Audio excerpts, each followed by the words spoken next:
Hello, everyone, and welcome to a very brawler pre-show. It has been 1 week since our last nasl. I guess it's been a break week, and so welcome back. I have some beautiful brawlers here, and I have a special announcement as well. It's actually Name Chaotic's birthday. Everyone, say happy birthday to Name Chaotic, especially you, Snake. Say happy birthday to Name Chaotic. Happy birthday, Name Chaotic. Why is Perfect. Why Happy especially birthday. Snake? Why you would never remove a brawler's birthday gift of his first nasl win on his birthday, would you? Would you? Anyways, Never. we have some fun activities planned for today. Mainly a Pictionary game in which I will get to show you off my beautiful, beautiful art skills in MS Paint, and then we will get into the predictions as per usual. All right. Without further ado, I turn it over to Saya to do your magic. Wait. Before that, check my ping. Wait. Check your ping? Oh, okay. Where? I just got 10 billion. Oh, here? No, not there. Hold. Oh, we got it. Oh, okay. We have a tradition. So it seems we have a tradition that we have to sing Happy Birthday as a group on Discord to Name Chaotic right now. All right, are you all ready? Yeah. 3, 2, 1. Happy birthday to you. Happy Happy birthday birthday to to you. you. Come on, up the tempo. Happy birthday, dear Name Chaotic. Happy birthday to you. you. Yay! Wow. Good work, everyone. Good work. I think we have a future doing this. Anyways. Now, without further ado, we can begin doing our little Pictionary. First picture, please, Mr. Saya. What is the image on screen? You'll get 10 seconds to decide. Everyone, think for 10 seconds. Do. Buzz. I don't. Okay, Buzz. Snake first. What is the Soren angle? Beautiful tempo. What is your guess? Kai Barrage. Okay, and then Name Chaotic. What is your guess? Yeah, I was thinking Kaz angle, but like it's a goalie perspective. Tough choices. What do you guess?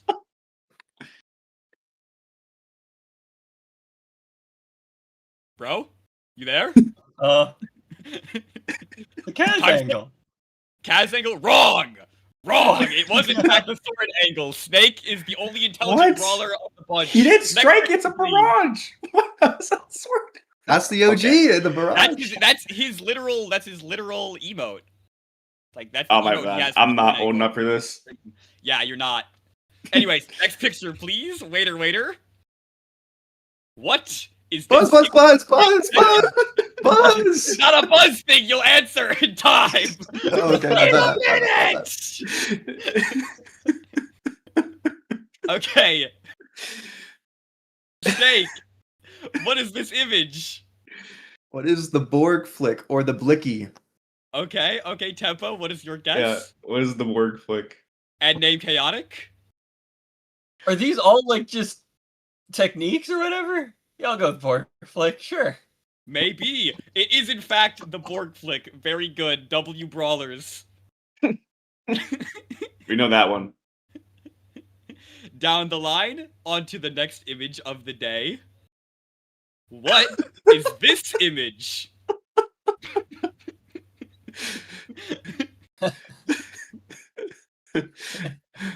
Do you like my I drawing? know the answer. beautiful. I like it a lot.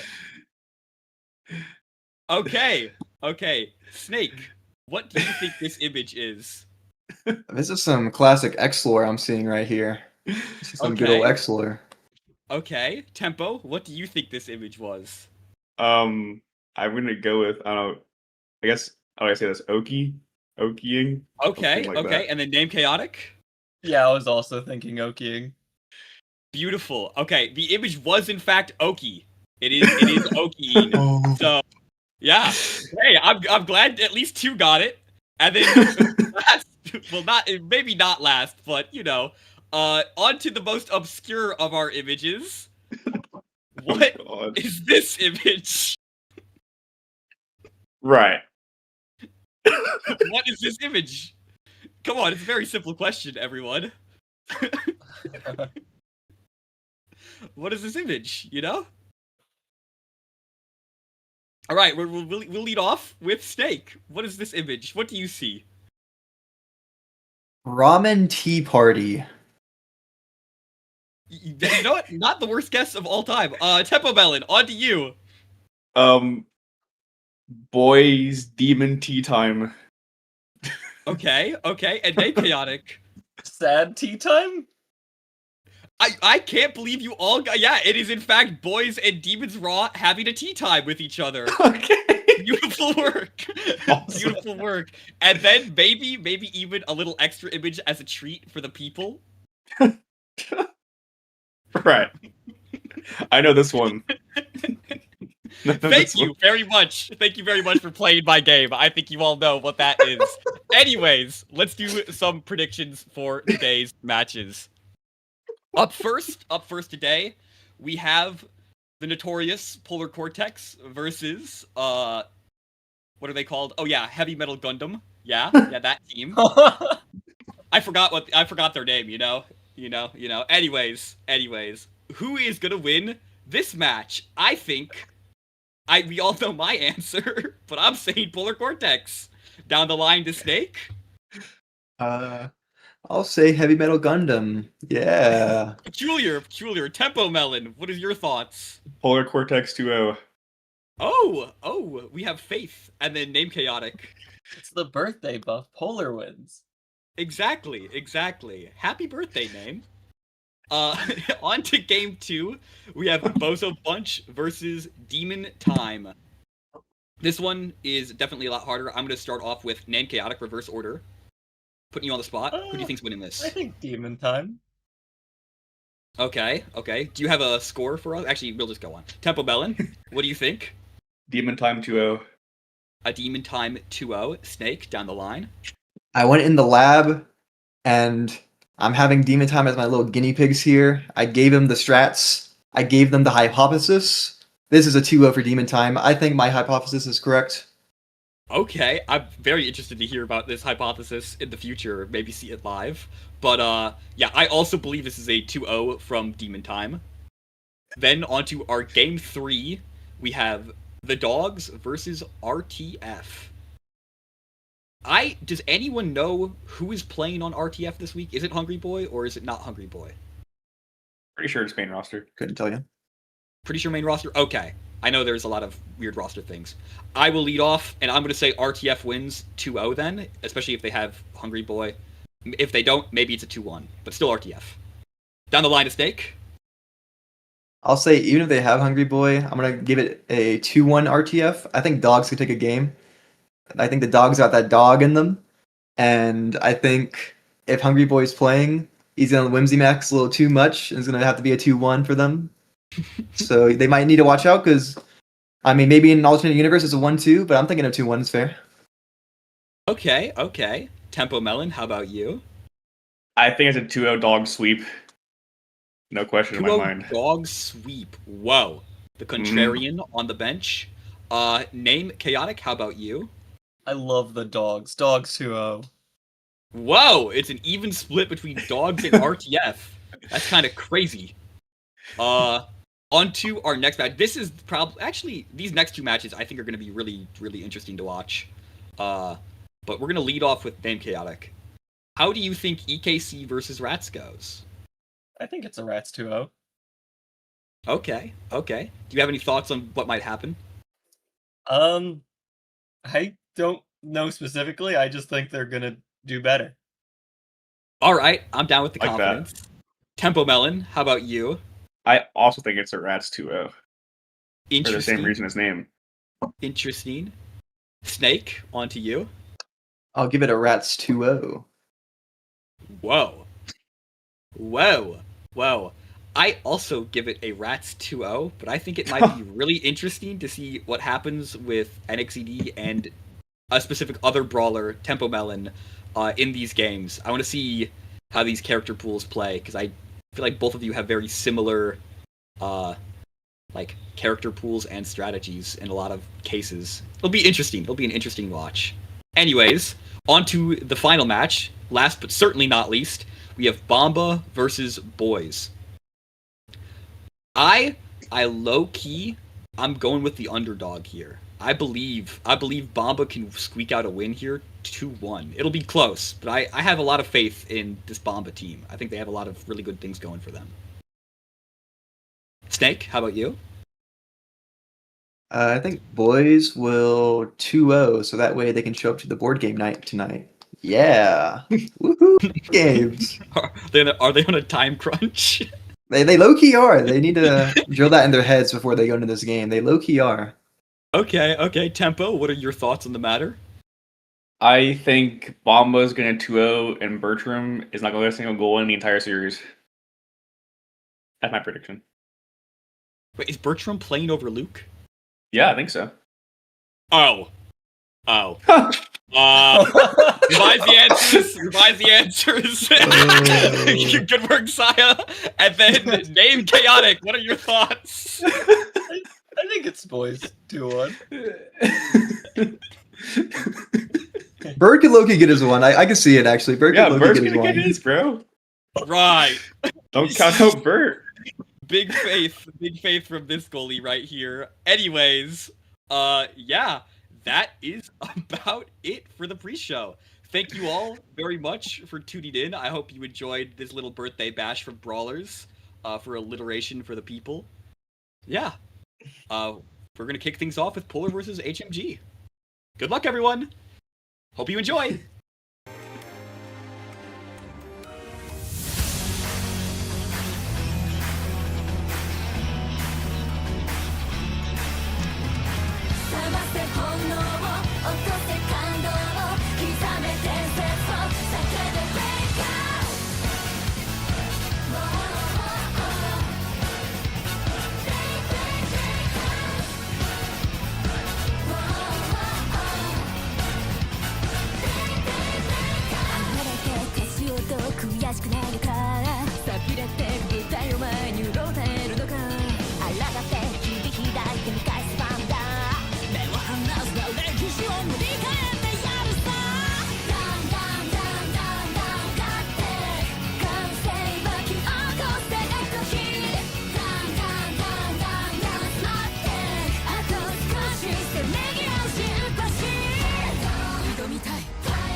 Match point of Grand Finals, a long journey, all comes down to this.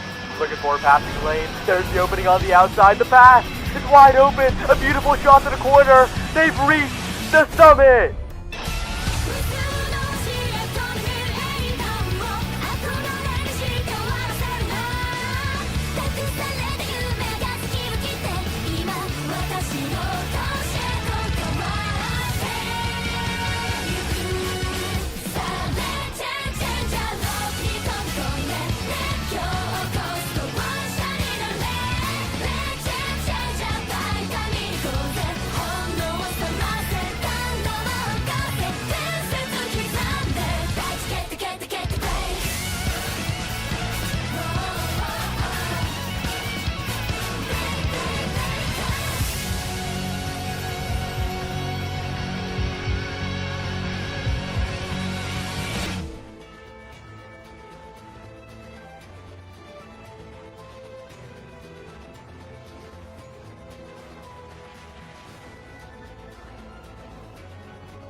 Welcome, everybody, to the North American Strikers League Season 7. And now we're kicking things off here with Week 4, almost crossing the half-point line into Season 7 here. And we're going to be starting off with a pretty fun match. Polar Cortex versus Heavy Metal Gundam. Also, thank you, The Fool, for a nice pre-show there, who you might just be seeing in this match unless there's some ridiculous last-second subs. The Fool and Name Chaotic, in fact. Happy birthday to you as well. I'm NVNYC, joined by Fawap Dwap, and it's going to be pretty fun here, Fawap. What do you think is going to be happening? What are we going to be seeing here? I'm expecting a pretty close game, even though it is... I think this is a team that Polar Cortex could definitely take a game on. Heavy Metal Gundam is not nearly as much of a powerhouse as some of the other teams are that we're used to seeing in nasl. You know, Boys times EKC, Raw, or whatever version of Raw. You know, HMG is relatively new. I believe this is their first season actually in nasl. Maybe the players have subbed in, but this is definitely a team that Polar Cortex could end up taking, and I'm kind of rooting for them. I'm a fool. I'm a full enjoyer, a full fan. I think there are definitely a lot of Fool fans in the chat here. Although, as we did here last week, it was Dropletto's job to make sure that Polar Cortex continues with this 0x streak, and they are currently records here: Polar Cortex at 0-3 and HMG at 1-3. So is HMG making it their job that Polar Cortex is the 1-0-9 team in this series? They kind of have a lot of pressure on them each week to be like, yo, we got to get that one win. No problem, guys. We're champions. We're here. And we might actually just be seeing it as we are going to Gates of Obscura, Game 1, which is a more fun map. A lot of interesting intricacies that we'll be seeing here with the portals. Starting off with Timeless and Tempo Swing with Estelle and Kai Band. So, killing off those midfielders. Yeah, what a terrible awakening start just all around. Timeless really sucks unless you're unless you're the Amy or the Dubu. You're not really getting much value out of that. And then Tempo Swing's not really doing anybody any favors, I don't think, besides maybe helping you stay alive a little bit. And, you know, we're kind of seeing that the Fool has opted into the Timeless Creator, so, you know, watch out for the airplane. It might last a little long. Other than that, it's pretty standard what you expect. Dubu and Amy both have it. And we'll really see... I'm very, very concerned about the Kazan pick. I don't think Kazan's in a great spot right now. And it's also a Dubu, who's in a very good spot. Yeah, Dubu looking quite good throughout time for the most part. Always a pretty solid goalie. We have a lot of damage, though, on HMG in general, having Vice and Zentaro, but can be answered back onto something like Vice or Zentaro. I mean, both their health pools aren't too high. We have Amy and Kazan, too. As we're going to grab the first barrier, second one as well, spending that flip nicely. Two barriers are certainly worth a flip in that spot. A Snake is going to attack from the top side there, adding the passive. Going to do a lot of damage to A, but not going to find that last barrier. The Fool does have a flip to manage to keep this one, but hey, A just, man, sniped instantly with that cyber swipe right onto the Milkman, and going to grab the first blood here. Polar Cortex looking so good to take this entire series, I'll be honest. I'm inclined to agree with you, unless we see some like heavy damage awakenings come out and fall into the Zentaro and the Vice's hands. You know, the spec training, extra special, heavy impact. Those could make it a little concerning because Kazan, Amy are pretty squishy for midfielders. Well, Kazan's not a midfielder, but they're both very squishy characters, and the Dubu will end up killing Kazan outright. It takes like one roll, and suddenly Kazan's half HP. It is something to just keep your eye on. Watch out for in the drafts. Yeah, no doubt for that. I mean, there's just a lot of like board-wide damage coming from like Vice, Dubu using like the somersault, even Zentaro. Anytime they're trying to fight for ball, you're usually just like hitting people in return either way. As we can already see, Name Chaotic completely shattered now, has a flip, spends it, gets it right on through the Milkman. The Fool holding both barriers continuously. Josh looking low, but going to spend the evade as Kazan is going to try to pursue, losing one barrier in return here. The Fool is going to defend the other one Knock it on over to the top side. Milkman is trying to get an offensive push here with Snake, adding in the log. Makes it kind of fast, but we do have a double goalie situation, but a nice pass over to Josh is going to nab the nose of that barrier there. Josh going to use the Supernova as well to deal a lot of damage to Name Chaotic. Incoming Amy ult. The turret's in on board. A nice combo there from Snake is going to land a kill. Milkman gets there in time, and that's going to be a great power play here for HMG. Absolutely, and a couple passes are going to come out, and HMG's not managed to find it yet, but they've still got a couple seconds on the power play and possession. They're going to have 2 flips coming in, coming up, both flips right now. This is looking really, really bad. Yeah, it could be tight here, though, although entire Polar Cortex doesn't have any flips to really blast it on through this Dubu, but HMG certainly does. Okay, we actually do get a flip in return. The Fool not going to get much off of that, but does save the point. Josh is going to try to approach here with that Supernova. Snake looking extremely low. Going to probably need Snake's assistance, but it's actually going to be Named Chaotic stealing that one away, grabbing another point for Polar Cortex. Everyone's spinning around right now in glory. Look at them go. Look at them go. A little team celebration. Always good to see. It's really nice that, you know, being able to, like, take your wins and also be able to, like, you know, have those little moments where you just, like, recognize, like, yep, we did it. You know, it's good for team morale. Yeah, keep the morale up. And, first barrier is actually going to be dropped on Polar Cortex's side. He's got a flip and a pass-through on Milkman. This is very, very scary for HMG, actually. Oh, dang. I hits the board a little too hard, taking their own barrier in return. All 4 barriers killed just about instantly.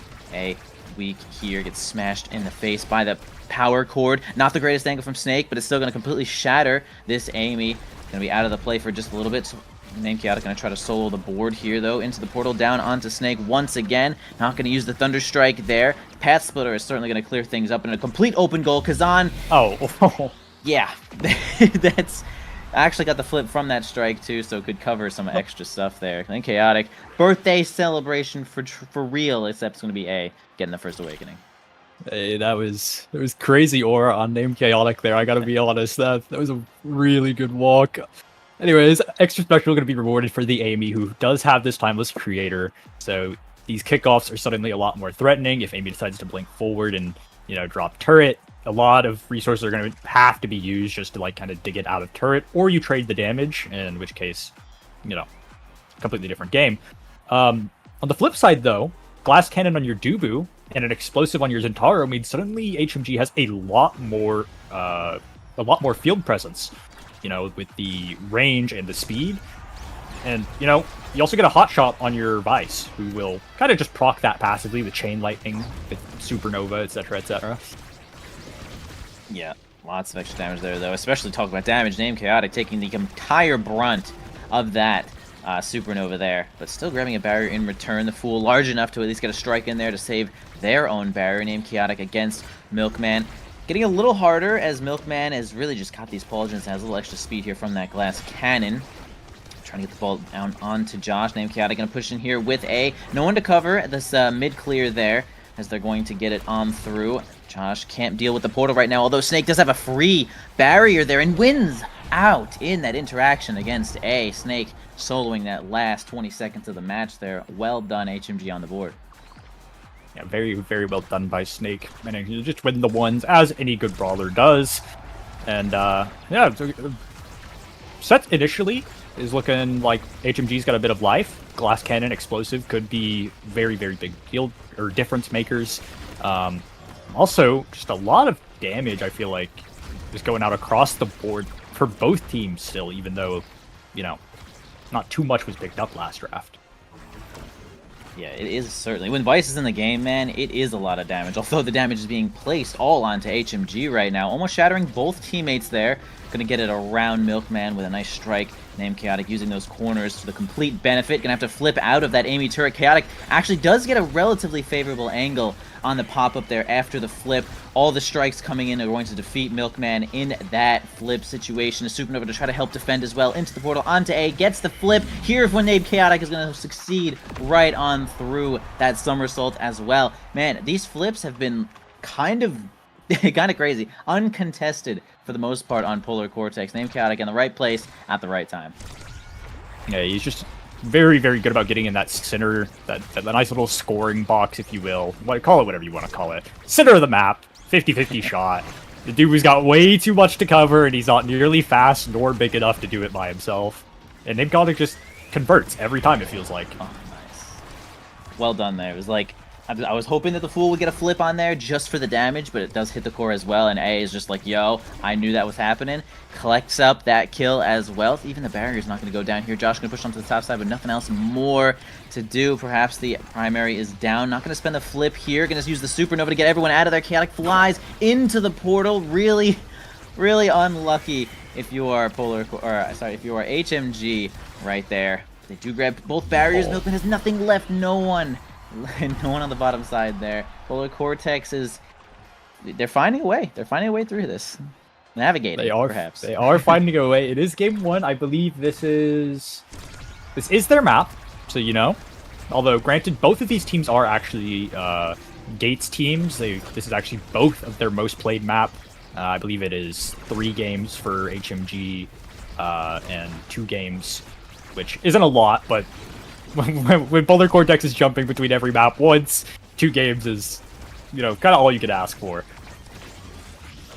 Indeed it is, as Snake is going to try to get it in there with that rush and does actually work out. The Fool maintains control of this ball to get it on through after the barriers are down. Snake also gets it on through there. You're using the Oni Blade to try to push it right through the Fool. Not going to spend the flip, holds on to that resource and does get rewarded for it by having it right now. See if they can make something happen here. Everyone dodging the Supernova nicely. It does even expend energy.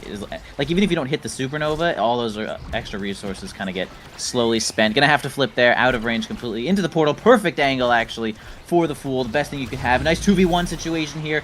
Namechaotic getting in the way so the somersault doesn't hit the ball. And Polar Cortex, another set, another awakening, one step closer to ending this game. Yeah, we are looking at what is possibly a very clean 3-0 if Polar Cortex can end up winning this first set, and their Amy is going to be rewarded well enough to maybe do it. I'm expecting a Super Surge pickup, and that seems to be what the play is. Duu's got some options here. It's going to be a peak performance, just, he will be able to finally maybe cover this entire net like he needs to be able to do against Kazan. But Polar Cortex draft is still looking pretty good. You get your Kazan, a bunch of size at the Rampage. You get your Super Surge Amy. And HMG's got a missile prop for their damage, which is really what they need. I feel like they need a lot more damage than what they're currently getting in these drafts, or they need to figure out an alternate win.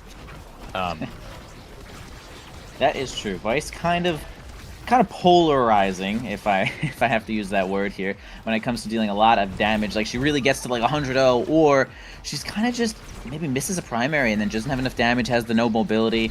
You're really gonna have to use Thunderstrike as some mobility if you can't like land those primaries to help you combo. As Namechaotic is gonna grab that first barrier. A is completely shattered already. Thunderstrike coming in, can't get it. Fool gets it on through. Snake gonna go for a strike primary mix-up, but it does not work out on this situation. Although, man, the Path Splitter is going to pretty much eradicate Snake there. Pushing it onto the bottom side to grab this final barrier. The Fool gonna block the mid pass here, get it back down over to A. Josh is doing a great job of helping Milkman here. At least survives long enough for Snake to return. Now they have a chance here for this 3v3 as A's gonna go in there with a flip. Great angle, squishes it in that tiny little baby corner. And that's gonna be Polar Cortex once again with a point on the board. Yeah, and Namechaotic did actually pick up Prize Fighter a draft ago. Not a draft, the set 2 draft. And he's got that. He's got two prize fighters, so Kazan does have a little bit of power here, and oh my god, that was a scary supernova for A, but he managed to portal his way out. Yeah, need to keep an eye on Namechaotic. Any more prize fighter stacks, and it'll be very, very scary what this Kazan can do. Oh, but he's going beast mode. I'm so surprised that didn't work. I feel like that was like a really great play. They get the barrier a second after, though, either way, as they are going to hit it onto the top side. Going for Namechaotic and Josh, both completely shattered here. Trying to get some kills, trying to get some power plays. Chaotic's going to run over it, grab an orb. Josh just going to regen a little bit. A trying to find the kill. Oh man, Kazan's so good at confirming those kills. Going to try to go for another one as Snake is completely shattered as well. Sends himself off the board with that. Oh, not on the same page here, though. Oh, no one's on the same page. In a different book right now. Chapters don't even matter anymore. Different library, perhaps, as Milkman survives the 3v1. A little unfortunate Zentaro secondary is going to be that this power play is not quite over, and another Super Surge kill has come through. Fool's got his flip. Oh, it doesn't reach, though. It doesn't reach, and Snake's going to actually put the point away. Wait, what a terrible way for this point to go if you're trying to close it out. Oh my god. So HMG playing kind of nice right now, surviving that 3v1 and taking that whole point. Damn, dealing all of Name Chaotic's damage in just about a second, finishing off that health bar Milkman is. But once again, Snake and Chaotic are both completely shattered. Going to be able to grab an orb, come back in. Milkman covering the portal nicely. Going to definitely get an ult there, absolutely. Block as much as they can. Snake is in there to really help it push forward and get that barrier. Now the Fool against Snake. Nice primary is going to always beat a strike and gets the kill. Milkman onto A, although we're going to lose one barrier here for sure. Oh my god! Losing our goalie as well. Brother, this is crazy. It's just like what you said, actually. That probably was the extra power for the prize fighter. It probably was, and Name Chaotic looking like a very, very threatening brawler up here in the power play. A cooldown will be had. Milkman's found his way up. Supernova barely. Oh no. Oh no. Catastrophic, perhaps. Catastrophic for A to place that firewall sentry there. Although Polar Cortex looking good, especially with 4 stacks of prize fighter, 6 stacks of rampage. I mean, yeah, Dubu kind of big, but this is disgusting levels of size from Kazan. Although HMG is really fighting it on in there with great coordination. They're going to get both of those barriers, almost take the entire goal with that rush. And Chaotic can't get their hands on the ball there. Does have the flip. Snake's going for the passive. Can't get it through. It comes right back through the portal with that log. And now Chaotic's trying to maintain control here with A. They both have flip. The Fool's going to get back. They both have flip. What can they do with it? Yeah, Name Chaotic. Oh, he's gonna manage to find a breakaway. This should be both barriers and possibly closing it out with this other flip, and they will. And that's a pretty decisive Polar Cortex win for the first Gates of Obscura game. That was sick. That was actually so sick. It was a lot of fighting back and forth between the shattering of the Kazan and the shattering of this Zentaro. But I mean, there aren't too many characters as good as finishing off kills as Kazan, and perhaps that was the slight difference maker there, although we do see the goal numbers are a little bit skewed here, as it seems that HMG only got 2 goals that one, although it looked like, it was relatively competitive, like a kind of competitive 0-3 either way. But I mean, the redirects are relatively even, like, other than the goals, it looks even on the numbers. Got the numbers. Yeah, I can see that. It does look.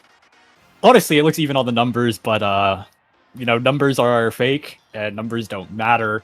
Or I guess if they do, maybe some numbers matter more than others, namely the 5 KOs on Name Chaotic. Even if the power plays didn't go as you would probably like them, power plays are power plays. Regardless of if you put it in the net, you're going to maintain possession for probably 15-20 seconds if you find it realistically, and I mean, Name Chaotic was doing a lot of work. I know A kind of has 6 goals here, but I felt like Name Chaotic really did manage to find both barriers pretty consistently, and whenever the open net opportunities were given, he was putting it in spots where, like, A can either pick it up or he's scoring himself. Counter-argument. You know how Chaotic, you just said, has like 5 kills? Remember when Milkman survived the 3v1? Those kills don't even matter, bro. Come on. 3v1, living that. He's got 3 kills. But we're gonna we're gonna get on in to the next game in just a minute here, though. We're probably gonna go over to Clarion Test Chamber as the new format. The new format is actually Red Team. We play the Red Team's map first. And so that's the Red Team HMG has chosen Gates of Obscura, so now Polar Cortex first pick here was Clarion. So it looks like we'll probably be hitting the Clarion Test Chamber. You like Clarion? I like Clarion. I don't like playing Clarion, but I like watching Clarion, and I like seeing how people play with the map, because I think there's just a lot of stuff on that map that, whether you like it or you hate it, it's there, and you can get creative with it. Side Street's got a lot of little sometimes you can get a little creative with Side Streets gameplay. that's the Xeno variant for non-beta players. We have the Atlas variant, which I think kind of sucks in general, but there's still fun stuff you can do with the Sinner. Just overall, the map has a lot of fun, silly stuff that I think can happen, and it makes for an enjoyable viewing experience. And it's also not a very meta, it's not like a Taiko Temple or something where you have a very hard, decisive, these are the best characters, the creation spam. I think there's a lot of options you have on Gates that make it really, really nice to watch and play. Oh yeah, for sure. I mean, even if you just said the sentence like, "Oh, there's a lot of stuff on that map," I think that's that's a fair statement. In general, 5 different variations make things interesting. Make things very interesting. Like a character like Juliet, characters like X are so good at beating people out of those side lanes. Like you're saying, it's kind of like you go into the side lane, you could die. Sometimes you really got to stay out of the side lane. The ball kind of goes through there. You're waiting, and then on the bouncy house, Juliet gonna have to position way better. That is just the open nastiness of Aten City with with Inky's water cannons on each side. I don't know. We're just going crazy right now. But I do enjoy viewing by Clarion Corporation, and so I think HMG is gonna have to. I don't know. It felt like, really, for the most part, Polar Cortex had a lot of good coordination with their forwards to get the barriers. But both teams felt like they had about even amounts of damage. Kazan obviously is our best shattered killer. So is that really? I think maybe just HMG coordination. I don't know. Step it up just like an edge. Maybe Milkman needs to get a little bit more involved as well. I'm not 100% sure, but the barriers just felt like we're going down a little bit easier on HMG side.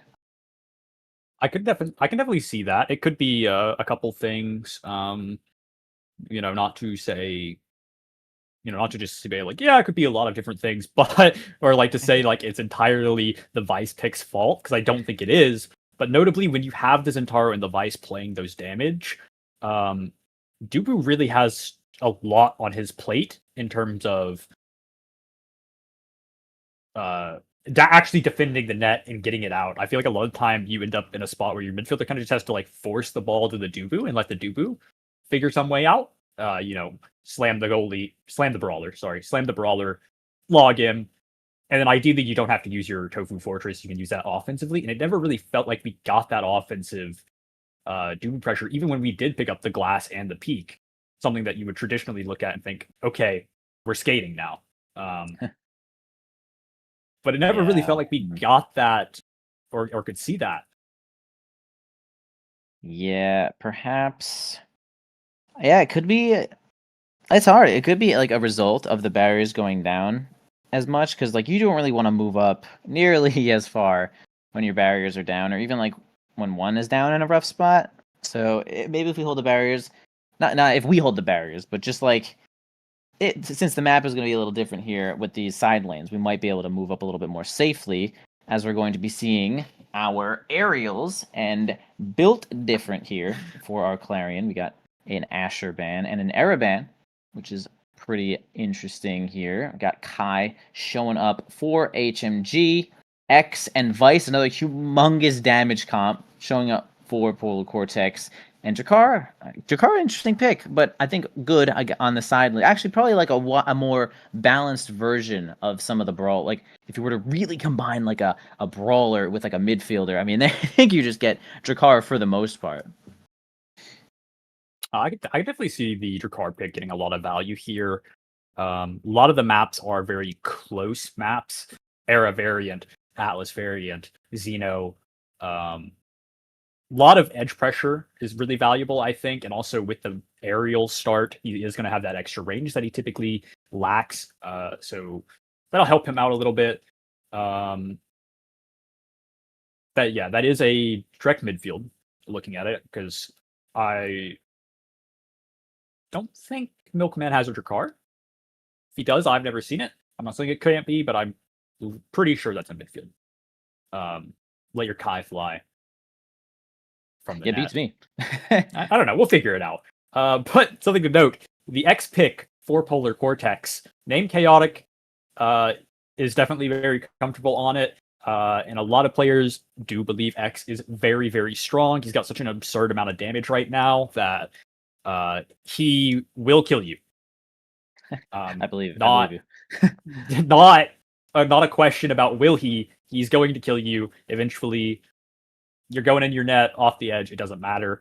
So, and he's starting with a build different, which means he's got the size and he's got heavy or the impact bonus.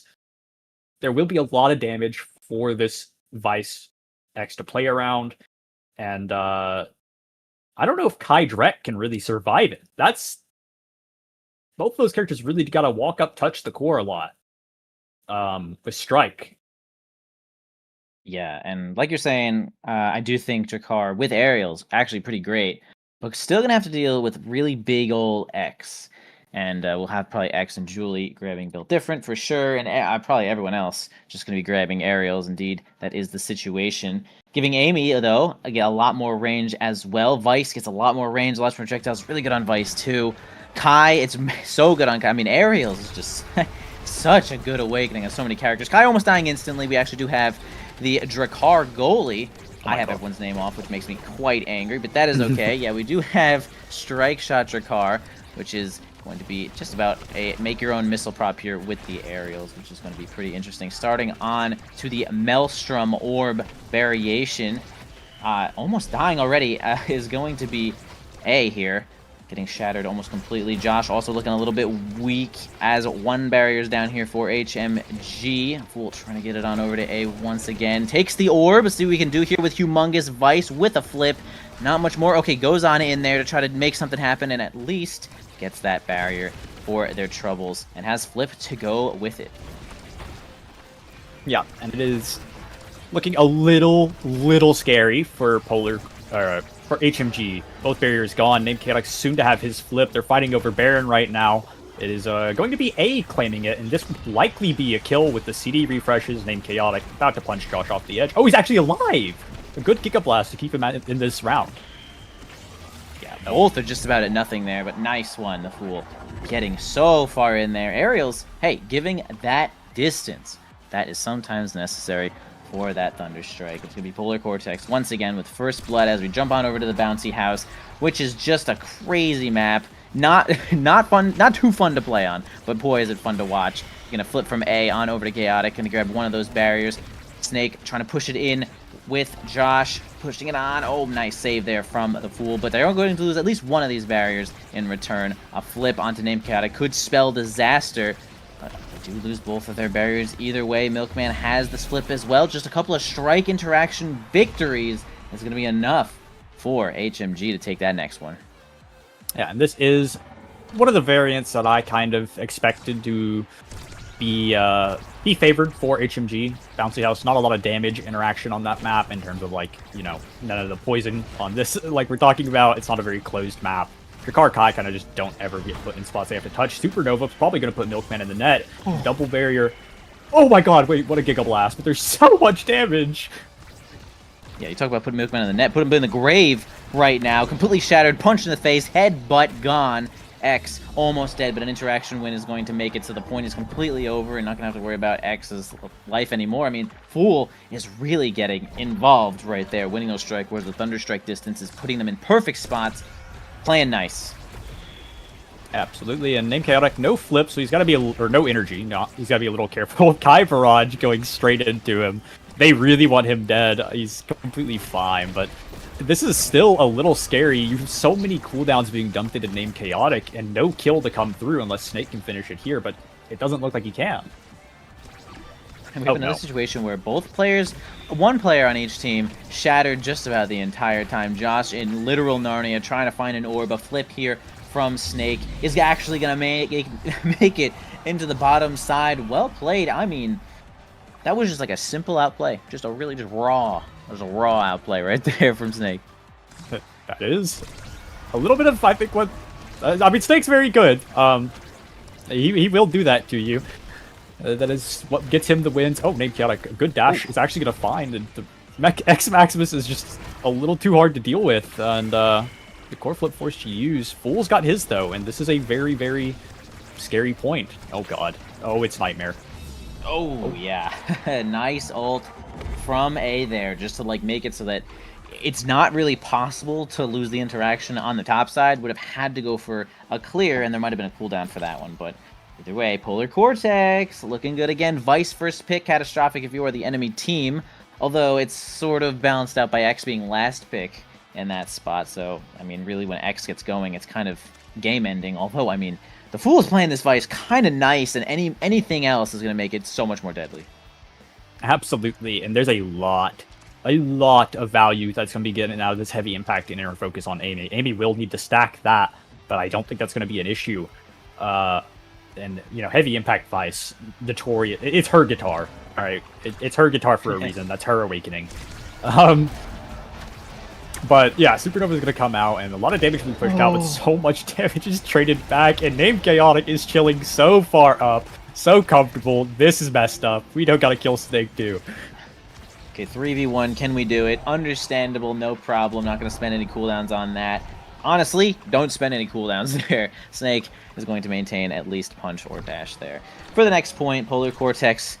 I mean, yeah, that was exactly what we thought might happen. As Vice goes in frame 1, blasts the Supernova, everyone dies, and it is a rough spot. Although, nice redirect from Snake, and a nice punch primary as well is going to grab the last barrier on this bouncy house. Josh helping onto the bottom side, too. We get a triple offense involved, but it's going to go straight past. Although, whoa, tricky there off the side of the bumper, too, is going to scare everyone just a little bit, as Snake is almost dead here, though. Going to have to end this point soon, or at least grab an orb, as the offense is going to build up. X Maximus is online. Hits the barrier one more time. I mean, not the barrier, the side.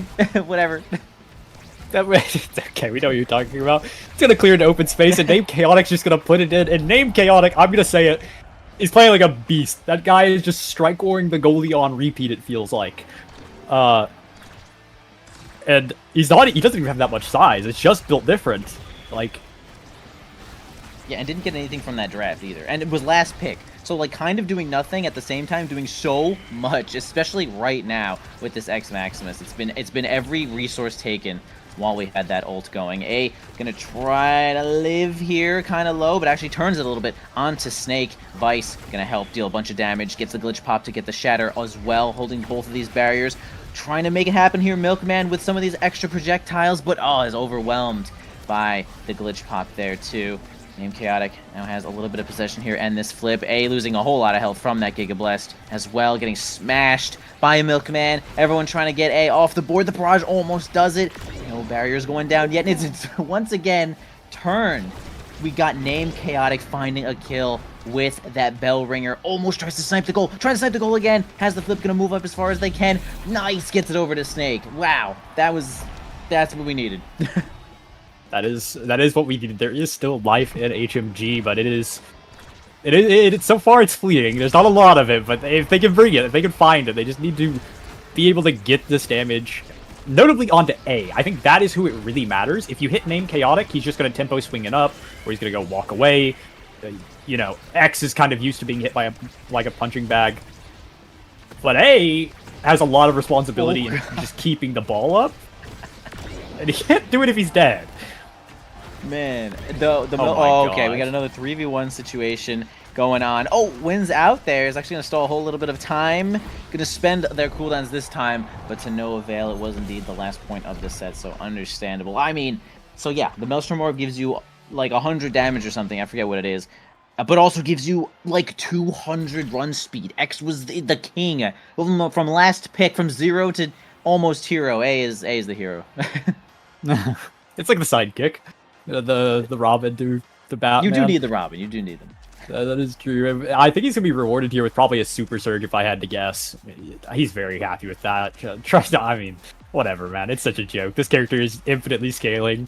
There is a couple thing. I don't know. I was going to try to say HMG got something here. It's just missile prop to a bulk up Amy, a Super Surge X, and a team player on the Vice. And it's looking really, really bad for Heavy Metal Gundam. Oh, God. Yeah, instantly losing both of their barriers from the combination of Named Chaotic. But again, returning just about instantly, taking both of the opposing barriers. Gonna get a redirect. Nicely done from Named Chaotic. It's kind of like a situation where you know what's going to happen, but I mean, there's a lot of good angles there for Named Chaotic, so it's just, in general, going to be really tough to cover, but well done regardless. Yeah, I think when it comes to Awakenings here, Josh playing a dangerous game, grabbing the Omega Accelerator, which is going to possibly accelerate them into the grave, dies just about, I can't even finish the sentence, as they are instantly dead. And another power play for Polar Cortex, once again turned. This is the turn game, this is a turnover game, this is a joke. Everyone's having so much fun except me. I'm having fun, I lied. No, I mean, yeah, these are not the comps of somebody who's not having a good time. Josh with the good Giga Blast in the barrage, and the Juliet kick is gonna put it in. Once again, they've managed to find themselves a point, but it's just not consistent enough so far. I don't know, like, you just have to survive, and it's so brutal, especially when you've got, like, the OIA pickup, which I get it. It's the Kai thing. If you play better and dodge more, you won't need the HP, but it's so hard. Yeah, really high risk, pretty good reward. I wouldn't say the reward is like amazing. God. You're gonna get hit every now and again here from that Vice. But I mean, everyone, we got 3 shattered players on the board. Vice at half health.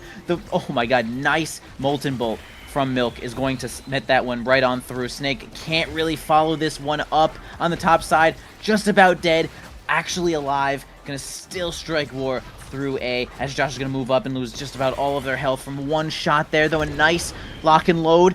Named Chaotic going to try to dribble it to themselves. A is going to move up. We got the Thunder Strike as well. Oh my god! Wins out there, going to spend some time as well in this power play. Actually, it's an ace. Ah, no.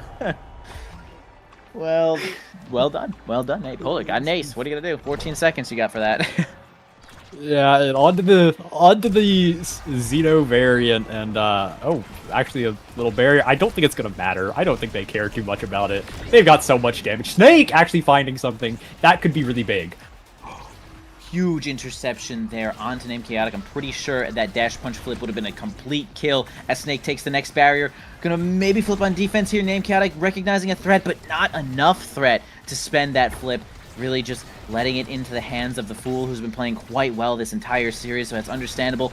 Gonna try to pass it on through Josh, who's gonna let the Giga go on to the Fool. Not gonna find it yet, though. An ult from A. This is big, by the way. This is no more 0-9. If Polar Cortex wins this literal point, it could never happen in Season 7. And oh, HMG is saying, actually, we love 09. And, I mean, they want to win, so what are you gonna do?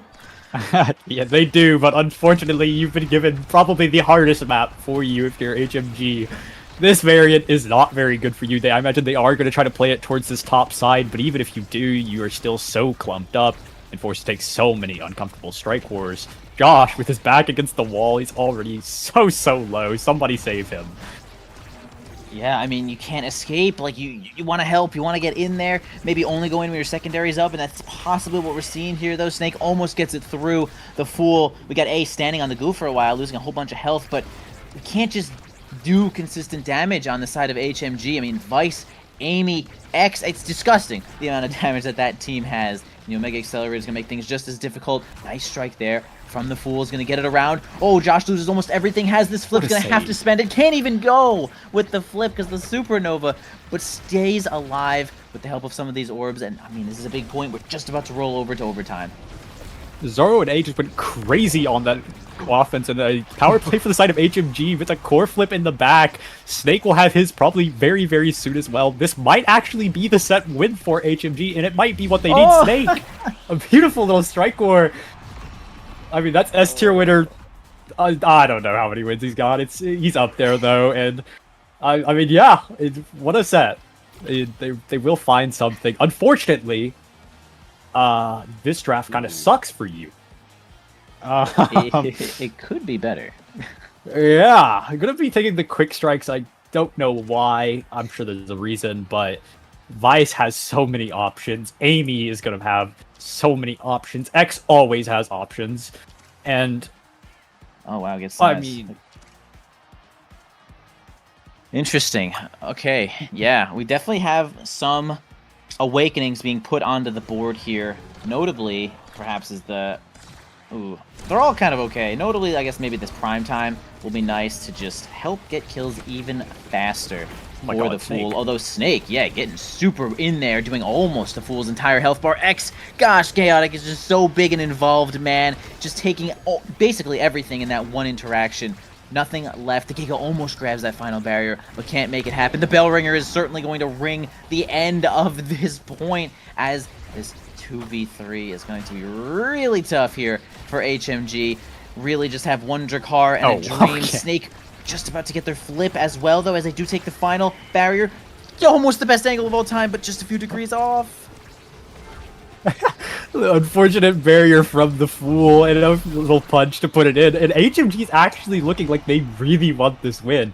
You know, whether it's to shut down the dreams of winning a game, whether it's to actually win it. I'm sure there's lots of reasons, but they are showing up. Snake especially here just seems like every time he touches the ball, some sort of magic is being done. And Josh has actually managed to avoid a lot of the damage that was previously coming through. Ooh, nice, as you're saying it. Dodges the headbutt there. It's going to be really big to dodge those bull rushes, especially not to allow the dash punch to go through. Great team synergy there. Perfect pass. This is going to get it right on through. Wait, they heard it. They heard. They remembered. They remembered the 09. They remembered the Titans, and they have to not lose. This is big for both of these guys. Next point though, on to Atlas. Atlas variant orb thing there, although, I mean, dodging some of the damage is going to lose almost all of their health, but a barrier in return. Chaotic going to try to get it through the bottom side onto Milkman there. Josh pushing it through A. Snake on the front side too, but not much more than Name Chaotic getting on in there with the X Maximus. Honestly, losing one barrier there, not too bad. Absolutely, I agree. And Name Chaotic, this is a very scary spot for this X to be. Flip will be coming through. One more bell ringer and a flip, or a secondary to flip. Doesn't actually land, but the Holy's forced to walk so far up, and Name Chaotic is there to receive. And yeah, I mean, oh wait, something really big happened last round actually. Josh died, which means he lost the Orb Dancer stacks. That may have actually been why he's been so hard to kill, as he picks up an orb and he just glides. Goodbye, Milkman. That's a supernova to the face. Yeah, supernova to the face, 2v3, Omega Accelerator, Kai crying for their freaking mother at this point. Flip from A is going to take almost both barriers there.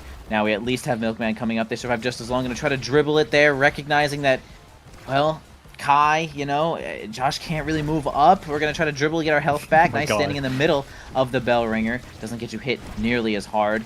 And it's like I want Milkman to move up a little bit more, but it's...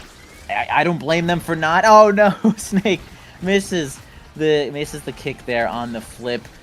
And oh boy, I mean, Fool's got a flip of their own. It's going to be impossible to get this barrier maybe. It is looking very dire, and half this lobby is staggered. It seems like 3 players. Somebody will have to die soon, and it looks like it's going to be Name Chaotic, actually. But he's alive! They just can't... Nobody can confirm kills, I guess. Oh, just kidding. Goodbye, Name Chaotic. Spectrating Giga Blast will seal that deal. Finalize it. Fool's got his flip here, so, you know, maybe he holds it. I don't know.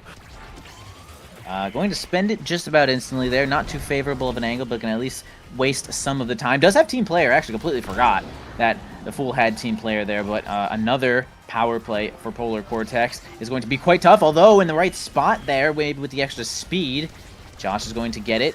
We do have a flip. Okay, it's not going to work out just yet. Getting kind of punched in the face from X Maximus is going to make it so I can't really move up far enough.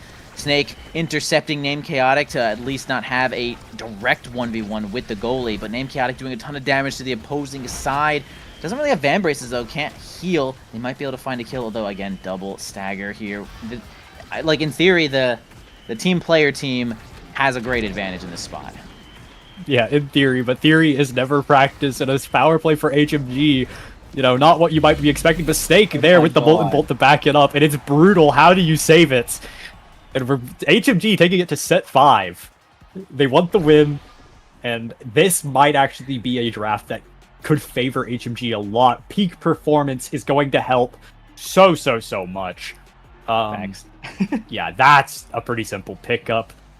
There's still a lot more damage going to come through for the side of Polar Cortex, but I think you're very happy with this draft if you're HMG. Rare draft where X is still going to probably get something, but explosive. X is going to get some size, but overall, that's...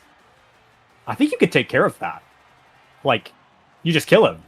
which, you know, X can't really do too much about it. He doesn't have a lot of HP right now. He's actually got none of the Stagger Awakening, so he's still just base HP X, who is a little tanky by default, but very, very slow to make up for it. And this is a very, very good draft for HMG. Yeah, definitely quite good. At least making, with the stacks here onto Snake, it kind of makes 2 priority kill targets instead of just being like, okay, low stagger onto Kai, get him out of here. Now they're going to be like, okay, stacks onto Snake is actually kind of a threat.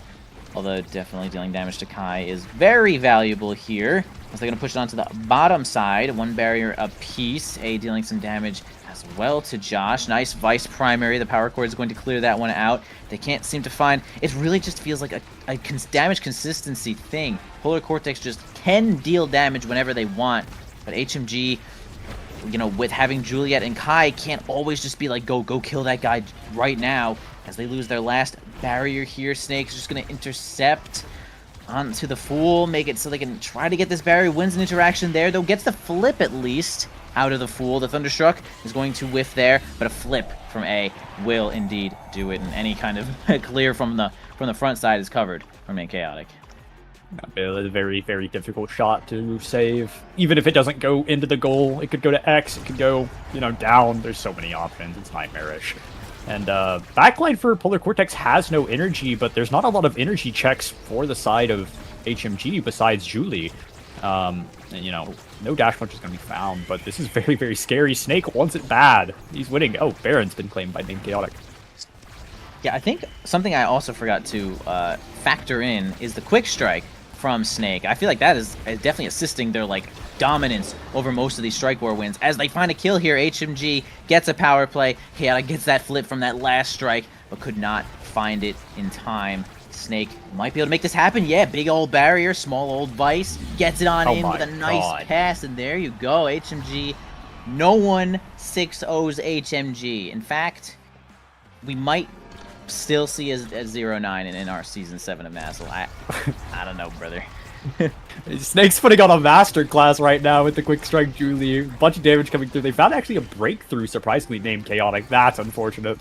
Not the bell ringer you want to see. And Snake, this is a very scary spot. Snake is going to put it in eventually. He's very, very good. Oh my god. Somebody save. Somebody save Zoro.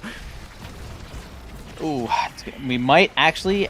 Yeah, we might have to save him. They didn't actually get that barrier, although Milkman is being assaulted completely. Might be able to get this orb. Nice supernova save is going to pretty much subdue the pressure of that flip. Snake's gonna have to get quite involved. Has 150 stacks, very fast. They're actually recognizing, hey, it could be time to kill Snake. Really low right now. It's kind of on to Name Chaotic to really be the one to end it. Although, again, a kill target onto Milkman has always just been sitting there. In fact, Josh also has no health. But who cares? Literally, who cares? They are just striking the ball into the goal, and it turns out that that is what wins games. It is what wins game, and this is aim point for HMG if they can put it in one more time. Not a lot of evade to work with, but you do have a Julie who is fully stacked with her pancakes and the quick strikes. And you know what? While we're at it, throw a couple S tier wins under the belt just to make sure, you know. Snake could have... Oh my god. Could have been really bad if that killed, but this is a very, very, very difficult spot for Polar Cortex to actually find the damage they need. Oh no. Oh my gosh, actually ends up finding a kill. Polar Cortex with that power play again. I would honestly say, like, there's a good chance I would prioritize staying alive if I'm Snake for the next point, because it could be... Okay, I mean, they get the flip out of Zoro there, which is big, has stacks. I'd say maybe slight advantage here for HMG. If we even just look at the energy, it's about even. We do have Polar Cortex slightly more, and we're on Bouncy House for the literal last point here, which is chaotic as it is. Snake, first barrier onto the top side. Josh pushing in as much as they can, gets a flip of their own, spends it, deals damage. They do get the final barrier, losing only one in return, as it's going to fly onto the front side. We do actually spend the flip, or sorry, the ult there from the Amy. Really going to squish it in there. It's up to Snake, and reinforced by the barrage. HMG takes that game from behind, and going to bring this to a 1-1 series. We are going to the Atlas Lab. Holy, I mean, that's not at all how I expected this game to go. I know the last game was Polar's map, but they came into this game swinging. I mean, like violently swinging. But it just seemed like really well played by everybody on HMG. We've said a lot about Snake, but notably Josh ended up finding out the ways to survive with the OIA, the peak performance, the orb dancer, a big 2+8 and a big 10+2 for the forwards, a 0+8 for Milkman as well. Everybody's involved on this offense. And it just felt like it took a while, but HMG warmed up. They found the secret sauce to win that game. Yeah, Snake really turned it up at just about midway through the end of that game, realizing that, I got quick strike, I got these pancakes, and I'm about to get so in there, it's not even funny. And I mean, when you put on insane amounts of pressure like that, the players can't just simply kill you, when they want to. When the pressure is about medium, you can be like, okay, guys, coordinate, we're going to kill this guy, like Poggers, very good job.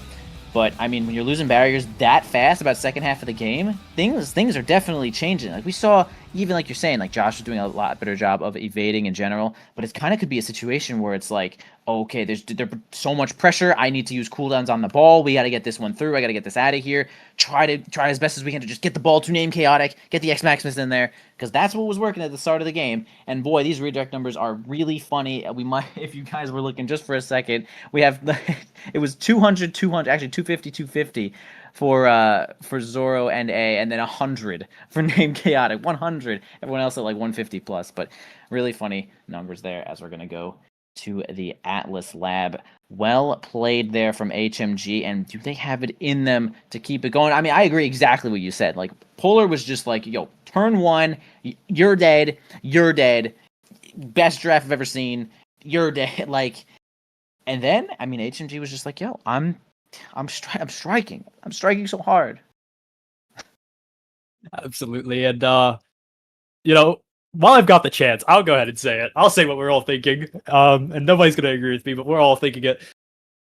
X is lost again. I'm just saying that character might suck. I don't care what we're saying. That character's not winning games. I will go ahead and say maybe it's the X pick. I don't actually think it was. I think Snake, Josh, Milkman all showed up, but I've gotta slander that character because I hate playing him, and I need to go on.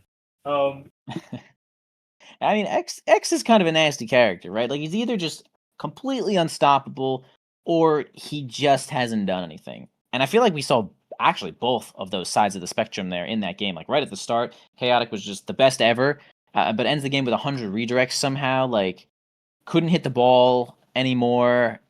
I don't know. X just is polarized master. He's either the best or he's laughable. I don't know. Like, maybe we start picking some more consistent brawlers like Juliet. Like, I was gonna make a meme, but if I say it, everyone will think I'm serious. I'm not gonna say Kai Brawler. Oh, whoa, ZZZ lore. I'm down though, actually. Wait, I've seen a lot of wins from Luna and nasl. I don't know, man. Where's the Luna? I should be winning. I don't actually know. I don't keep up with the Luna stats because, well, I just don't. I swear, every time I see Luna, she's just like owning, and I'm like, that's the best character right there. What is our third? Do we know what our third map is? Oh, is this Pretty right? sure it's Is it Amy's app? Oh, app. You're right. I think it is app. I said going Atlas to Lab. Amy's app. Wait, what a joy! Oh my god, I love this map. It's a joy for the goalies. I'm not sure if it's a joy for the forwards, man. I feel like I always feel for the forwards on this map. Yeah, I like it. Although I've been brawling recently, I didn't like it much when I was midfielding. Very curious what we'll see. There's a lot of options here on the table. Notably, a lot of brawler options. With this, with the Julie brawl or the Julie, Drakkar, Rasmus, the big three, of course. But we've also got, as much as you might be, as much as I don't like it, as much as I've hated on it, the X is still decent on this map, especially if he's has a good start. Gets a lot of good value out of like Bellringer and all that. An Asher pick, hint, hint, wink, wink. An Asher forward pick specifically. There's just a lot of options here for both teams, I think, to figure out how they want to win, specifically on this Amy's app, which is a pretty volatile map.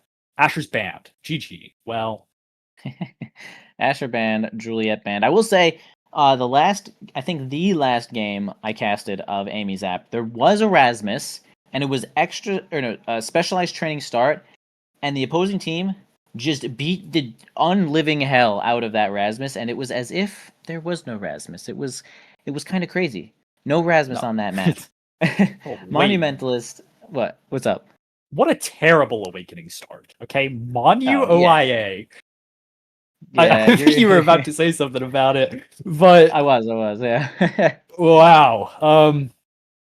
Yeah, not That's- too exciting for at least the goalies. Maybe this is great for the brawlers because it's like, yo, we're not dead instantly. Also, no Julie. Look, there's Rasmus. We don't have a Rasmus ban. Rasmus is picked. You know, Monumentalist does make the ult a little bit stronger, so and way easier to hit, especially as we do have Creation and the Omega Accelerator once again, reducing your health just about nothing. Actually, it's only like 12% or 24%. But Estelle chosen. We got big Monumentalist Finny. Going to try to place that on the barrier as we do. Yeah, Rasmus. We'll see if they can just end Rasmus's life. Although we are starting with Estelle Atlas, which does not spell Rasmus's life ended. So that's scary. That's scary. Like I said, the last time I saw it, they had damage to kill that Rasmus, and this makes me think we might not. Oh god. Dubu doesn't even answer that either. Hey, How'd we get to? Where did we find him? What is this? Is this crazy? Oh my the God. Monu picks going crazy for blue side. There's so much value here out of the Monu Oh, picks. I think. Oh, I actually don't know God. if Dubu gets too much out of it, but I've gotta say I like Polar's team more. You know, It's Dubu goalie, right? We have Atlas Monumentals blasting people off the side. probably. That's what I would imagine. That would also make can't- sense with Milkman. I believe Milkman does prefer the Atlas. Snake would definitely get up. No, it doesn't. That's What do we know? That's the What do we know? opposite of what we said. What do we know? Oh, we'll figure. It's Snake on the Dubu. As I was gonna say, Oh man. Okay. Snake definitely does have the whimsy to bring out the Dubu brawler. And you know, I lean initially just off initial, you know, the eyes view, the pre-draft prediction, or the pre-round prediction, I guess. Red side's looking like a very traditional, we're gonna slam VD Amy and we're gonna kill you team. And Rasmus doesn't really need to hit hooks because he's gonna be hitting hooks on staggered players. And HMG has I could not something- name an easier character to pull into the circle other than like Dubu forward. Like that just spells like large man in hole, which is actually bad in this game, guys. It's actually just bad. But we're gonna start out here. Lots of Monumentalists. Only Josh taking the Omega Accelerator, as everyone else is Creation Master, including Rasmus, for this map. As they're gonna start by beating the heck out of Snake, as expected. Dubu, very little defenses to avoid taking damage in general, but at least has a pretty solid health pool. We'll see if that matters. Actually holding that dribble there to use some of the cooldowns from the Fool. Huge finish, gargantuan finish, but actually going to be evaded, and Milkman does not have the mobility there, as we have Strike Shot, and Chaotic is going to get on in with that Whiplash, and one other birthday celebration coming out from Polar Cortex. First blood again. absolutely. And the thing to note is actually, I do want to talk a little bit about the OAA. We saw it last game. Josh piloted it very well, even into another game that was exceptionally violent for an OS game, I would say. It is an Awakening I think a lot of people are scared to take because, well, less HP, a lot of pressure being put. Josh just doesn't even care. He'll just go ahead and score real quick while I'm talking about his Awakening. But yeah, it tends to be an Awakening people look down on, I think, just because of how prevalent damage is. But Josh is kind of showing that, like, what if you just didn't get hit? You know, like, what if you just live? 25% HP is not that big of a deal. True. It's, Oh my God. Oh, I mean, live for real. Actually, if you can live that one, you can live anything. Actual, as well, both barriers are down here. Snake being kind of owned right now, but fast enough to actually hold the line here as this sort of midfield Dubu brawler trying to get in there, but pretty much taking damage, turns into a midfield. We're gonna have mostly a stealth brawler here. Get forward, spends that flip. No ult here from Snake, perhaps on cooldown. I must have missed it. Wow, big, actually a monumentalist hook coming out from Name Chaotic. But Josh, once again, like you're saying, what happens if you just don't get hit? You get this flip, you get this money. Oh my god! And there you go. Snake gets the kill there with that somersault onto A. That was a somersault has an alarming amount of player knockback, I will say. It does. People kind of sleep on it, I think, until, well, I think a lot of people aren't quite used, unless you're a brawler, I don't think you're quite used to getting rolled at and being killed from sometimes what feels like a full dash punch away. Oh, good job. Oh! The glitch pop hit him into... Okay. That was crazy. Hit him into the hook. Almost grabs a kill onto Name Chaotic there with the somersault once again. See if they can hold this barrier. You only get one of them on this map. Spends the flip. Almost finds an angle to get the barrier for their own. But we do have Zoro holding the line there. Glitch pop right into Josh's face to try to at least disrupt that spot. Josh is kind of scary there, getting hit by that cyber swipe, which is a close one. Again, misses the hook here. Not a big deal. All right, 20-second cooldown though. Snake blows it all. Gets the fortress, gets the kill, and now is up top, really just kind of making it happen. Dubu, one thing, Dubu sure is easy to deal damage on and kill, but is large enough to basically hold this whole lane with minimal speed. Yeah, he is very, very large, and, you know, whenever he just straddles the midfield, if he touches the ball once, he is gliding. Name Chaotic has pulled Josh into the center. Now there's going to be a power play, but you still have a barrier to get through, and an Atlas Dubu. And oh my god, they might even just score if Zoro A aren't careful. Oh my god. Gosh, they might. Yeah, coordinating some damage here onto Name Chaotic. Almost got a complete shatter, but I'd say Dubu's damage numbers in general are like, not too great for a large hamster that is throwing stuff at you. But they do manage to hold the line here, though. Gets the primary, keeps that one up. Milkman has a flip, might be able to make something happen here to get the ball straight over to the forwards, maybe do some damage with that flip. Sends in the astral projection. Huge finish is kind of a pass look at situation there. Josh almost makes it happen as well. The log is going to be pretty much foiled as the Fool's going to hit the ball a little too fast. Still, this barrier holds, and the flip is now going to finally be spent to clear it out, and we're throwing the fortress. Throwing the fortress. Josh has to be careful, but so does Zoro. Josh is still here, Name Chaotic, looking like he's gonna have maybe do something with his flip. Oh, Snake, a little preemptive on the flip there, but it'll be fine. I'm sure he'll figure out a way to score it. Never mind, Name Chaotic is pulling Josh back into the center. Yeah, you know what's interesting? Monumentalist isn't like a ton of damage or knockback, but like on a hook, like the percentage just gets so high, and it becomes like this crazy threat. Flip here from A. It's going to send it right on through, right on into Name Chaotic's hands. But hey, we have an Expanse, which has Monumentalist as well. It's going to be great to hold the line. Oh my god, pulled from basically Atlanta. Actually insane amounts of knockback once again. And so this is what I thought might happen more often. You know, we got the Monumentalist hook. We're trying to play the game. And Rasmus kind of makes it so you can't play the game.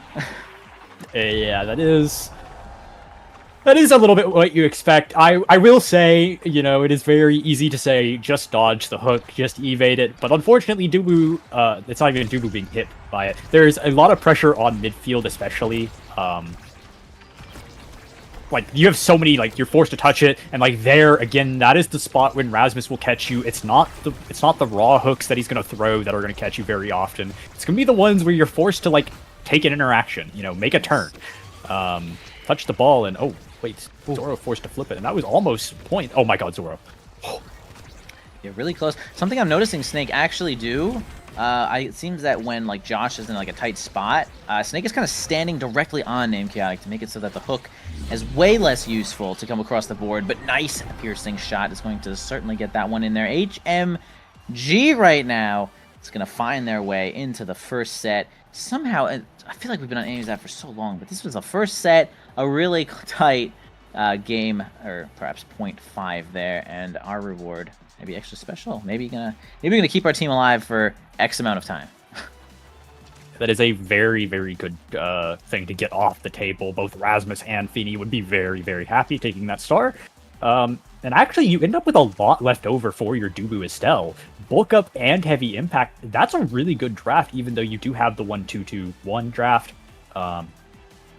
This is a very, very good draft for HMG, I think. You know, Heavy Impact, Josh has been pretty efficient. He might be able to find some kills with it, but just even if he doesn't find a single KO the entire game, the cooldown alone from hitting... Just kidding, he's already found one. The cooldown alone, though, on Estelle, whenever you beam the ball and the player, Crystal Thorns, you just get a lot of value out of it. And then Bulk Up Dubu. Snake will figure out something to do with that. I'm sure he will. Yeah, no doubts. Dubu, as probably... I do not know the strength. It's not even strength in this game, is it? It's power. The power scaling numbers on Dubu's specific moves, but I do know that Finny's primary, I think, is the highest scaling primary on power in the game, but irrelevant right now. One thing I do want to bring up, Milkman, so getting that extra special, while it's obviously extremely good, kind of feels like it's a little bit of like a mental pressure there, right? Because you like kind of have to snap save your team. You know that ult's always going to be up, and someone dies, and they'll be like, bro, I know your ult was up, bro. How you not saving me? You know that ult is up, though. Josh has Flip here, doesn't want to spend it, going to spend it just to survive. Snake also just about at nothing. The Expanse now spend. Everyone's moving up. Big 2v1 situation. Going to spend that resource Flip. Ooh, Log is not going to do them any favors there. Josh completely shattered as well. Still, is going to try to get an open goal situation. Yeah, nice dribble. I mean, it's surprisingly easy to get a goal when you dribble it nicely to the center there in overtime. I'm going to call it how I see it. I don't think this is a Dubu brawler. This is Dubu midfield with the Estelle up front. I think it's partially because of the damage. In fact, I'm almost certain it's because of the damage. But so often we're ending up with these spots where Snake is just hugging the midfield line and being this wall, and then eventually, like, Estelle will do Estelle stuff. Lots of damage here for Polar Cortex. Oh my god, somebody died. I'm not sure who. Oh god, my god! Everybody's dying. Flip him for the love of the game. Okay, what's Milkman's play here? Okay. Wait. Actual wait. I'm waiting. No way. I'm still waiting. Oh, I wish we had Somersault there. Maybe I'll cool That's down. so sad. Quite a long cooldown. Almost holds the line, but I mean, Chaotic did at least spend their flip to get that kill, which is probably unnecessary, but for the most part, doesn't matter at this point here. As we start on our next point, spends the ult onto the top side. It's probably just going to do some damage to Snake, but at least here with that extra special, we can heal our teammates even more often. It's not always about saving their entire life. As the Glitch Pop is going to make it, wow, nice angle to grab that barrier. A locked in here. Snake gonna at least hold the top line here. Getting hit by Finny's triple take is kind of catastrophic. A almost maintains that control to get the point. Ooh, misdirect almost grabs it as well. But they can't seem to do consistent damage. I mean, Chaotic is pretty low, but it's going to require some pretty hefty cooldowns to get a kill. Will they be able to do it with the big finish intact? Oh, no. Okay, it's actually going to get reversal.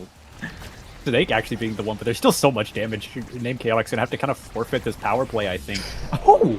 But it doesn't matter, 2v2, and it's still actually enough for Polar Cortex to score, and this is their match, or not their match point. Whoa, sorry, getting a little ahead of myself. This is their set point for this second set of Amy's application, and it feels like every one of these points goes so long. It does kind of, but not in a bad way. No, not like an Oni Oni Village. Like in a shattered way. Oh my! Oh, what a save by Zoro! Well done there. See if Milkman is going to use this flip here. No, just the Expanse. The triple take going to deal a lot of damage to Snake, or at least give the potential. Oh, great strike angle. Almost had it, but the Fool does keep it intact. Not a great angle there from Named Chaotic. Is going to result in possible catastrophe. A flip used from A. One resource spent from Polar Cortex. Great if your if you're HMG. To see those resources spent. Nice angle from the Fool. Is not going to fold to that piercing shot, but the triangulation from HMG and that strike angle is going to get it on through. Well done. That's teamwork right there, team. Snake has been so consistent with that angle today. It's just that tradition. It's like such a solid setup. You know, the enemy midfielder A is forced to walk up and take that interaction against Josh, and because of it, you get that little timing.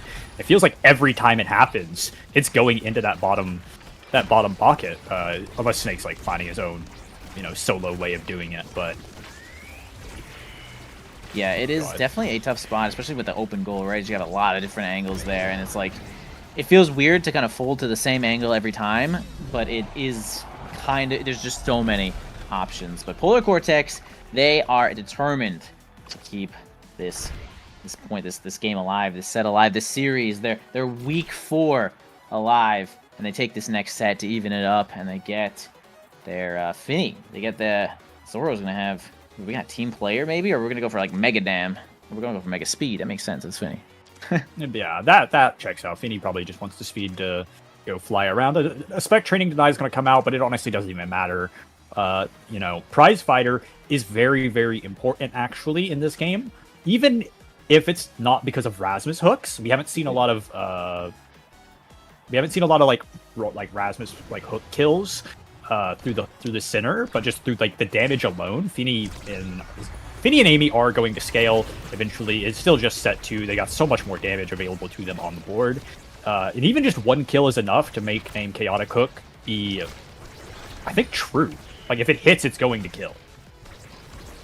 Yeah. Oh, yo, low key. The most important Awakening grab there, Cast to Last for Dubu. I'm almost certain makes a true combo between the Somersault and the Tofu Fortress. Nice strike shot there to save that barrier. But that could result in a whole lot of extra kills. It might just also true combo with the log, but now we're gonna have 1 barrier down here though. Josh, it was not open far enough to get that angle. Nice astral That's a really tough word to say while you're speaking. Astral projection. Josh is gonna get it up to Snake. Eye is also just about at nothing. They do combo on to Snake, completely going to eradicate them here. This glitch pop covers both angles there. Gonna grab that final barrier. Name Chaotic has a chance to dribble it here. 2v1 situation, flip really close to the goal and picks top. And unfortunately, Josh is gonna find himself dead either way. Yeah, that is a little unfortunate for Heavy Metal Gundam, but you know, still a pretty comfortable round. The only real thing, namely Name Chaotic, no joke intended.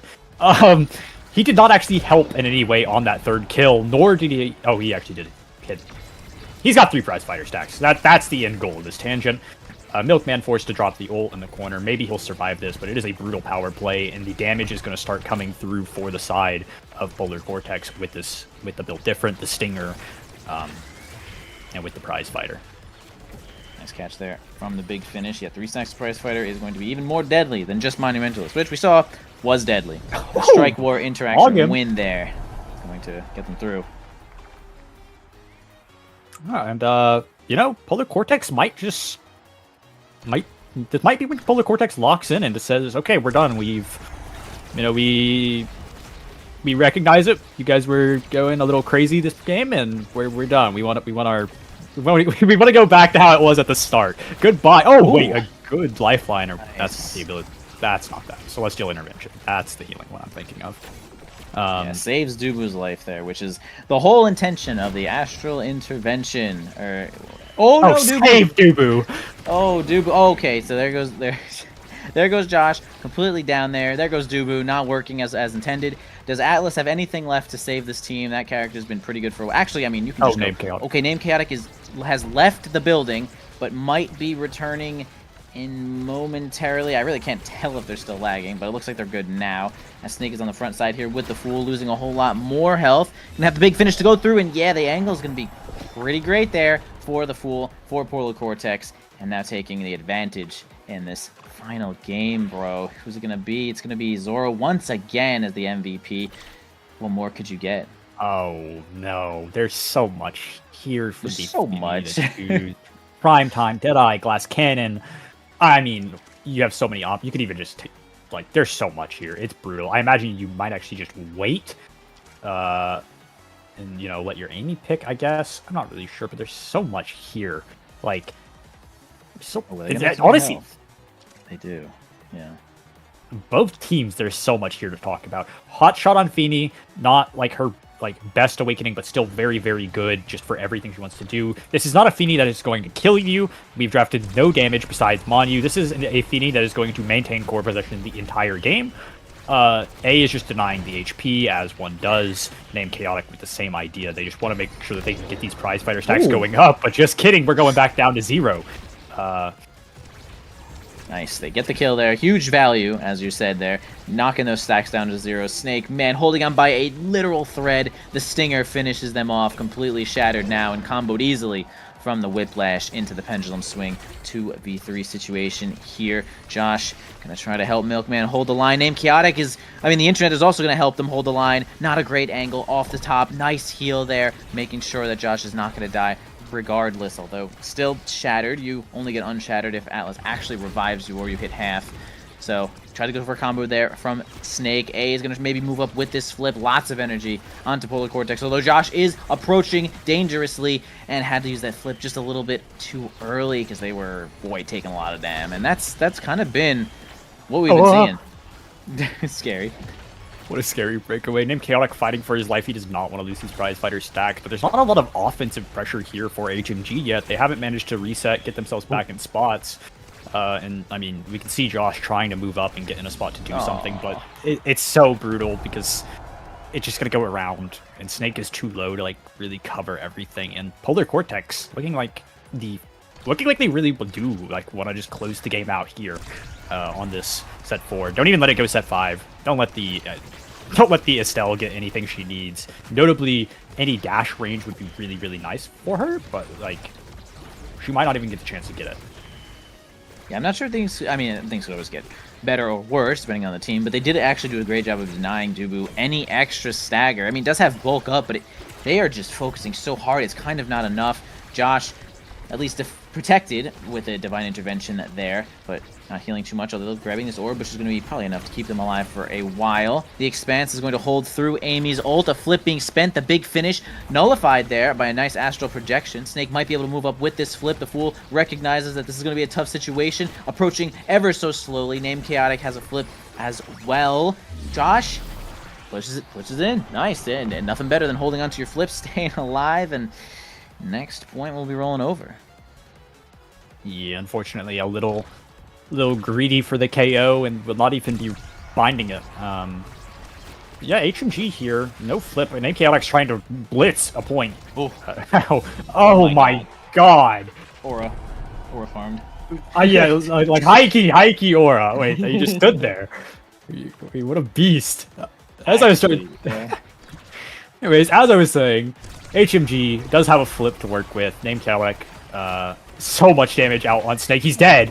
He's live. Celestial Intervention will keep him in for now, and Named Chaotic has to be careful, but this is power play for Polar Cortex. Oh my god. Yep, big power play. Expanse, basically Atlas's best cooldown being spent right there. Josh moving into the goalie position. They actually do get it out, almost getting the barrier there, making it a little scary. Everyone's going to have to back up a little bit there. Snake finally does return, blasts it, but not hard enough. Named Chaotic trying to beat here Milkman, but Astral Projection wins out. Josh helping to do damage to Named Chaotic. Snake might join them perfectly. The Fool moves up again. The Expanse was too much to deal with. It's going to completely void that flip from the Fool. A flip here from Josh going to be a counter there from one by a Astral Projection. Yeah, true combo there. Somersault into Dubu's next thing. Flip again spent, and both barriers are still up with basically 4 flips, I think, spent this entire point.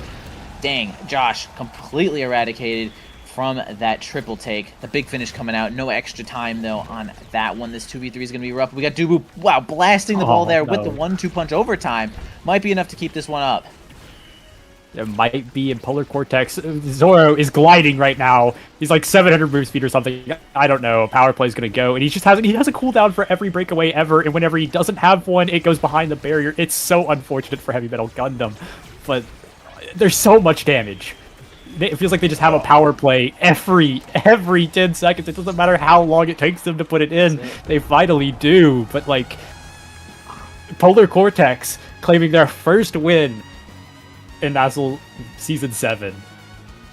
Congratulations to Polar Cortex, making nasl Season 7 the least memorable nasl ever with no 0-9. No, I'm just kidding, guys. Obviously, congratulations getting that win and not going 0-9, which is usually pretty tough pill to swallow.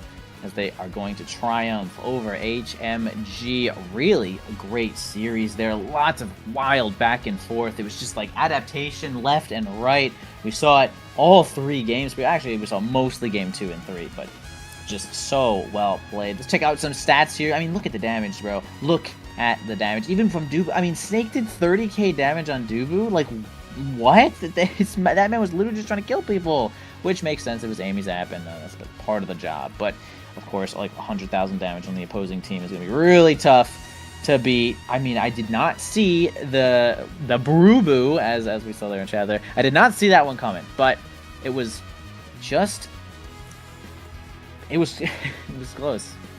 It was really close to make it happen. Did better than I thought it would, to be honest. I really thought that they would just like kill him instantly, but he did the extra special on Milkman. It was a really great pick. It was like the perfect set to win, to at least bring it that close. And yeah, moving on to a 1-3 record here for Polar Cortex and a 1-3 for HMG. Oh gosh, they're so even. Yeah, it is a very, very even for them. Yeah, I mean, what a series, what a game, and you know what? I'm going to go ahead and make it. I think Polar Cortex will win 2 games, maybe even 3. What? Are you serious? I'm a believer. I've seen enough. I believe, but that will be it for game 1. I think we're gonna go ahead and cut to break. We'll be back soon for game number 2, which is I believe Demon Time versus Bozo Bunch. That is our game 2. We will return shortly. Stick around and, you know, keep it easy.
Point of grand finals, a long journey, all comes down to this. Looking for a passing lane, there's the opening on the outside, the pass, it's wide open, a beautiful shot to the corner, they've reached the summit!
Welcome back, everybody. Season 7, game number 2. Sorry, series number 2. It's Bozo time. Bozo Bunch versus Demon Time. I'm back again, joined with Envy. What are your thoughts, Envy? How are you feeling about this game? Who are you rooting for? Ooh, who am I rooting for? Well, I will say I did get the opportunity to commentate with Drop Leto last week. So, or like the last week you did it. So I guess I'm going for Bozo Bunch just on that little, just on literally just that. Also, I love an underdog story, and I think Demon Time is kind of good. Like top like 50 or something like that. But Bozo Bunch could also be top 50. So I feel like Bozo Bunch, I love an underdog story. I think they got it. I'm in the pre-show right now. Bozo Bunch. Yeah, I'm down. I can't agree with you. I am a demon time sub, so I'm a big believer in these guys. But we are here. Atlas's laboratory explosive entrance start with a tempo swing as a second. Gumi and the Joker have opted into the tempo swing. Everybody else explosive entrance. It's gonna be a bloodbath, as we know Demon Time to be. They are currently as a team, I believe they are the highest KOs per 10 minutes. And I believe Joker, as an individual, is also the highest. Damn. Joker as an individual, killing everyone that they know, but in a good way, like in Minecraft. But actually in Strikers, which is just about the same. As we have a power play coming in, an obvious kill, an obvious flip. Ooh, counter flip there from Merchant. Is going to keep him alive. A great interaction win once again from Merchant, possibly the king of this entire game. Winning that interaction, but then Joker strikes the ball to score it. Demon Time, first blood. Okay, you know, I'll stop saying first blood. I'm gonna say something else, like first point. That's cool too, right? Yeah, that's so much more unique and definitely not done before. Drop Leto immediately getting chunked out, and we're gonna start to. There's a lot here that could go either way. Namely, we always have to talk about the Shianzu Kai. You know, is he the last remaining midfield Mafia member? I don't know. I think I heard that somewhere. Maybe not. I don't know. I don't know where Kaidu Vaughn have been up to. But regardless, it's Kaidu. It's Shianzu Kai. That's a bit of a mouthful, I guess. Or, also Merchant. We all love Merchant on this Vice pick. You know, something he's very, very good at. Grimella, you know, Juno. There's just everybody. I feel like everybody's on characters that they've got the experience on. We're not meta slaving it. You know, no X to be seen. We're on the Asher, but it's seen less. Kai Barrage. What can you do? Okay, you say we're not meta slaving it, but I see Kai on the board every literal game, guys. Chat, are you gonna tell me Kai is not good in this season or last season? I don't know, man. I'll be honest, but Kai. Very popular pick here in our nasl. Just kind of good in general. Got pretty good scaling, so we'll be seeing them quite a bit. Oh, okay, Gumi. Honestly, just showing off. All right, this is why I'm talking about the underdogs here. Okay, Gumi kind of going insane there with the behind the back perfection. But we do get our Supernova dealing in million damage. Actually, kind of an okay amount of damage. Mostly Drop Leto took all the damage because, as you were saying, kills per 10 seconds the entire opposing team. I know it's minutes, but realistically, for this team, it's like kind of 10 seconds as we have a power play once again. And it's going to be a lot of power plays here for Demon Time, but Merchant and Grimella are holding the line. Oh, wait, that glitch pop did not work out in their favor. The point will continue until the barrage and the strike. Joker pushes it on through. Demon Time, first set. Well-deserved there. I'll say it's well-deserved. Absolutely, and they'll claim their first pick at the Awakening, and ooh, a stacks on stacks for your Kai could be pretty big. Even an Orb Dancer, I don't know what'll go for. Shianzu's got options. Vice also has the beautiful option of Twin Drive available, so a lot more damage that's going to be coming through. Vice secondary, very, very scary ability. When she has one of them, let's make it two of them. And, you know, I think that's really about it. Joker does have pancakes. Oh, that's actually how this draft went. Okay, Shianzu's opted for the health to just kind of survive some of this damage that's going to come in later in the drafts. And Joker's gonna do what Joker does. Stack up move speed, score whenever he gets the ball. And if he doesn't get the ball, he'll go back and get it himself. Yeah, pretty solid draft there. I feel like they took a look at the board and they were like, hey, can you deny that health? We're the killing team and we have a reputation to uphold. And that might have been what happened there. Joker gonna try to kill the opponents too. Dropletto just about no health. Little baby Zentaro, not much health pool in that one. Giga Blast almost takes it completely, but another cooldown will have to be spent to end Dropletto's life. Actually, the weak hit of the barrier beam there, I believe. Gonna grab the first barrier as well. Joker gonna get a little dribble onto the bottom side there. Grimella helping here with some slime. Strike with friends. Finally, Dropletto is taken out by Xianzu's barrage. And Joker keeping a relentless assault up as Gumi wants to move up as much as they can. Here we go. Gets the ult going, but it's not at an angle that is so favorable that it'll immediately get it, requiring a couple extra cooldowns. Gumi flying in with the flip straight through Grimella's legs, and that'll be it. First point in this set to Demon Time, and they're kind of looking unstoppable at this point. Is if the underdogs of Bozo Bunch want to figure out a way to claim this back, I think we're ready to see something, because right now Demon Time looks very, very comfortable in just about everything. On the defense, what a beautiful hold from Xianzu and Gumi, holding hands. They will just strike player one after another, and what can you do? Joker, a little low, but I think he's fine. He's got the secondary, he's got the orb available. If he needs it, Gumi is actually the one that probably needs to be worried for his life.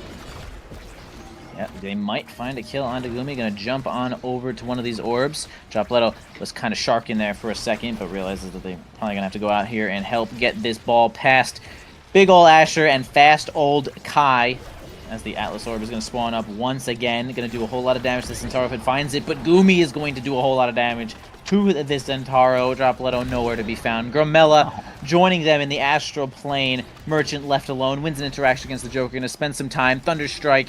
No more cooldowns left. Understandably going to lose that barrier, but survives long enough for at least Dropletto to return, and Xianzu going to answer back with a barrage with the assistance of Joker's stun. Damn. Stacks are almost stacked. Demon Time is looking pretty strong, and it only gets stronger from here. Dropletto 0 stacks of Rampage. What can you do?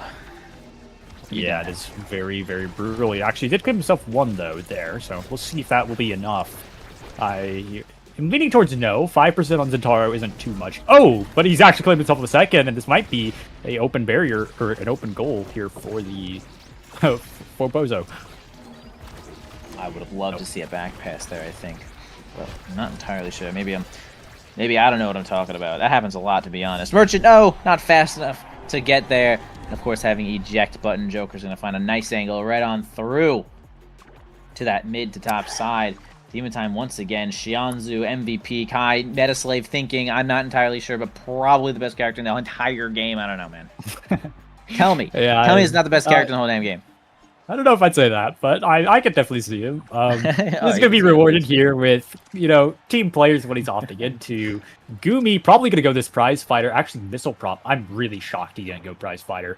I feel like that would be such a Demon Time thing to do. Oh, that's why he wants his Asher to have it.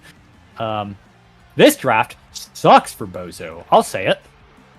Inner Focus on your Juno could come into play, but that takes a while to stack up, and you can lose those pretty easily, especially whenever Missile Prop. God save Dropletto. Who died? Joker did. Has been vaporized. Asher is no more until 5 more seconds. Loses all their stacks that they didn't even have at the start of the set, but can't gain them during this time. And there goes Dropletto, finding their way into the grave. Zentaro, not known for surviving most things. As we're pushing on to the bottom side, Merchant kind of doing a really good job, and Grimella, man, doing such a good job of holding this barrier for as long as they can, keeping it up until we can have Dropletto return, which is the best thing you can pretty much hope for. Maintaining possession on the top side, going to eject themselves right on back as Grimella does take the position onto the top. No strike situation found there. Okay, oh man, yeah, all right, so Gumi cleans it up there with the Cyber Swipe eject. Of course, having the extra range on the explosive entrance makes Amy just as more deadly. And man, this ult, Gumi's ult's gonna be nasty with this Missile Prop at the Timeless too. Absolutely, he's gonna blink forward, drop it in your face, and the range doesn't matter, but what matters is the 17.5% that you get from it, and also the 3 extra turret shots. Just a boot. Oh, good Giga Blast. Xianzu has been so good about dumping these Giga Blasts, either for scoring with them or what's happened more often this game, killing people. Oh, Gumi's actually there to collect that. What a catch. That was really tight. That was like the last little pixel of the strike box there. Oh my gosh, Joker going completely insane. Getting the flip, getting the blast. Oh, okay, we talked about blast. Giga blast right in Gramela's face is going to sink that one easily. Shanzu got that scope on to make sure that works out. Joker, no stacks of prize fighter, but 88 stacks of stacks. We got one little rampage onto drop Leto. Maybe get another one on this set, but you're gonna need a little bit more than that, I think, to take it from Demon Time here. Absolutely, and they actually might do it here, but Joker's going to be back here, manage to pick it up and dig it out. Gramela's got his flip. Dropletto will have his soon, assuming nobody dies. But Demon Time looking like they might just close it out here before anybody gets a chance to use theirs. Oh yeah, that'll be it. The tough spot. I was thinking, like, should Gramela flip? And then I was like, honestly, I didn't think that Gramela should flip in that spot. And then it got really out of hand really quickly. So it was like, dang. I get it though. Not flipping there I feel like is probably, it felt controllable. I respect it. I'm saying I respect it. I'm on board. Me and Gramela on board. I'm on board. I'm down. Pretty dominant of a showing from Demon Time. I feel like they showed up, did what they do, that being they killed you. Atlas Laboratory, a lot of damage on that map. Black Hole makes it pretty hard to play. Shanzu was also doing a lot of damage for what I feel like a Kai. You typically see this Kai pick, you might look at like Kai Asher and think, oh, they're not gonna like kill you. But Kai Barrage does a lot. Giga Blast does a lot as well. Especially whenever you're playing like Centauro. You just dump it into the brawler and then like suddenly like what's he gonna do? I don't know. I don't think there's a lot to talk about here. It felt like this was just Demon Time map here showing up, doing what they do best, and maybe they'll do. Maybe Boza Bunch has a plan available for Game 2. I don't know, but I'm very scared for them. Yeah, they will probably figure something out though. 8 kills in 10 minutes. Oh wait, 10 minutes and 40 seconds? That's a demerit. That's a demerit for Demon Time. They did not get all the kills within 10 minutes. I mean, incredible gameplay. But I mean, damn, that game is so fast that no one even had 100 redirects. Melo close, 99, but not enough just yet. Moving on over to the next game, which is of course going to be on the map that we all know and love. It's I didn't look. I didn't look, everybody. But boy, that map is so ready to be played. I feel like all these players love that map. In fact, I love that map too. And that map, man, there it is. I'm seeing it with my eyes. It's Inkies. Man, do I love Inkies. Gosh, all I do is advocate for Inkies when I'm on the mic. Me and Inkies are tight like this. And what do you think, Flop? You love Inkies? You tight like this? I love Inkies. That is one Inkies. Of my favorite maps. My team doesn't play it very often, but I heavily vouch for it. I think that map is very fun, especially whenever people really play around the water cannon and around the barrier. I think it's a very fun, like Mario Party, not Mario Party minigame, but in a way, no, you had it. You actually got it. Wait, you actually got it. I'm not saying it's not competitive. Don't get it twisted, but it does. I don't know. I just like it. I like it, and I get like Super Mario Sunshine vibes from the map, and that makes me happy. Chad, I like the water cannon. Chad, you heard it. He just thinks this is Mario Party. He just thinks it's a damn Mario Party map. I mean, that is the Freudian slip of the day. That's for sure. It's Pop. It's cool, bro. I'm your buddy. This is a safe zone. You could say Inkies. Doesn't really live up to the hype or something. We could break it down for a second. No, I like it. He likes it, guys. Guys, he loves Mario Party. That's fun. Well, it is a very fun game. That's what I'm saying. I do like Mario Party. Maybe that's. I understand why Maddie left us for Mario Party. Shout out Maddie. Bring Maddie back. That's my goat. Maddie. Where's Alex? Maddie. Alex is in heaven, I believe. Alex. Heaven's resident. I believe that's where he's at right now. And we're kind of just waiting right now, waiting to see, and there we go. We are seeing Inky's Splash Zone, heavy impact, built different. I expect a Rasmus Prio. That is a very good start for him. Maybe even a Julie. Not Where's quite Kazan? sure yet. Yeah, I don't think we'll be seeing a Kazan as much as you may be wanting it, but I'm down. I'm down. If we see a Kazan, I'm always down for that character. That character's fun to watch. Chat, I bet you $1 that we see Kazan in this game. $1. That's big money. Somebody take him up on that bet. That's a lot. That's a whole dollar more than anyone's ever bet against the entire chat. Luna being banned by Demon Time. They're saying, bro, I don't even want to. We don't want to deal with Luna. We don't feel like playing Luna. We just don't feel like it right now. And of course, Estelle being banned. Estelle always just been really strong when it comes to like a wide open maps. And this is like the biggest barrier of all damn time. Estelle's quite good at sniping that barrier. And here comes Metaslave. Metaslave, everybody. Ring alarm. Metaslave. Turns out Kai 100% pick rate in nasl. I mean, that's not a real stat, but could be. I haven't watched close enough. It could be literally 100% pick rate now. But Amy also being picked. Very good and safe pick as well. So, I mean, are we? Is it double Metaslave? Like, what's going on? Look at these midfielders every time. Where's Rune? Hang on. They could be flex. That might be like it could be Gumi Kai. I mean, right? It could be Gumi Kai. They are. There's. Pieces, right? I don't think I've ever seen Gumi play Kai. What? I don't have Gumi play Kai. Have Gumi play Kai? Have I what seen are we that? saying? We've never seen Gumi play Kai. No, not we. I don't remember seeing Gumi play Kai. Gumi play Kai? Okay. W rage pay. Anyways, I don't other think picks Gumi have plays come- kill characters, guys. Surely. Wait, there's Rune. I'm happy again. We're back. Yeah, we are. That is another one of his picks. That is probably his, if I had to guess. There's the Julie, like I was expecting. Yeah, this makes sense. This is all what I would be expecting. Asher back on the Vice. Okay, so we're just running it back. That's what it suits. No, we're not. What am I saying? We're running the Vice back. That's all we're running back, though, and the Kai, I guess. But that's Wait, does Vice count as Metaslave?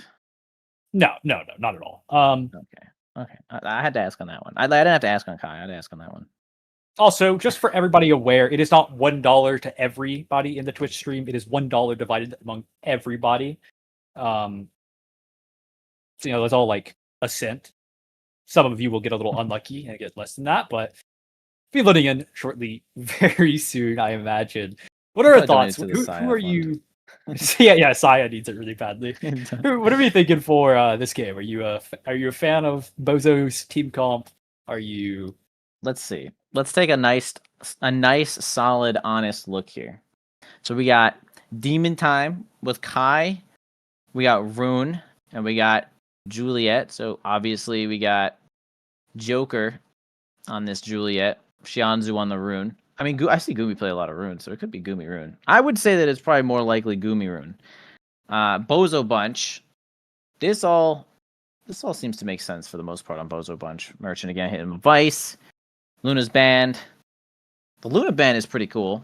It's pretty interesting. They're just like, yo, they're probably not trying to deal with Merchant hitting the Luna.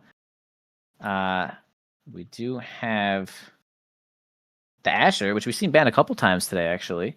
A couple different games. Asher. How good is Asher?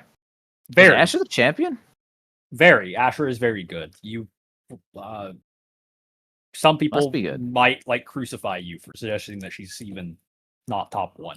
I thought Asher's top one.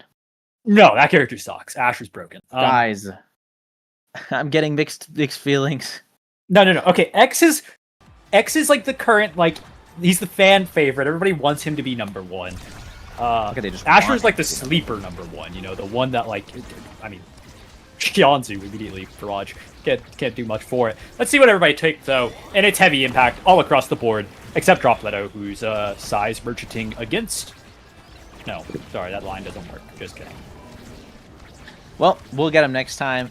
We do have a lot of heavy impact, a lot of damage, perhaps. And they do survive the water cannon here, as they're going to hold the side. Oh, yeah, big old rune pillar with the assistance of Joker on the front there.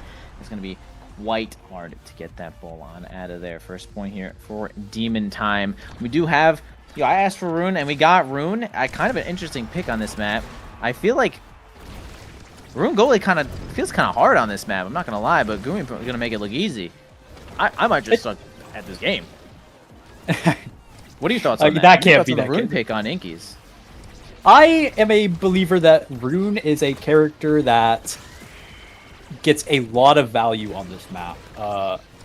Notably, not so much in midfield. I don't like him whenever he's midfield. I think he's got a little bit too much responsibility. But here, whenever you lock him in the goalie spot and you just let him like play this pillar bot, you know, he walks up, he drops pillar behind the brawler or on the out clear, and he just has so much presence that it becomes a real threat. Here we're seeing it again. If Joker was to lose there, you know, he's just gonna be fed the core. Get backwards, banish, get Gramella out, and oh wait, saved by Merchant, but that was looking really, really good by Gooby. Oh no, we do have Gramella completely vaporized by the water cannon. The Mario Party has become in full effect here. Although Joker winning a interaction against Dropletto there. Merchant's gonna have to defend. Double goalie situation. Get a punch is gonna be good. Just long range enough to hit Dropletto. Perhaps that size actually not coming in handy there for this big old Asher. 2 points here for Demon Time. It just feels kind of hard for Rune to cover this this barrier of this size without like a big, like stupid Rune Awakening start like Timeless and Monumentalist, but perhaps it's like really effective on the offense there because the barrier is so big and covering like the entire top clear by yourself is pretty good, so that would be understandable. Yeah, it is a thing of, oh, very good little cannon war, and it will be Bozo winning theirs. But for the Rune goalie, I feel like to make it work on this map, I feel like you have to go into it with the like idea that you're just gonna like walk up and beat the enemy brawler. Not with your abilities, not in the same way that like a Dubu does, but in a way of you're going to walk up and make the brawler take an interaction so that you can use the root pillar. And I mean, if it goes around you like that, that's not really, you know, what can you do? But Gooey is very, very good at that play style where he just walks up past the brawler and takes an interaction. And whenever you do that, Rune lets you have so much freedom, because if you lose, you just pillar. And like, what do you know, like it's... Yeah, that's true, that's true. It requires a different way of playing, I think. Okay, maybe not. Maybe the character sucks. Oh my god, he might be the worst, actually. Especially, Xianzhu might be the worst if they die here, but actually live, so they're pretty much the best. No one's going to die here in this water cannon. At least the pillar also does kind of stop the ball there to make the water cannon interaction a little bit easier to swallow. Xianzhu knocked down to just about nothing, but still going to help defend here with that barrage. Getting a little scary as Dropletto's approaching. They do survive the interaction there. Going to eat the orb too, just about unshattered. Okay, surviving. The water cannon is basically the hardest part of this map, and boy, that's kind of insane that Demon Time is alive here, though. The angles are not in Bozo Bunch's favor. The underdogs perhaps just were never meant to win, although Gramella trying to make it happen. Merchant spends the secondary, might have another one in a second here to get this flip, but oh man, you definitely don't want to be losing this barrier. We're going to use this defense if you have to. Dropletto with a flip, though. On offense, might be able to make it happen. Let's find out. Oh, God. The Joker with a core flip kill, and Dropletto flips early, and Xianzhu and Joker are gonna walk it in. Gooey's got his flip, he's comfortably chilling, there's no pressure on him, and like, this is fine. You don't care about the water cannon, it's just gonna, oh my god. You don't care about the water cannon. Oh, Joker! He's doing the thing.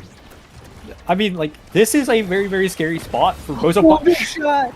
Oh, Gooey.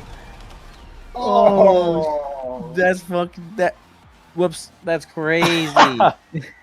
didn't mean to hit that one, but Gramella rewarded with the MVP here. Yo, taking a set. Bozo Bunch, I knew they had it the whole time. I literally knew that they had it the whole time, and they get their free awakening, which is so good. It's going to be stacks.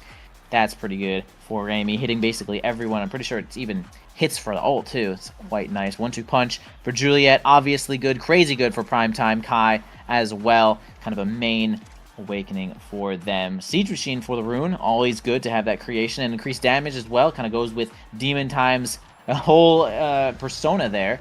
Even more size for Dropletto, which is nice with this built different. And Inner Focus is certainly interesting.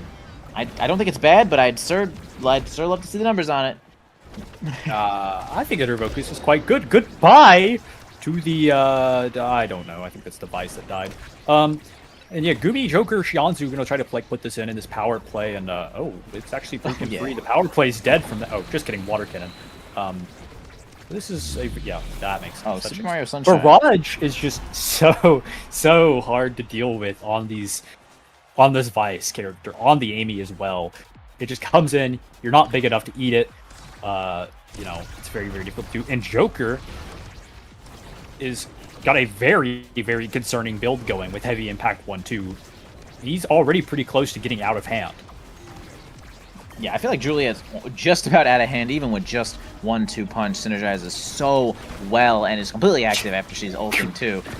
Whoa, here comes a water cannon. Nice angle to get it right on over to drop a Leto there, though. Merchant gonna go for a supernova, surviving the interaction as well. Gonna hit their own water cannon, but oh, kind of. Man, Joker with such a good angle there. Like, that was incredible. Obviously, Merchant wanted to, like, hit the cannon and then defend, but man, there was an angle that actually scores there, and Joker found it. I mean, these guys are good. Some might say that these guys are pretty good. Some might say that indeed, and I mean, I think Gumi's taking more of his own barriers than the enemy team has. I'll say it. I don't mean to flame on cast, but I'm calling it how I see it. I can only see it so many times. Dropleto's gonna put that one in, and I'm sure they're fine. They're chilling comfortably in this set, but it feels. I'm a little like concerned with like the idea here outside of I'm concerned about the idea for Bozo Bunch's comp outside dropping Amy turret with an Asher in front of it to spearhead. Because it just doesn't really feel like you have a lot that you can do. Goodbye to drop Leto. Oh, yeah. Power Chord's gonna put it in. The brunt of the power chord hit the core because Xianzhu evaded. I think that's what just happened. If Xianzhu instead got hit, I don't think the core would have went nearly as fast from the like lightning strike, the lightning zapping thing. But okay, there goes Merchant taking their own barrier, saying honestly I could take more barriers than Gumi at this point. Probably got like 3-1 right now though. Flip from Grimella is going to completely destroy there, making a nice power play, Gumi. And Joker surviving this, though, with the assistance of the water cannon. Complete banish. It's going to at least relieve some of the pressure. In fact, gets Dropleto's ult out there. Pillar's not going to remain solid, but still has the defense with Xianzhu and the Shadow Swap. It's going to keep this barrier up. And I mean, that's like the whole map, right? The water cannon, or the barrier that allows the water cannon to spawn. And now we have a nice passing play here from Demon Time. Going to take the next set, even this one up, and that's some of the nice stuff that we do get from Rune. A lot of like teleporting around there. Absolutely, and Kai is going to be rewarded again with something possibly quite big, a peak performance, a team player, and aerials. So many options, what to choose. I don't know. It's going to be the peak performance. Amy has a lot of options as well. Timeless Creator, that checks out. Hot Shot on the Rune, more cooldowns. Vice may be able to bulk up. I think I said that wrong. That's okay. Yeah, we got lots in this draft for everybody around. You know, peak performance, bulk up on. Oh god, peak performance and bulk up for the side of Demon Time. The Kai's gotten fast. The Julie hits harder than she already was. Gumi's printing CDs with Hot Shot. Team player on Merchant will be very, very nice, especially with this large barrier and, like, you know, the red speeds in overtime. But I don't know if they'll get there. We will have to find out. Nice dash punch there from Joker. Lots of knockback coming in there, and even getting some cooldown from the heavy impact as well. I believe that I don't know, it's weird that I think that the dashes in this game aren't actually impacts, right? It's just like her primary that gets the cooldown. Like they're not like actually have the impact tag, is that right? Who? Like almost certain that. I was like really surprised to see that like some of the dashes didn't have impacts. But either way, getting that point once again with the dash, really effective work there from Joker and Xianzhu, making such quick work of this barrier. I mean, it's the whole game, right? Like I keep saying it, do the barrier, you get the barrier down, you get the water cannon, and sometimes you score before the water cannon, and I'm like, geez, that's crazy. Water cannons kind of get you the point. Yeah, no, for sure. There is a lot of value in the water cannon. An unfortunate mishap, a little miscommunication between Joker and Gumi. Oh, doesn't matter though. He'll just flip him off with core flip. Not you don't get it twisted. Kai Barrage is actually gonna sink it in with a late barrage hit. Merchant a little bit of a missed timing, and Demon Time claiming their second set. Nah, he flipped him off, bro. Nah, he flipped him off, bro. Oh, Getting and Joker has options. I guess a twin drive. Some people are explosive / super surge fans. Actually, gonna be glass cannon. That makes sense. Joker's a big speed fan. I feel like for a brawler player, he really likes getting just the mobility. Kai gonna be picking up the explosive impact. Twin drive on the Vice again, just like last game. Will it be enough to change the fate of it? I don't know. We'll have to see. And yeah, that's the main pickups, I think, is the explosive and the twin drive. Kai's going to be fast. Merchant's going to have more secondaries. Everybody else kind of just, falling to the wayside, picking up what's left. Maybe some damage here and there. I mean, Joker getting the cannon on the cannon map. Honestly, triple, quadruple Omega value there to just have the water cannon in your inventory. Merchant Supernova gets the barrier, might take their own. Grimella actually holds it there with that glitch pop. Big water cannon coming in, but they do lose the barrier in return in the hands of Dropletto. Gets kind of barraged on out. The glitch pop giving it straight over to Dropletto, but they do survive that interaction there. Merchant trying to get in with the Thunder Strike as well. Trying to also maintain control. Gumi. Dropletto does have flip.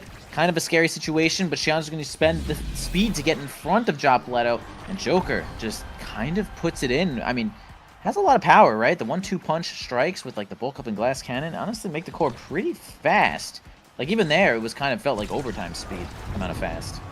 Absolutely, and the Vanish on the kickoff is so much damage for Joker to capitalize off of. He does need to be a little careful, but I think overall he's okay. Oh, he's bailed out by an unfortunate miscommunication, I guess. Although I think it was just everybody hitting. I don't think there was any communication involved. Dropletto not quite able to find that. Oh, Joker will actually be putting him in the ocean, on the lake, whatever we're calling these side areas. Working on this 2v3 situation here. Nice punch from the Joker. Gets it on through. Holds the ball with the flurry as well, but it's going to go straight on over to Gumi, who's going to use the water cannon to get it down there as fast as possible, but a great angle. That's actually the funny thing about the water cannon, right? It's like you get the ball down there quick, but with a good angle. You can keep the ball red and get it right back over to the other side just as fast. As Gumi's going to play a little bit of the midfield here. Shian's going to take the goalie position. Giga Blast going to knock everyone out of the way. Water Cannon almost continues to succeed. A glitch pop, not enough. The punch almost gets the kill onto Grimella. Joker working on a flip here. Only a couple more strikes left.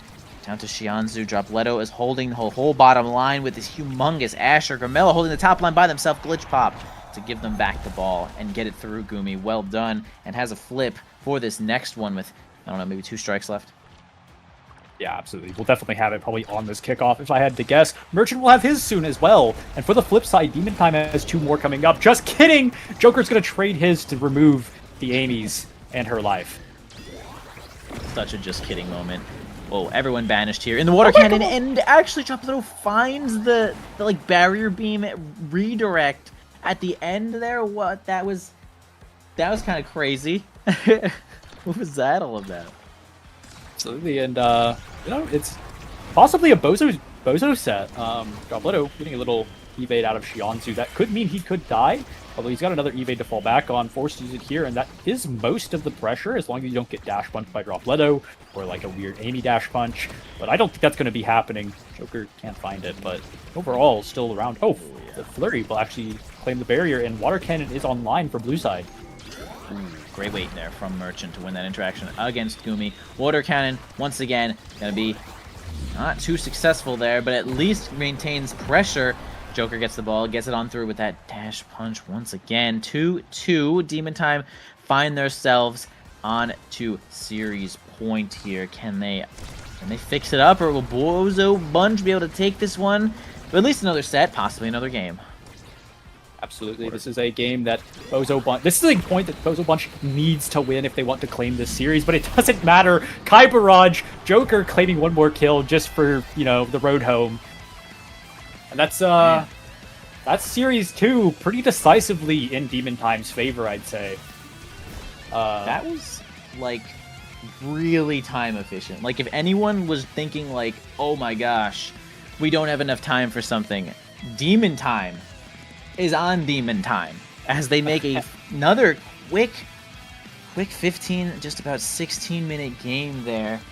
Oh my god. I really got, man, this team has like some dummy good coordination, bro. Like when you get Shanzu and Joker just like in the corner, it's like bro, you are like not getting the ball out of there. You need some like wild stuff. And Merchant was almost exactly what was needed. Like we saw in the previous game, like some insane holds from Merchant in these like power play situations. But oh man, then they have Gumi, guys. They also like Shanzu and Joker are so good, and then Gumi's like right behind them. So like really tough spot, especially on Inkies. Like this is a hard map, man.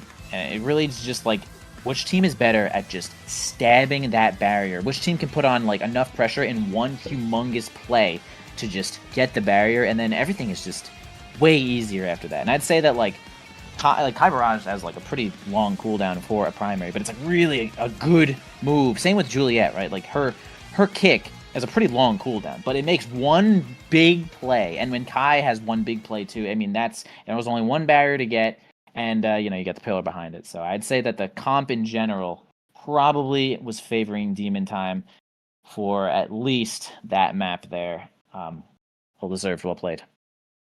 Absolutely, and that is Demon Time claiming their third win, 3-1. Bozo will be 2-2 after that. Very comfortable spots to be both ways. Nobody's fighting for their life quite yet. We will. Yeah, just wait. There will be more of that in the following weeks. But speaking of the following weeks, we should probably go ahead and move on to our Series 3. I am not sure what it is, but I'm sure it'll be great. Yeah, it Keep looks it like easy, everybody. Yeah, probably Dog versus RTF. It looks like it'll be on next one. Oh, fun series. So we'll be back for Dog versus. I already forgot. RTF. I'm getting good. RTF. Dog Slayers against Return to Form. Yes. Come back for that. Goodbye, everybody. Keep it easy. Stay tuned. We are back.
Point of Grand Finals, a long journey, all comes down to this. Looking for a passing lane, there's the opening on the outside, the pass, it's wide open, a beautiful shot to the corner, they've reached the summit!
Hello, everyone, and welcome back to nasl Week 4 of Season 7.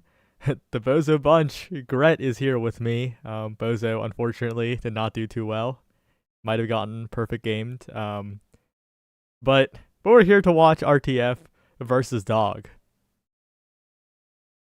Yeah, RTF, especially this season, I've really liked watching their games. Seeing their playstyle in this kind of game state is always a treat, and the Dogs especially too. They've been a lot more impressive than most people had thought they would, especially before qualifications, mind you. Most people didn't even think that team would make nasl, but they've been showing that they belong not only in the league, but in a consistent performance, a strong performance in it too. Yeah, and we're heading into Inky Splash Zone first, and taking a look at the draft here. We're headed right into the game a little bit quickly, though. This is a much more rune-free draft, although we do have some circles in that Fini. And Moff & Co. currently on the back foot, but if there's one thing that goalie is known for, it's defending magically in the open net. Yeah, one thing Finney's known for. Also one thing Moffin is known for. He's one of those miracle goalies who seems to save the ball when it's pretty much doomed. But Twisty is also a very good player at playing around that kind of goalie, one of the best 1v1 brawlers. Also suited for that playstyle is Rasmus, one of the best 1v1 brawler characters. On Inky's too, the damage is very notable though with the Finney secondary buff. The Kai Asher composition will be finding a lot of corner stuffing checkmate scenarios, but if your Asher's taken off the map like that instantly, you won't have the chance. Yeah, both goalies playing a part in the damage department. The Bolt Nikki with the strike to the top corner gets it around Moffin for the goal. Pretty unexpected, I think, because Hungry Boy and Moffin were layering strikes there, but Nikki's angle just says it's just a 1v1 now. Yeah, the starting awakenings, by the way, are Omega Infuse Accelerator and Monumentalist. We've seen this exact start earlier today, actually, I believe, on Inky Splash Zone, too.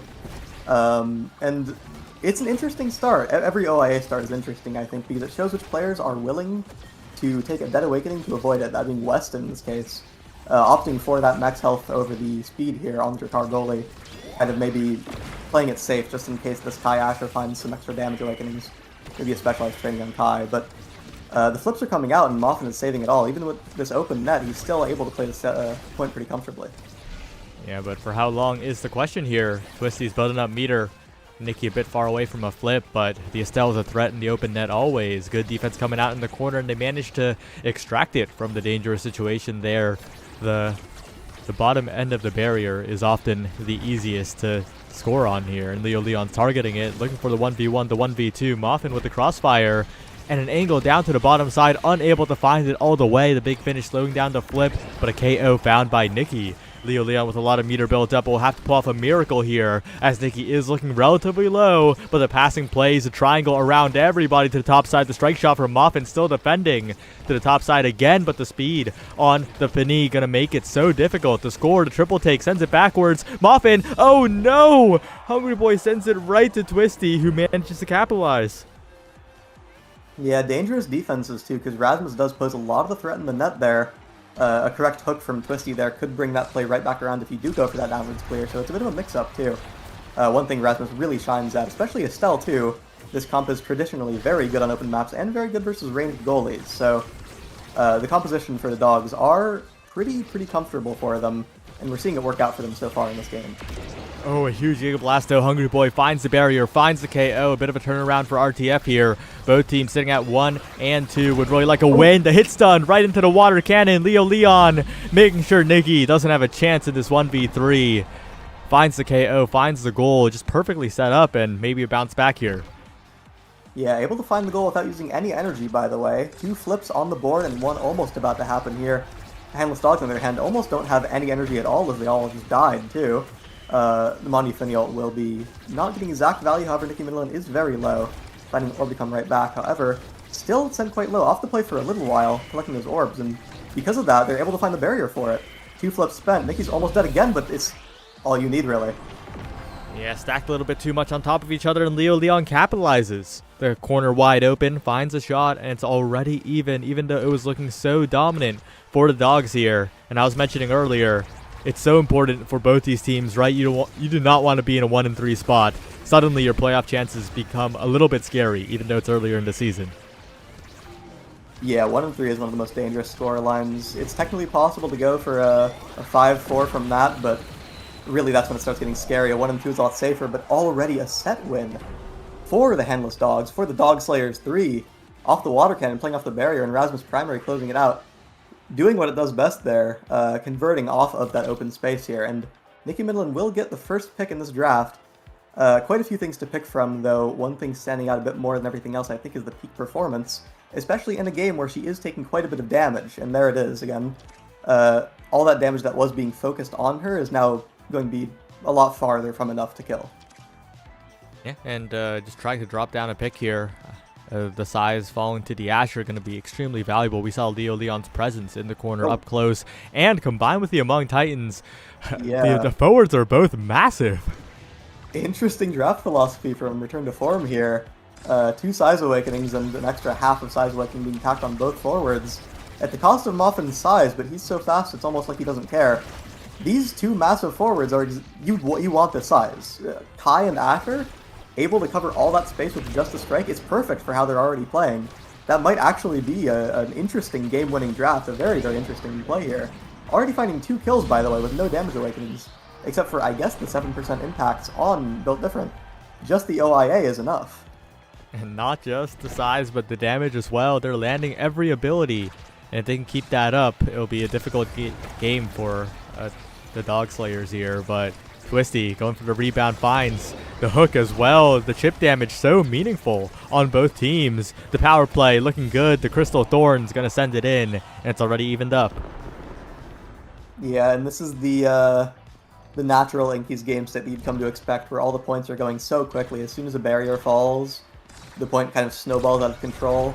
It feels like every single point is 20 seconds or less, and the ones that do stall out tend to go for a lot longer, but we've been seeing a lot less of those recently, as every time Hungry Boy is finding these random Giga Blast kills. Nicky Midland, again, going for those Quangle attempts, some of them successful, some of them not, and Weston's already super, super low. Maybe not picking OIA was correct for him, as he would be dead right now, but it's not going to make the difference, as Leo Leon is going to find the strike one win. And we've seen the offense just be overwhelming, right? Of course, Inky's a very swingy map. Whoever gets the first barrier has a massive advantage. But the fact that both teams are able to keep possession so well after the initial push is a testament to how well they're playing right now. Twisty to Nicky, looking for the crossfire on the barrier, unable to do so. And Moffin's going to have his work cut out for him here. Yeah, very calm possession going on here. Rasmus Estelle is the kind of team comp that really wants to have the ball for as long as possible.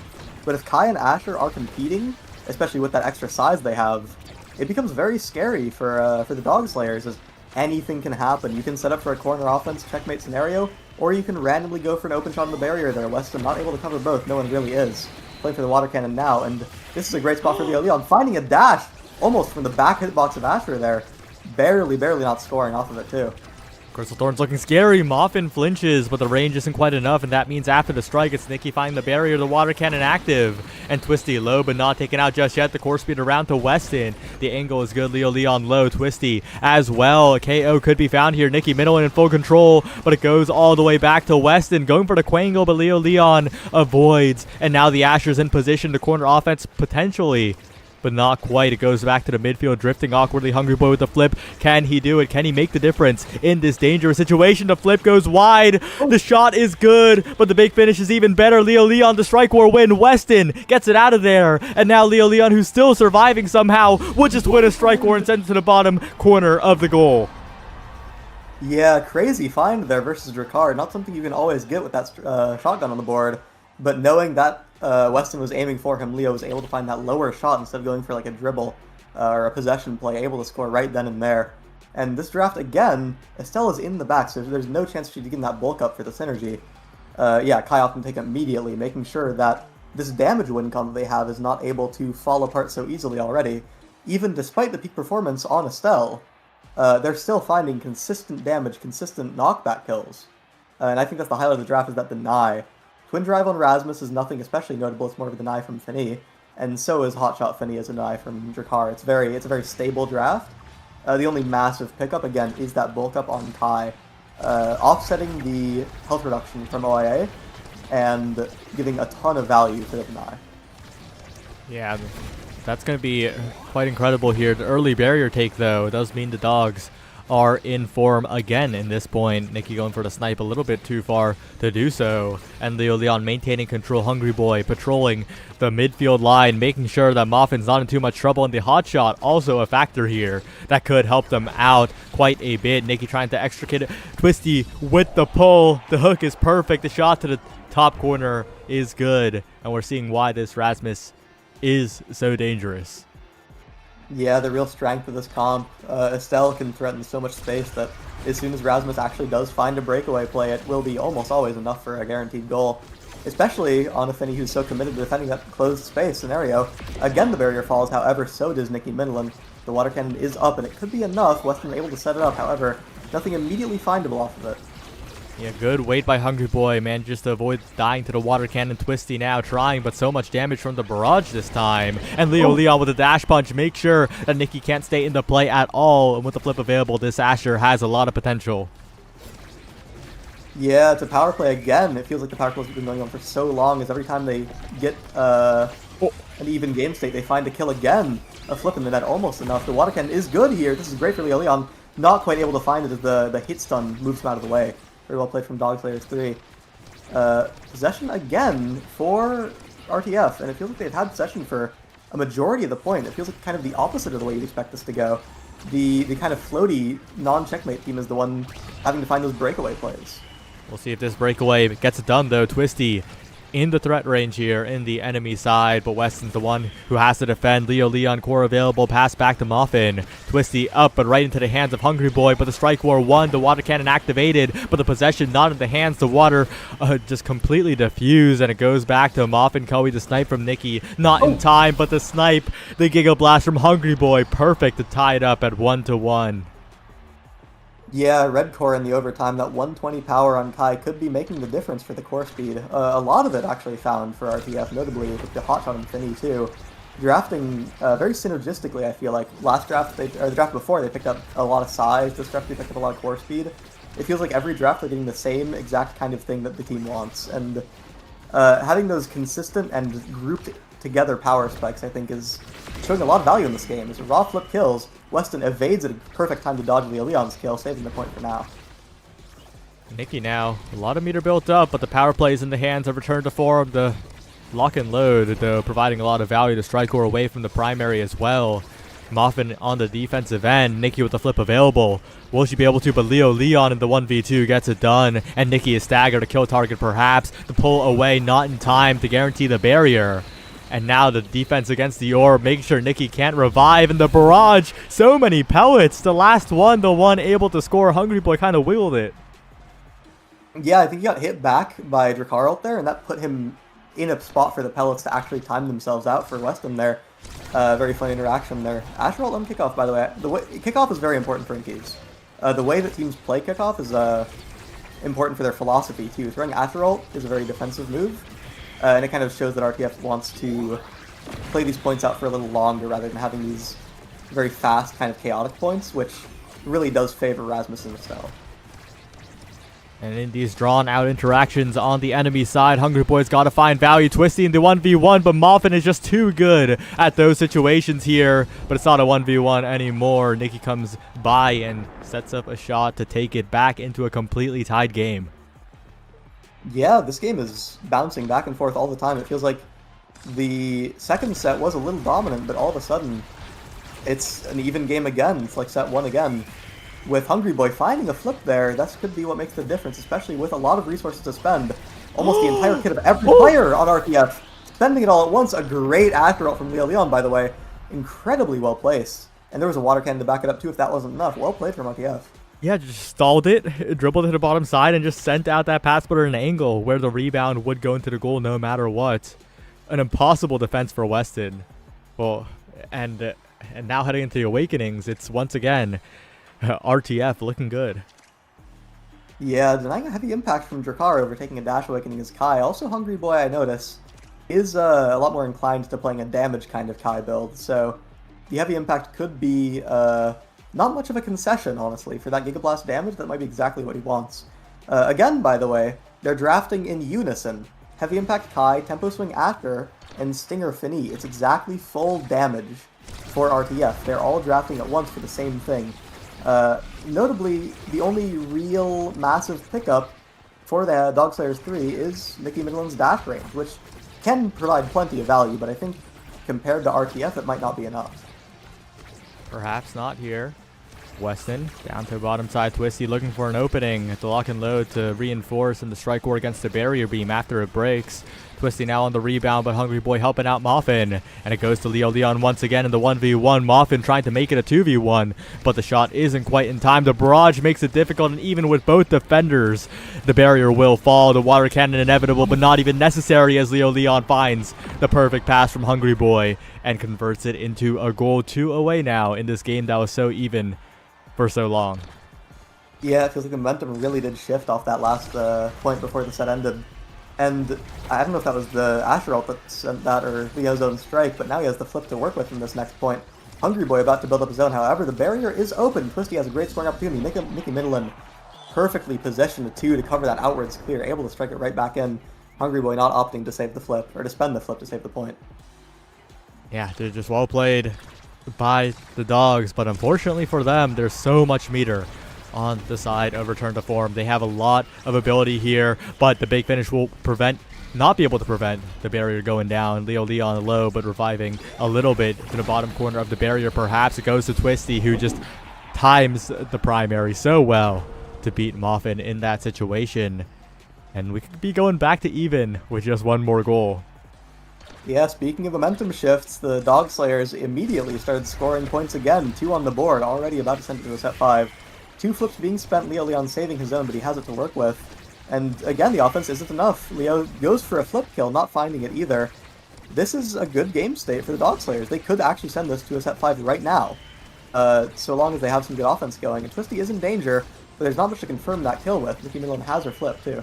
Oh, but Leo Leon, what a secondary. The pass back there. Ooh, a good clear wow. by Nikki, helping out on the defense, but the water cannons here making it that much more difficult. Holding the flip for just the right amount of time, though. Gets out of the situation, and now Twisty in the 1v1, perhaps not quite stuffed away. The core speed, though, on the side. The 1-2 punch on the side of the Dogslayers. Twisty, almost a full stick of butter available. And a lot of damage onto Nikki and Twisty, though, will make it difficult. Hungry Boy also in danger of death, and that's exactly what happens as Twisty continues to build up that energy. Has to spend a little bit to stay alive, and this power play is really hesitant here.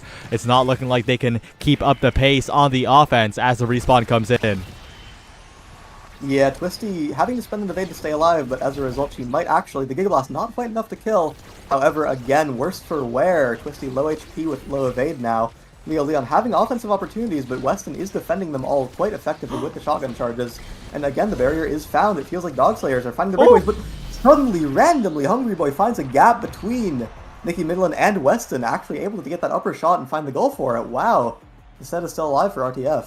Yeah, Nikki clearly expected the pass right to Leo Leon, right? Was positioning for that pass, but ended up moving a little bit too far up. Yeah, that's the mix-up in this game. You have to cover one kind of space, they can play the other. Again, this damage comp. You wouldn't expect Kai Asher to do all of this damage, but the threat of it, the pressure of it, is enough to make that goal open itself up. Yeah, incredibly well played by RTF. Although it was close throughout, they slowed down the pace of the game, really. Made sure that Dogslayers couldn't run them over with their speed. And when that happened, it gave Leo Leon and Hungry Boy so many opportunities to set up plays. Yeah, and I love Omega and Fuse Killer starts. That's the kind of game you see on that start where people are falling like flies, dropping like flies, with a composition you wouldn't expect to do all that sustained, consistent damage. Still finding that strength and the haste and the checkmate opportunity from Asher, while also playing a strong damage game. It's not something you always see, and it's an interesting game state, honestly. Yeah, Omega Infused Accelerator might be the real glass cannon. Oh yeah. Much more fitting name, honestly, so we'll see what happens in the next game where, again, like we've had that start for 2 games now. That seems pretty unlikely. Yeah. A third is possible, though. Similarly unlikely. However, it's just as likely now as it was last game, so anything can happen. Speaking of unlikely, though, we're seeing an unlikely map. There's been complaints about this map being in the map pool. And I think from that statement alone, you'll be able to guess where we're going in the next game. I have some guesses. Yeah, does it start with a A? It does start with an A, but there are 2 maps that could be a guess that start with an A. I'm going to guess Auten City rather than I'm Zap, personally. That's what I'll have to go with. Yup, somehow, someway, Auten City has made it through. This was the Dog Slayer's pick, right? Was it? I feel like the way I see RTF... No, it was likes to RTF's play- pick. Really? I'm wrong about them then. I thought they were a lot more damage favoring, but going for that open space kind of map, they really like the... I don't know, maybe Leo gets on like Zentaro or Julie or Kazan, one of those lesser played brawlers with the obvious exception of Juliet. Wait, you'll never guess what the start is. Say it ain't so. We're dancing on Auten City. Orb a dancer. Okay. But high key, this An is fair, interesting right? game. Like, it kind of feels more honest when it's a starter. Well, yeah, because it's not like you have to deny an orb. You have to go out of your way to deny an orb from the person who has the awakening. You get the value from it by doing that yourself. Bulk Up is a notable pick, by the way, because it's a great awakening. It's one of the best in the game. But it's contending with Orb Dancer on Auten City, so it might be something we see go back into the pool despite its strength, right? Mm-hmm. But the very existence of it, I think, kind of nullifies the chance to play any damage in this game, which is, again, something RTF, I think, at least, is very good at doing. They're one of the best damage teams. You get Hungry Boy on Vice, you get Moffin on like Rasmus or Finny. They're an incredible damage machine, but on Auten, with a Stagger Awakening, an Orb Dancer, I don't think that's a possible play, so we'll have to see what they opt for instead. Okay, it looks like they're trying to veto this start. Really? Yeah. Can you do that? If both teams agree? Stuff like that has happened a lot, so we can't tell them that they can't, right? Wait, can we? Yeah. Well, I could. I just don't have any authority, you know? I can tell them right now. We'll see what they decide. The refs are there, and we're just waiting because the draft can't start without the awakenings being decided or whatever. Mm-hmm.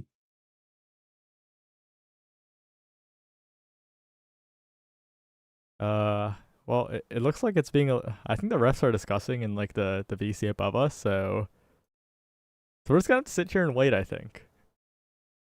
Well, if this draft is the one they're going for, there's a Rasmus and Estelle ban, which is interesting to see. I like the orb start. I wouldn't veto this if I were in the game personally. These are weak players. You got to run it.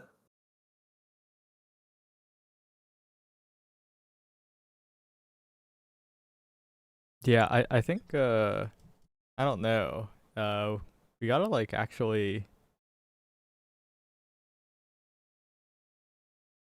being on cast for this is kind of awkward because like I'm trying to figure out what's going on and I gotta say something. Yeah. I don't think this draft is real. What if we just cast the draft like it is real, and then we'll act really shocked? Okay. Goes away. Yeah, So a Luna pick. Oh my god. So Greg, what are your thoughts on Luna on Auten City? Yeah, I think Luna Asher is one of the most oppressive team comps on an open map like this. Luna has a lot of space coverage with her dash. Infamously, it's a low cooldown. Honestly, it's 15 seconds. It's something I found out earlier. For how much coverage she gets that ability, it's a very low cooldown. However, it is kind of the only thing she can cover space with. So even if she does spend the ability, right? It's on cooldown for the next 15 seconds. Even if it's low, that's still full downtime for her. Some characters have like partial downtime.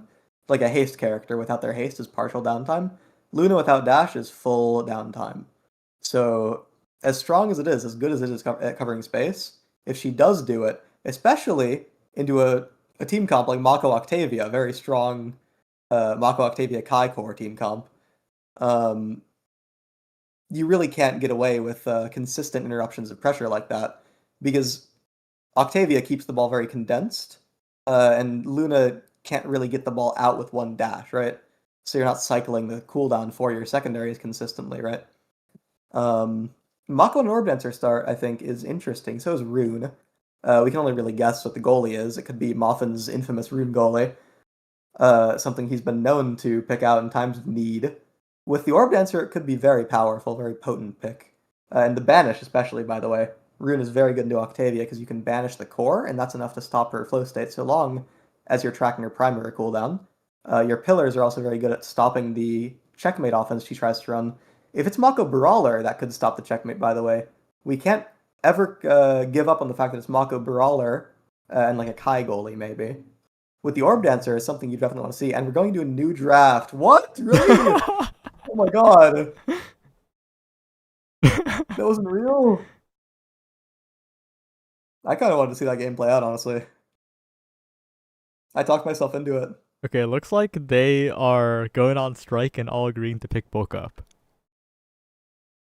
Oh. Yeah. Okay. So that kind of that changes everything. That's yeah, I guess it's harder to rule out.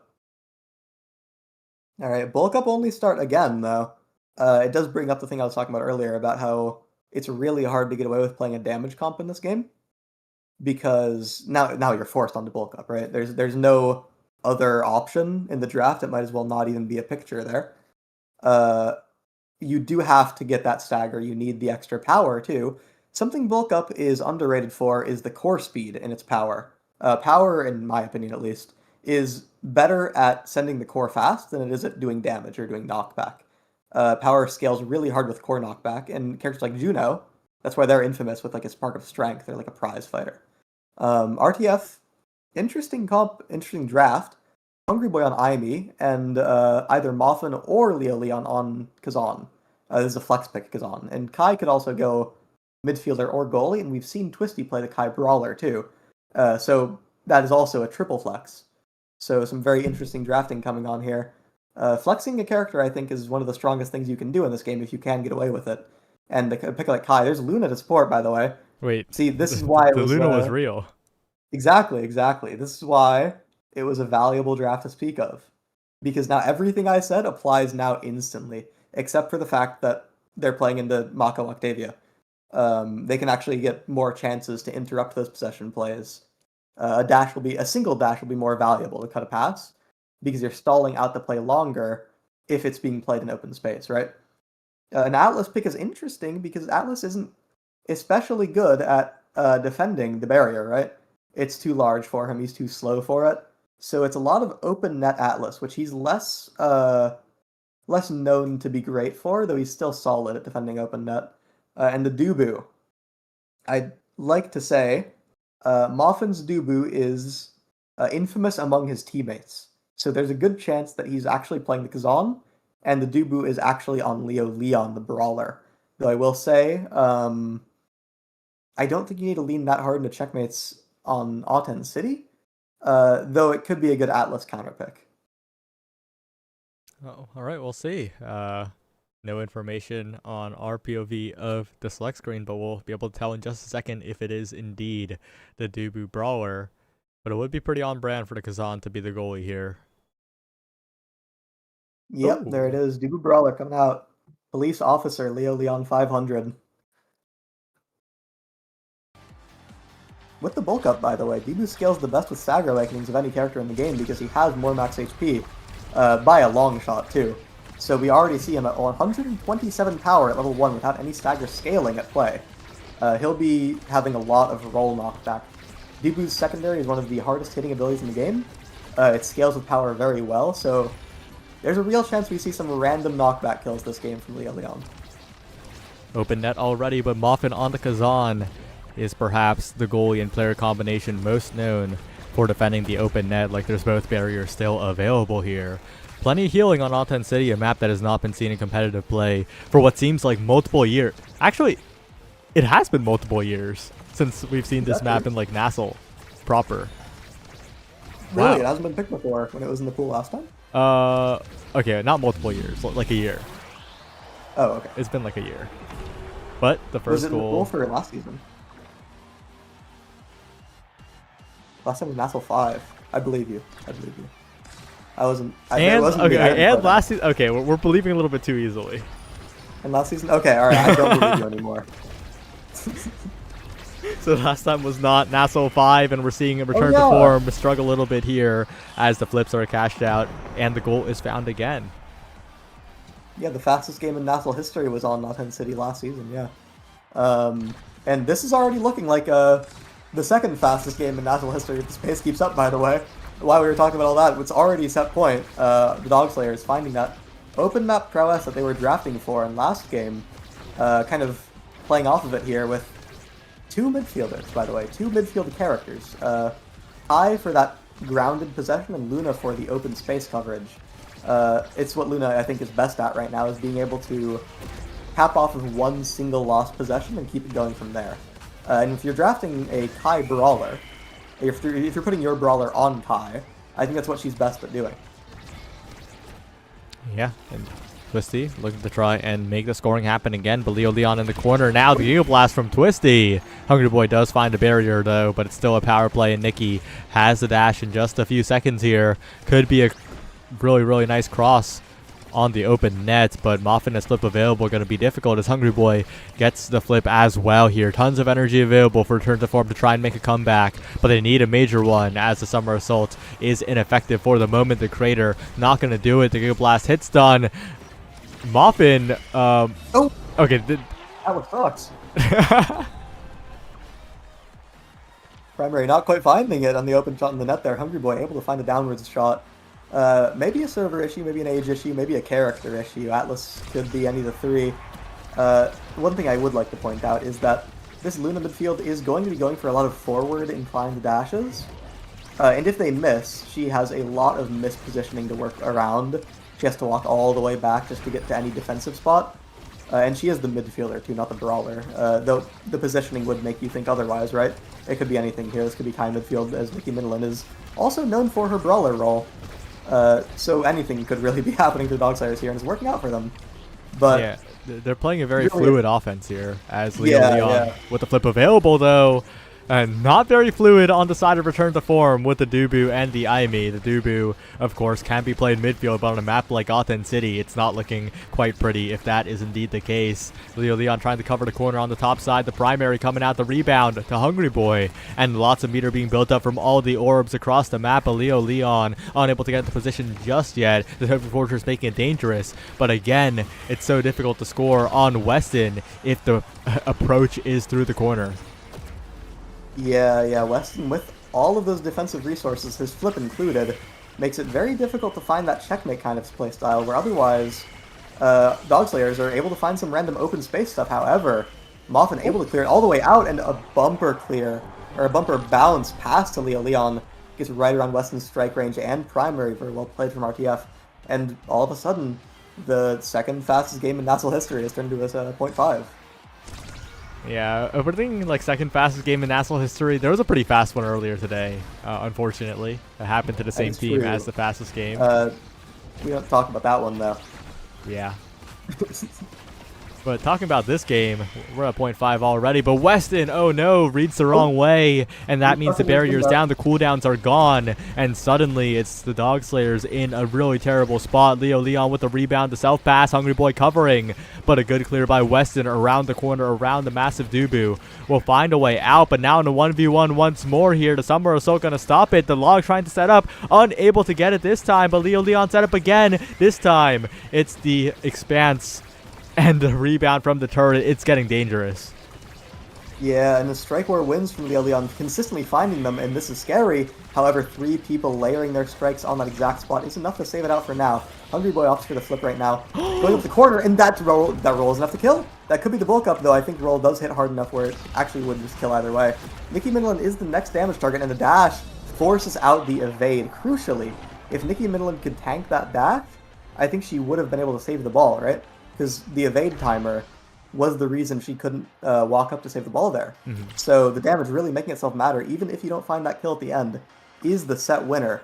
And Hungry Boy has his pick of the litter here, Prime Time and Super Surge and Missile Propulsion, many important picks, opting for the Orb Dancer, which I didn't even see, went right back into the pool. This does mean Atlas gets to pick between Prime Time and Missile Prop, both of them being taken away. Kazan does not like losing Prime Time here, as he doesn't have many alternatives. The Prize Fighter is his best next pick for the power, something Kazan really does like, especially on his closed strike. But Primetime Kai and Missile Prop Atlas are very dangerous awakenings to deal with. So he tried to redraft and handshook, not everyone taking orbs, just for one person in the game to get orbs. Big Amy wins again. Big Amy, this character's had it too good for too long. Hungry Boy is going to be profiting and walking across the entire map. Hungry Boy is munching everything. How many orbs? 5 orbs. He traded his whole barrier for it, but it worked out. Already fully stacked, and again, I think that's something he's willing to trade, considering how fast the Optic Barrier does fall, but a random big blast. Able to get right past Muffin's strike, almost frame perfect. He's not able to react in time with a hook. A point scored for Twisty, and you start to question whether the orb stacks are actually paying off. We'll see next point. Yeah, we'll have to see. Sufficient orbs now to do some damage, it feels like. Hungry Boy to the top side, looking for a slow passing play, but you gotta wait for the orb spawns to get the real benefit out of here. Hungry Boy's gonna be looking as Leo Leon goes on solo offense. It's so funny. It's been so long. When was the last time Orbs and Aten were in the nasl pool? The answer is multiple years ago. Yeah, in Season 1, right? It was, oh, what a Cyber Swipe confirmed dangerous pass getting cut off by Hungry Boy. The last time Aten was in nasl was Season 1, right? No. The last time Aten was in nasl was last season. Oh, yeah. With orbs, I mean. Orbs. With orbs. The last time Aten was in nasl with orbs. Orbs were in a while, or just a bit ago, right? Oh, well, this isn't the kind of game we see very frequently at all. Hungry Boy is giving us a bit of a new experience on nasl. Not something you see every day. A good hook from Moffin, kill confirm. Not something you always see from Kazan Goalie, though. When the Brawler does walk up, he's able to find that confirm infamously strong, and Nikki Middleton is able to stall out the power play for quite a while with Luna's, again, very, very potent map presence with her dash. Able to save the flip for it, too, and some scary offense all of a sudden happening here. The Dubu roll is able to cut off the flip, and it forces out Weston with the strike, and Hungry Boy cutting the pass before the flip is even struck. Catching Weston's pass there instantly with the turret to cover just in case. RTF cutting the pass again, set point again for them. They're able to take this maybe to a series set here. Yeah, a little bit of an overeager pass, right? Tried to get it going a little bit too quickly, angled it forward, but need to go for the risky, pure vertical type of clear there. But it's so difficult to do in the moment. The barrier now in danger. But Hungry Boy and Leo Leon collapsing. The effective range after the cyber swipe of that Aimi with the orb consumed is so scary. But look at that. Moffin pokes through absolutely everybody. And the barrage is good, but not good enough. Moffin frame perfect. The Tofu Fortress even better.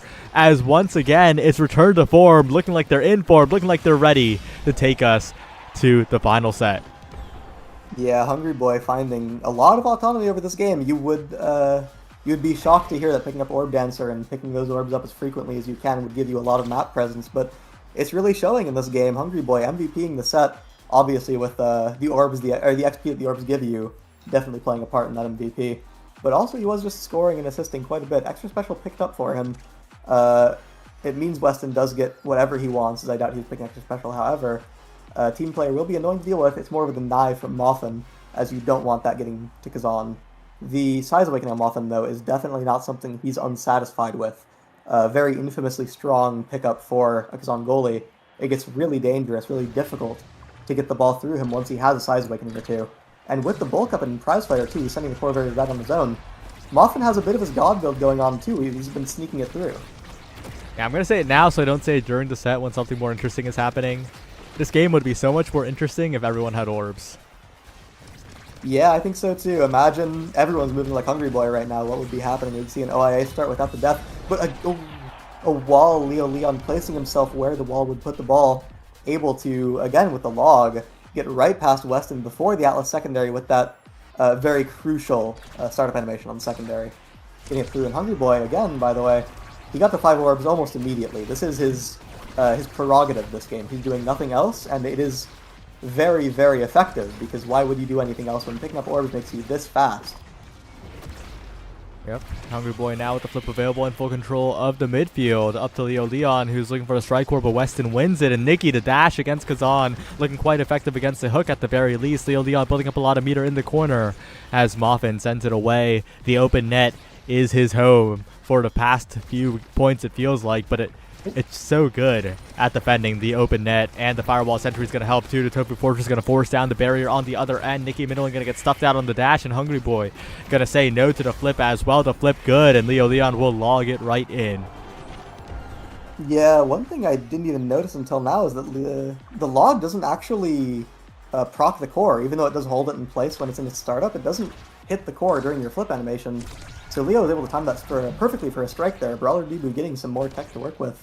And again, it's a series point right now. RTF is only 1 point away from winning the entire series. A very fast series, a very fast game, so long as they do win it right now. And Hungry Boy is on pace to, especially with his actual pace, with his movement speed, running some very potent offense in the barrier, taking it almost instantly. Leo Leon has no energy to work with, but doesn't feel like he needs it with all of these abilities coming through. Weston with a good evade clear, though, keeping the game alive. Up to Hungry Boy, who is looking once again for that speed opportunity, moving at the speed of light, and the Firewall Sentry making it difficult here. As Moffin sends it right forward, the Barrage making it hard though, as once again, it's Hungry Boy who is sitting here, ready for a passing play to Leo Leon. Perhaps the Barrage again from Twisty, and Nikki flying in to find the goal for the Dogs. Yeah, great pass cut, winning strike war versus Hungry Boy. If he didn't strike, there's a chance he got stunned anyway, too. Luna Dash, very strong ability. Nikki Middleton using it well, and they're keeping themselves in the game here. This could be the trickle. We've seen it earlier today. Heavy Metal Gundam, only 1 point away from losing, was able to take the whole game back. And the barrier's fallen. This could be the pace they need. Definitely could be here. Hungry Boy, Leo Leon, once again converging onto the corner, looking for the barrier take. Their barrier may be down, but it's a familiar sight to them. Nothing to worry about when you have Moff and Koei on your team. And Leo Leon maintaining possession on the bottom lane. Nikki, though, flip almost available. Hungry Boy, no orbs needed on that play. Finds a barrier take. And now with the flip available, is looking very scary here. Looking for the pass, looking for the Firewall Sentry, looking to try and close out this game. As Leo Leon has built up so much meter, used a little bit on the evade. Twisty barraging it up, but Moffin body blocking a little bit on the defensive log as well to help out. And Twisty has a flip now, needs to make the difference. The Tofu Fortress going to delay it, but this Kai Brawler needs to do something before the game is over. Yeah, and the corner offense is being set up. They're putting it back in the corner every single time, as eventually those resources will be spent. Going for a Giga Blast play, not quite finding it, baiting out for Nikki Middleton's dash. An interesting plan, but not quite working out as Hungry Boy was in position to defend it. The Ghost Pop here, it could be enough, but a lost strike war, a one strike war for Nikki Middleton, able to keep the game alive, but just right there. With the speed to work with, Hungry Boy can diversify his strike timing whenever he wants, and because of that, he had the option to go thread the needle between both of the forwards of Dog Slayers 3, get the ball to that open Leo Leon, who had his pick of the shot. He go up or down, Weston can't cover both, he eventually found it, and a clean sweep from RTF in that game too. Yeah, and it's just so disappointing, right? Because the game was kind of decided after the first set when, of course, Leo and Hungry Boy executed very, very well, but how do you handshake a worse game state? Like, guys, you handshake a worse game state and then blame the orbs. This is why we have rules in place. This is why we have them. There was a chance, there was a very small chance that the orbs wouldn't actually come back into the rotation, though, if no one picked it, so you never know. Yeah, there's really not much to be learned from this game, unfortunately. Moffin, though, performing as well as always, right, on that Kazan goalie in the open net. Perhaps the player that is looking the most comfortable on Autumn City as a map, as the barrier is often even more vulnerable than the open net itself. Absolutely, and it's something that you're kind of scared to pick in the Moffin there, the kind of comp like Kai and Luna, where if he does get that power and that size, if he gets that full comfort and he can just play literally however he wants, it's really, really difficult to score if you don't have any inevitability, if you don't have any checkmates. If you're playing Kai and Luna, you're not able to find many consistent guaranteed goals, even on an open map like Aten City. It's really hard to open up a Kazan like that, especially a Kazan as good as Mothin is, with two forwards that don't have any checkmate pressure. But that's going to be a 2-0 for RTF here, and sitting at 2-2 is quite good for their playoff chances, right? That record is looking pretty optimistic, all things considered.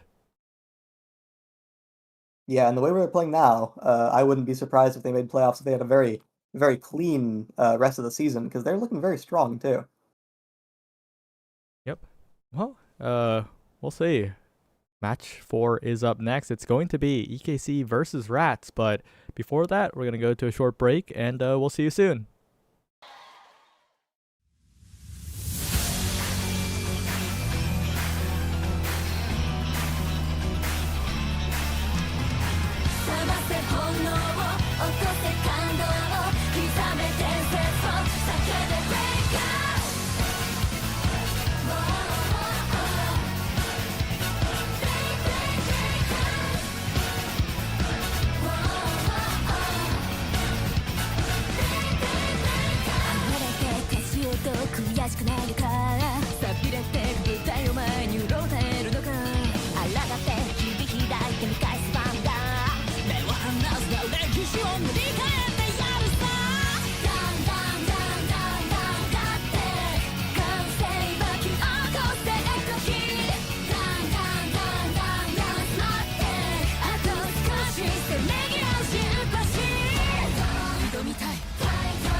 Point of grand finals, a long journey, all comes down to this.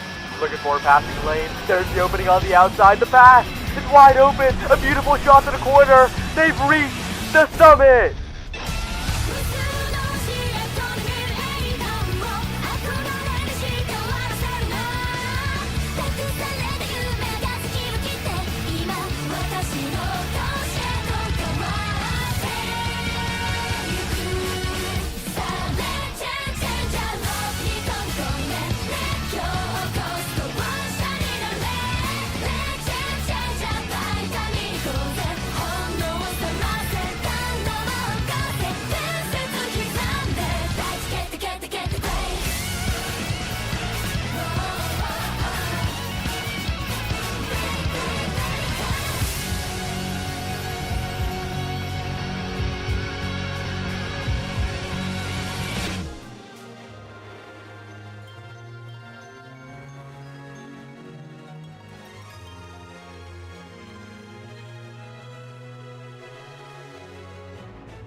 Hello everyone, and welcome back to the North American Strikers League. I'm here with AJ Cannon for the 4th series of the day. It's Air Kitten Club versus the Rats, the Rat Pack.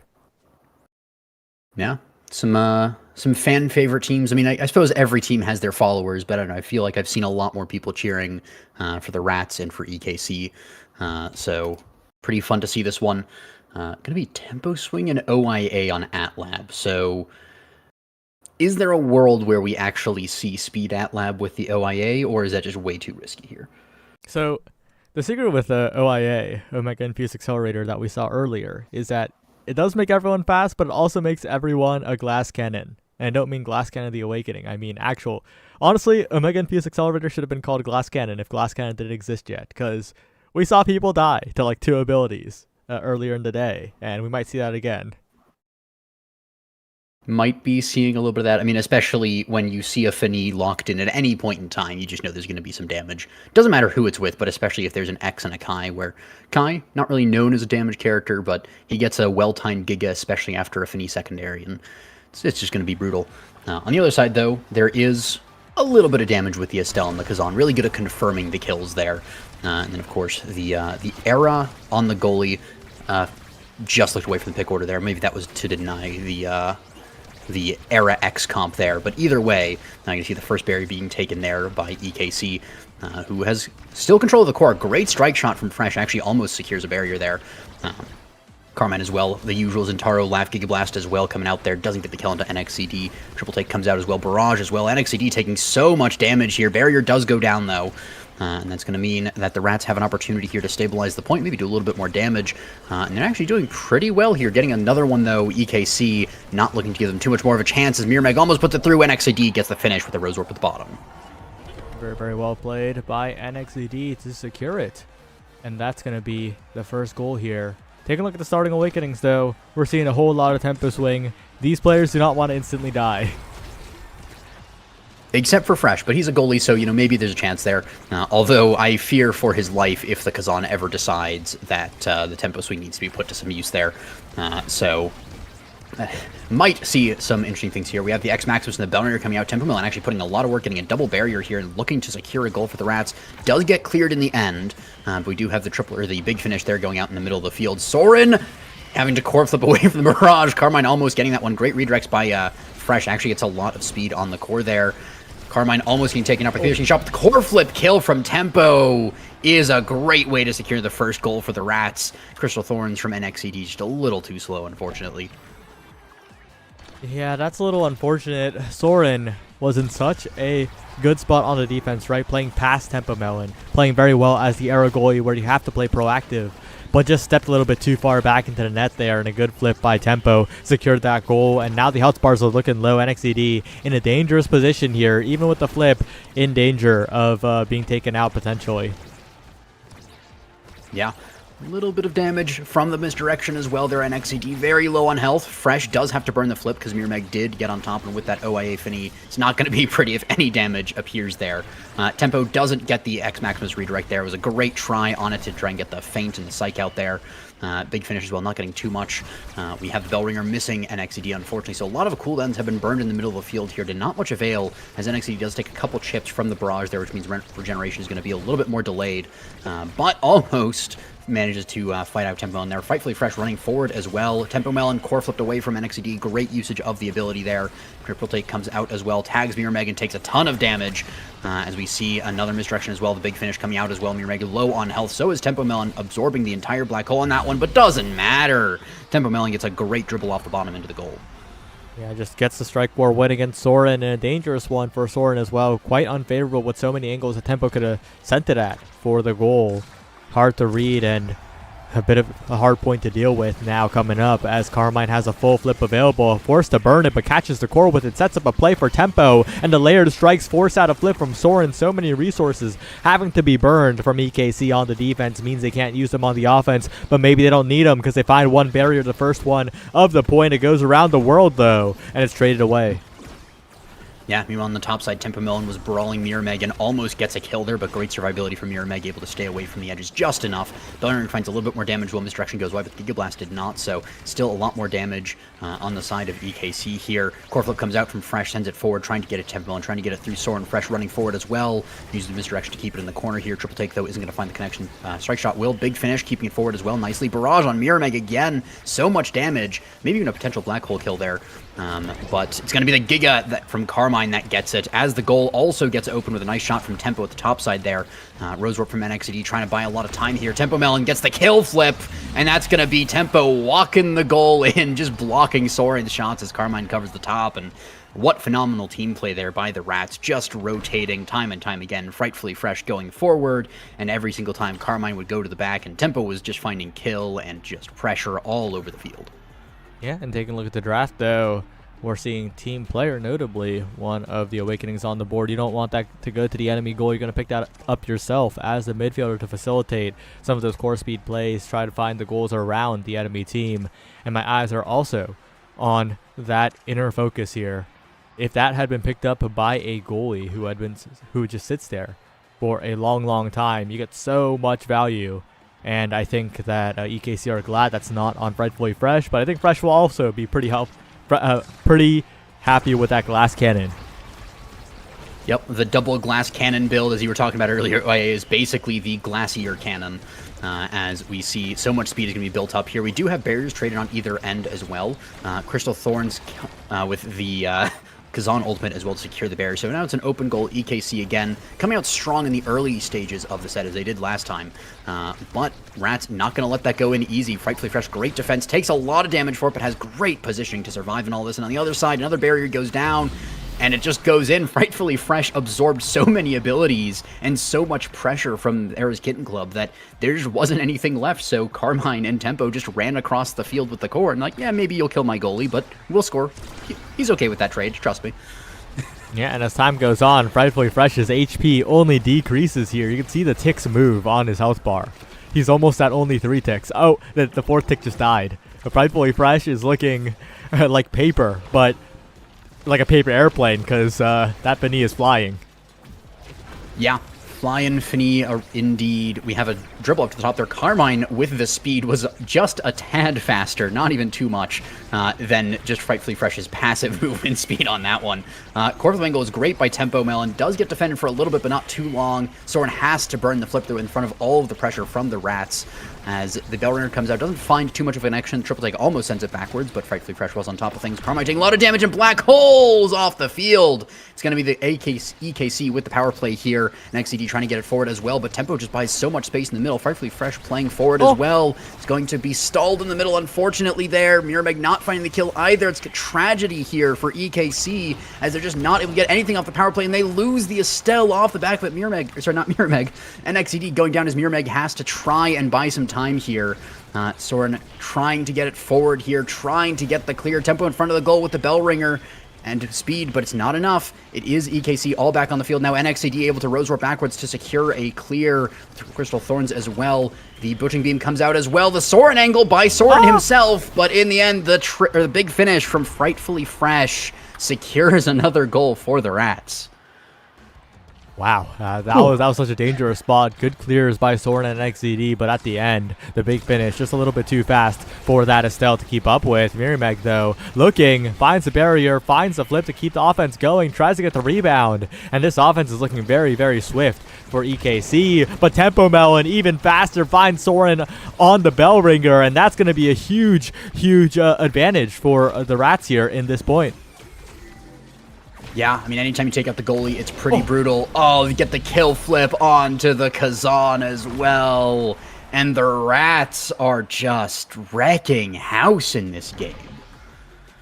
It is not looking particularly close, unfortunately.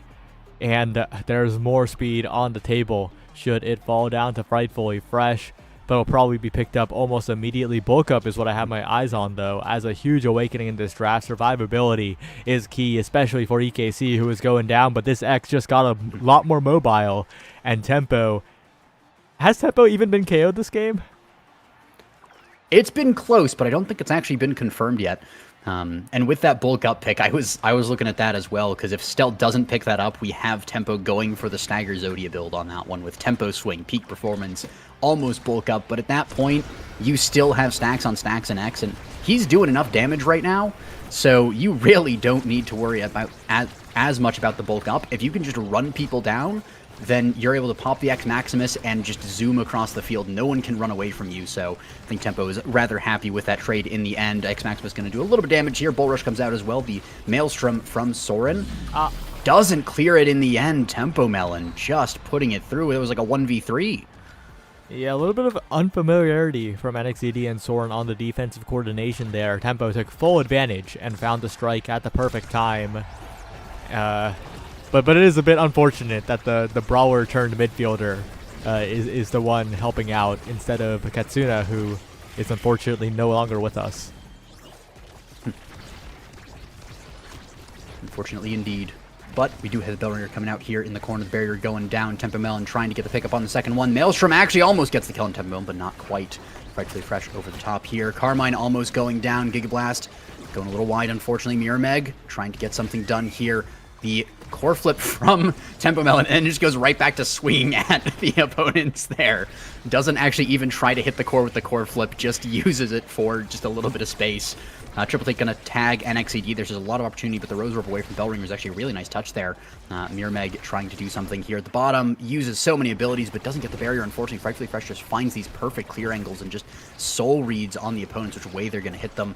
Like right there as well, just dodges every single ability just by existing and moving around before the abilities are even cast. Frightfully Fresh might go down soon, but not just yet, as the bell ringer, and finally Fresh goes down. Piercing shot gets the barrier. It's time for EKC to finally put it in the net. Mirameg with core flip doing so. Yeah, bit rough. Frightfully Fresh was dodging everything and made it look like Rabbit and Steel even. And Mirameg was the boss with the indicators, but at the end wasn't quite predictable and managed to sneak out the KO on the Rabbit. Wait, Frightfully Fresh is playing the Rabbit like Rabbit and Steel, where he plays the Rabbit. My bad.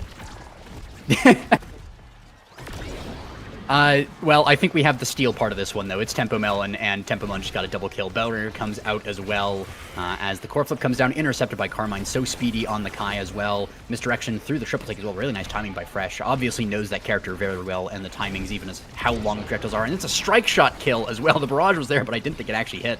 Frightfully Fresh with a strike shot KO. Love to see it on the goalies.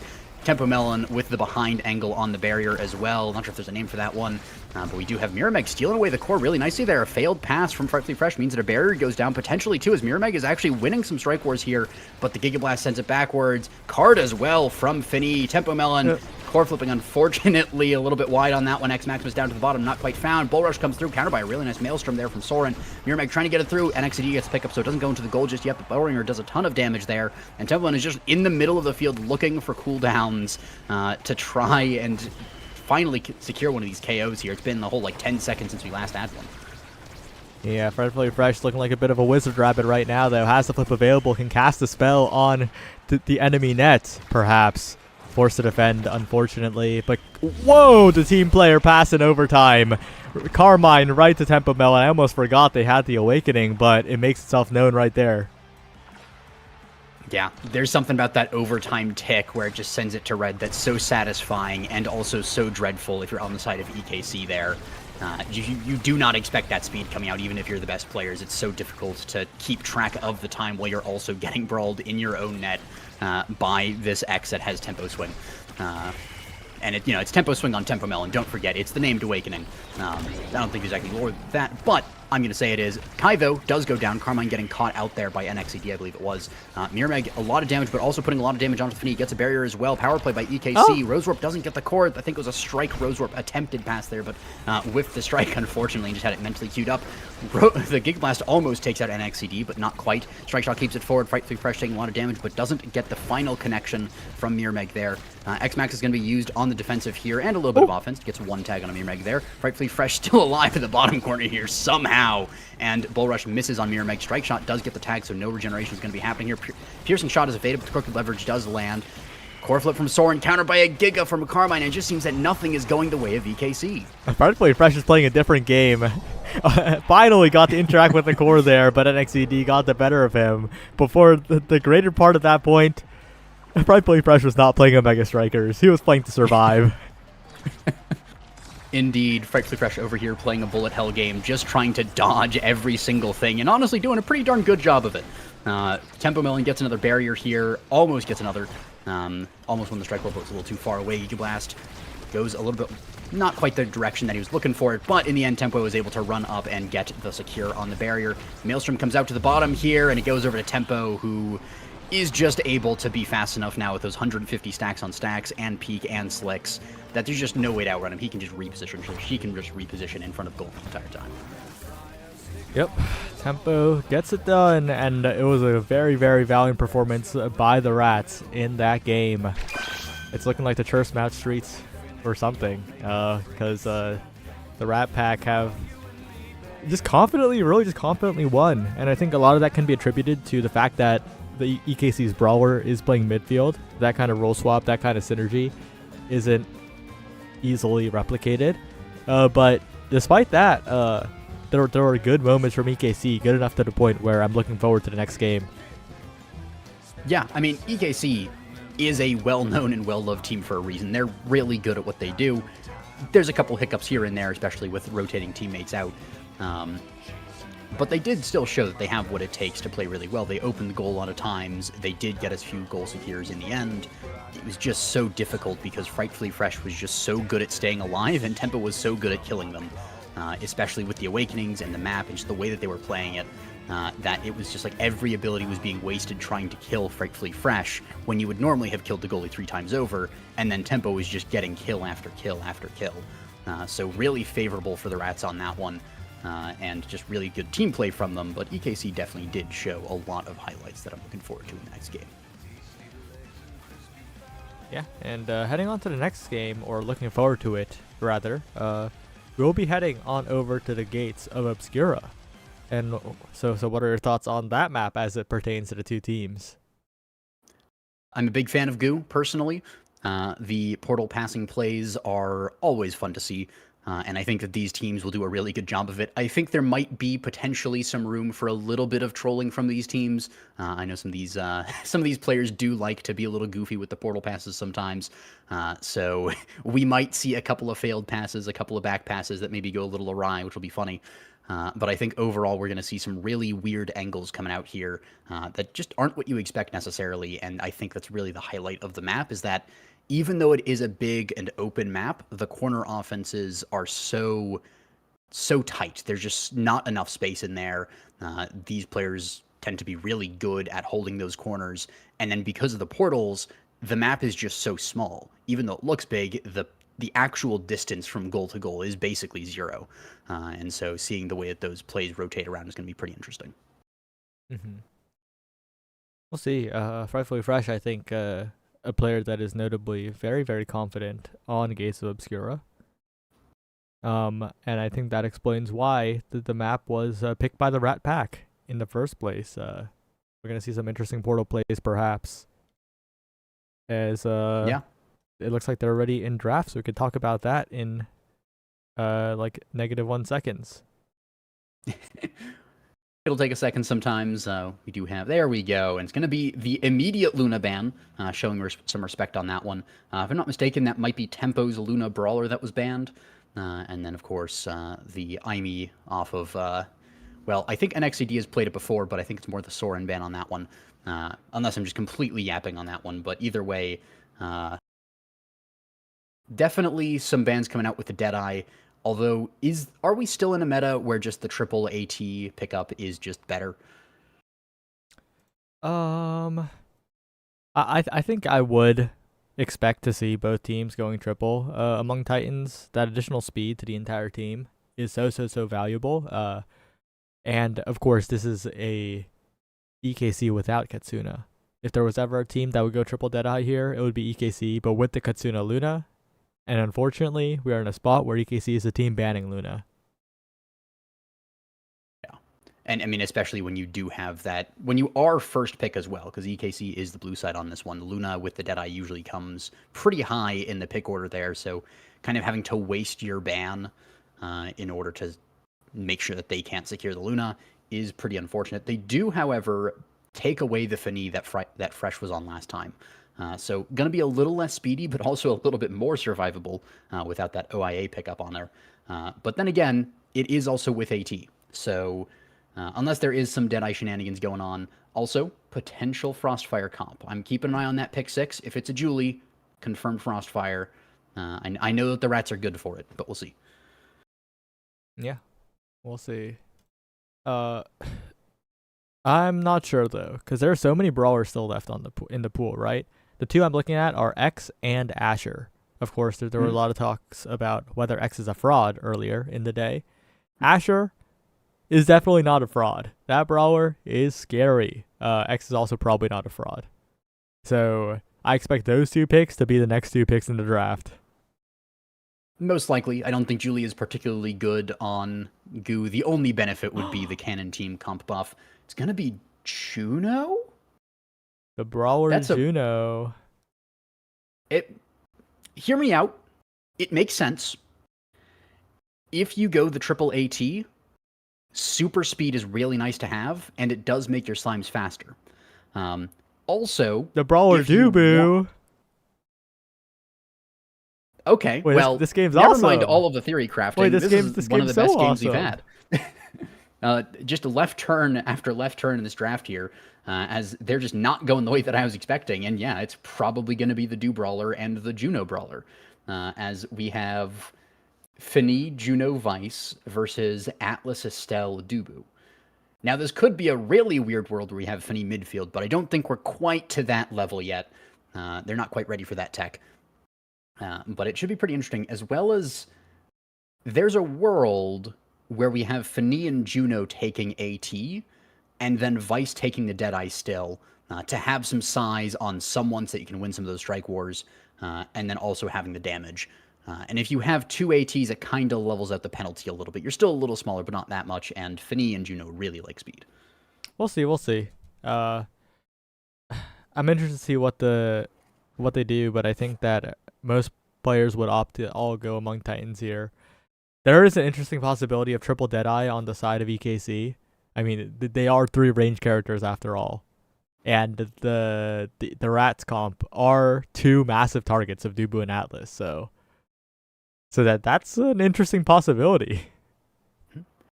My only concern with that, I do think it's a possibility. However, I do think that if you go with that route, you do just kind of get run around by the Rats. It is actually exactly as you described, though. So it's going to be EKC Deadeye versus Among Titans Rats. So my concern here is that, I mean, well, if Tempo Melon just dies, that's a problem. But if Tempo Melon is able to live, then this Dubu is just very fast, as is the entirety of the Rats. So if they can stay alive, then they do just run circles around EKC. But so far, 0.1, no ultimates even. Tempo Melon has already been staggered for basically the entire game. Yeah, this is the Deadeye putting in work here, but Tempo Melon's already regenning, has the speed to get away. Has the mobility to not get taken down too quickly, and the energy to evade a little bit. Goes for a log roll, a little bit ambitious. It's not a true combo. But the wide open top side of the net, the Tofu Fortress. Oh, okay. Well, that was an ambitious scoring attempt. You could have just tried to walk it in there with the strike. But, you know, that's what makes these games fun, because Tempo Melon is getting revived now. Won't have that second chance for a while longer. The backwards knockback log into roll just displaces Soren to the other side of the goal box. It's perfect. Tempo with a flawless goal. Tempo may be one of the highest IQ brawlers we've ever seen, especially on the Dubu. It's actually just... Tempo Melon just saw everything ahead of time and knew that this is exactly going to be was exactly the way that the points were going to shake out, is that they're going to waste so many cooldowns trying to kill Tempo. Not going to be able to do it because Tempo is slippery like a rat on the Rats team. And is going to die in the end, but does secure a barrier. And you know what? That's a worthwhile trade. If Frightfully Fresh and Carmine are able to get the secure, okay, they do lose one barrier. So far, only one. There goes a second one. NXCD picks up the double on that one. Remeg trying to get the connection here. It's going to be the Vice ult in front of the goal. Frightfully Fresh does live and does heal a little bit, but of course that Atlas ult was nerfed a while ago, so it's not quite as good on the healing unless the kill actually goes through. NXCD dribble interrupted there by the strike shot and the Crystal Thorns as well. Carmine shutting down the portal passes here. Piercing shot forward as well. Tofu Fortress comes out. There's a hole at the bottom of it. Carmine also Rose Warps down there. The core flip from Soren, the big finish as well. Actually, bit of an anti-clear there on it, and this somersault from Tempo Melon just doesn't matter. Tempo Melon, no health, no problem. Yeah, Tempo's buying so much space with those summer assaults, and that's the power of the Dubu Brawler. That's the scoring potential that comes with the pick. Not even needing the Tofu Fortress if you can knock back the enemy goalie away from the core. And we're seeing it again. Tempo's just sitting on top of Soren, just ready to make space whenever the core approaches. Yeah, and that's one of the things is, yeah, Fini is great, very fast character, but so is Dubu now, and Dubu is about 3 times the size of Fini, it feels like. So yeah, you've done a lot of damage to the Dubu, but you also did just use almost every ability. Oh, the slime actually saves Tempo on that one. The misdirection was definitely going to get the kill, and Tempo Melon, big brain as well, using the Tofu Fortress to stay alive. NXD does put a stop to the Dubu in the end. And there is now a power play here. No barrier secured here by the Rats, so EKC has the opportunity to finally open this up, but even with the big finish and on the clear, they're actually able to get one barrier, so now it's tied up 1 barrier to 1 barrier. Somersault actually gets a little bit of damage there, almost kills NXD, just not quite enough knockback on that one. Pass is clean, though, through the entire enemy team there to Tempo Melon. Portal pass as well coming out. Rose Orb core flip counters the slime. Log comes out as well a little bit early, but actually pretty much just a distraction on that one. Piercing shot and the ultimate dodge by Tempo Melon there. NXD very low on health, still has the core flip available. Might have to use it just to survive pretty soon there, but a great big finish there from Soren. Rotates the core around a little bit. Tofu Fortress blocks off the portal. Tempo Melon really making good usage of that ability in very creative ways. As we see the red core going around, but Frightfully Fresh on the strike shot. He's been amazing all day on that one. As we see Tempo Melon log dribble into misdirection from Fini all the way into own barrier on that one. Unfortunate dribble there from Tempo Melon taken advantage of by Soren as the Ash Protection goes a little bit short there. Dribbling from the slimes here, but Carmine is able to get the fence on the bottom side. Frightfully Fresh, Soren angling against Soren as we see the pass coming forward finally, and the somersault kill into goal. And I mean, it's been on a knife's edge the entire game, but somehow Tempo Melon is able to shiggy wiggy on Soren at the end of a 3-0 sweep. It comes down to the positioning, right? Because Soren was positioning so safely to try and cover the bottom side of the net, but that meant that Tempo could just basically body block the top side completely. And now, with this draft, it's going to be even scarier here. This Dubu. Okay, forget about the Dubu for a second. This Estelle is going to be able to get the core to the Dubu to snipe these barriers so well with this hot shot. And the tempo swing is going to make this Dubu really, really hurt. Yeah.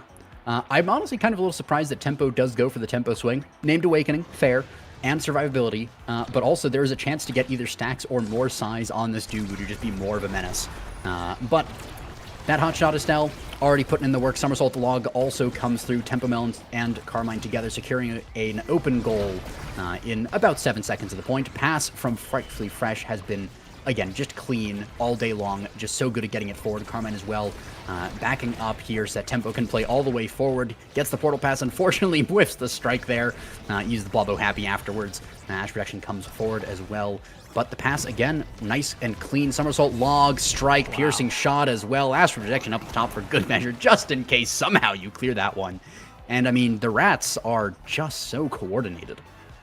It's clinical. The whole time on the log and the summer assault, both of them make make the play look so methodical, right? Like Carmine can like wind up and line up everything necessary to find the perfect goal while Tempo holds the core in place, and the Tofu Fortress does that even more. The solo play even on that barrier take, and now Tempo's looking to buy some space, looking to find a roll, pulls the trigger a little early there, but that's fine because Meg accidentally passes it right to Tempo, sets it up, and that's going to be a perfect goal. I'm almost speechless at that one. Just because of how well Tempo is playing this Dubu. And yeah, this is the highest level of play. This is nasl. But I don't think that I would have ever expected there to be a Dubu brawler that is this practiced. I was expecting it to be kind of a joke pick. Oh, you know, you pick it out, you do some funny things. He has a couple of cool things. Carmine also just runs forward with a core flip and secures another goal while I'm talking about that. But Tempo is intelligently using the Dubu. It's not play Dubu and use his abilities to just go forward into the goal. Tempo has been just using the abilities in such weird and creative ways to lock down weird angles, to cut the corner offense, or to shorten the corner offense in the one play, and just is doing so well. Extra special denied by Carmine there as well means the draft is just going in favor of the Rats, as they really just have taken control. And taking control even more is Tempo. She has to cast the last now. That additional duration on the hit stun. That's going to be quite meaningful here, and going to create a lot more chaos for Soren, who is going to have a hard time even with the glass cannon additional move speed. Yeah. The one downside is that that's a lot of damage on the side of EKC. We have a Deadeye Monu glass cannon Fini, Deadeye specialized training Stinger Vice, and Deadeye 1-2 punch on that Juno. So there is a lot of damage here for EKC. Tempo Melon already very low on health. Barrier does get secured, and that's kind of the thing that we're seeing, is that Rats are in a race against time. The Rat race, if you would call it, as they are trying to take these barriers down as fast as possible, and they're doing a phenomenal job at it. Almost getting the kill onto Soren. I think if that point goes another half second, Soren also dies on that one. As I'm concerned for the Rats, but if they're just able to play fast enough, there's just not enough time to kill them.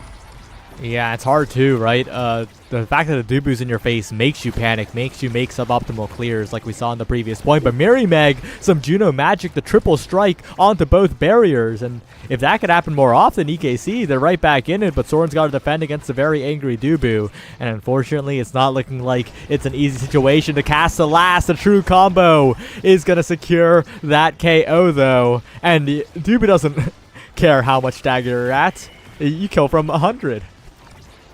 Yeah, I mean, the Tofu Fortress, when it works, is a great ability. We've seen it not work. We've seen it work. We've seen a crazy angle there from Carmine on that one.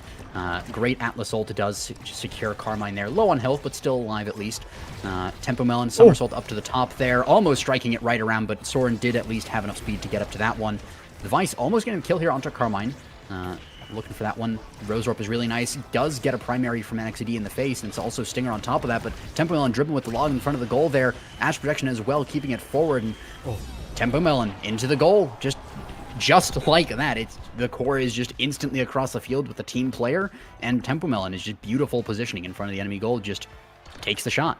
Yeah, and Rightfully Fresh was the third pick on the team for the Rats. Rightfully Fresh was the fifth or sixth pick, and got team player as the goalie. The previous draft was so winning for Rats. I think that's going to win them the entire game. Yeah, I mean, it's a really good draft, really good team play there. We also saw in the last point, Tempo Melon used the Tofu Fortress just for fun, really. Didn't expect the somersault to get the kill there onto Meg. And we just see it's just the Rats are just so good and so well put together on this day that they just 3-0 sweep EKC. And I mean, I hate to say it, but that game was not close. Rats are just running away with it. Yeah, just so incredibly well played. The Dubu ran the lobby, and of course, Carmine and Fresh made it so that Tempo didn't have to even worry, right, about the defense. I mean, look at, just for a second, Tempo Melon, 6 goals, 1 assist, 14 shots. Barely even touched the core. Lowest redirects in the lobby. Not even close. And made so much use of all of those redirects. Half of those shots went into the goal. Just... I don't think we've seen that much efficiency from a brawler in a long, long time. Yeah, that is some legendary levels of goal to shot ratio. In fact, it brings to mind some now departed players who would just sit in the enemy net and have that kind of stat line. But this is nasl, and Tempo is doing it on the Dubu. Just so incredibly impressive for the Rats. They advance to a 3-1 record, right? That is a great place to be. Yeah. That is a phenomenal place to be, and it's well-deserved as well. I mean, the first time I saw the Rats, I was like, okay, they're a pretty good team. They definitely deserve to be in nasl. They got some polishing off to do. They got some rust to get off. You know, you got to make sure that they're really polished here. I see basically none of that today. I see like a team that is basically ironclad. There is almost like nothing could harm the Rats. They didn't really have any chinks in the armor to get through. It seemed like they were, and I really don't want to cast or curse them this hard, but it really seemed like they almost had a flawless game today, where they were just playing so well, surviving so well, in the face of a full-on kill comp with 3 Deadeyes and so much damage they died twice, and Tempo Melon had more kills than an entire kill comp on a Dubu brawler. Yeah. But with that, that's going to be it for game number 4. And there's a banger coming up next. It's Bomba Roulette. Wait, is it Bomb? That's the team name, right? I think it's it's Bombardiers. Okay. It's Bombardiers versus the Sad Boys coming up next. We'll see you soon. See ya.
Point of grand finals, a long journey, all comes down to this.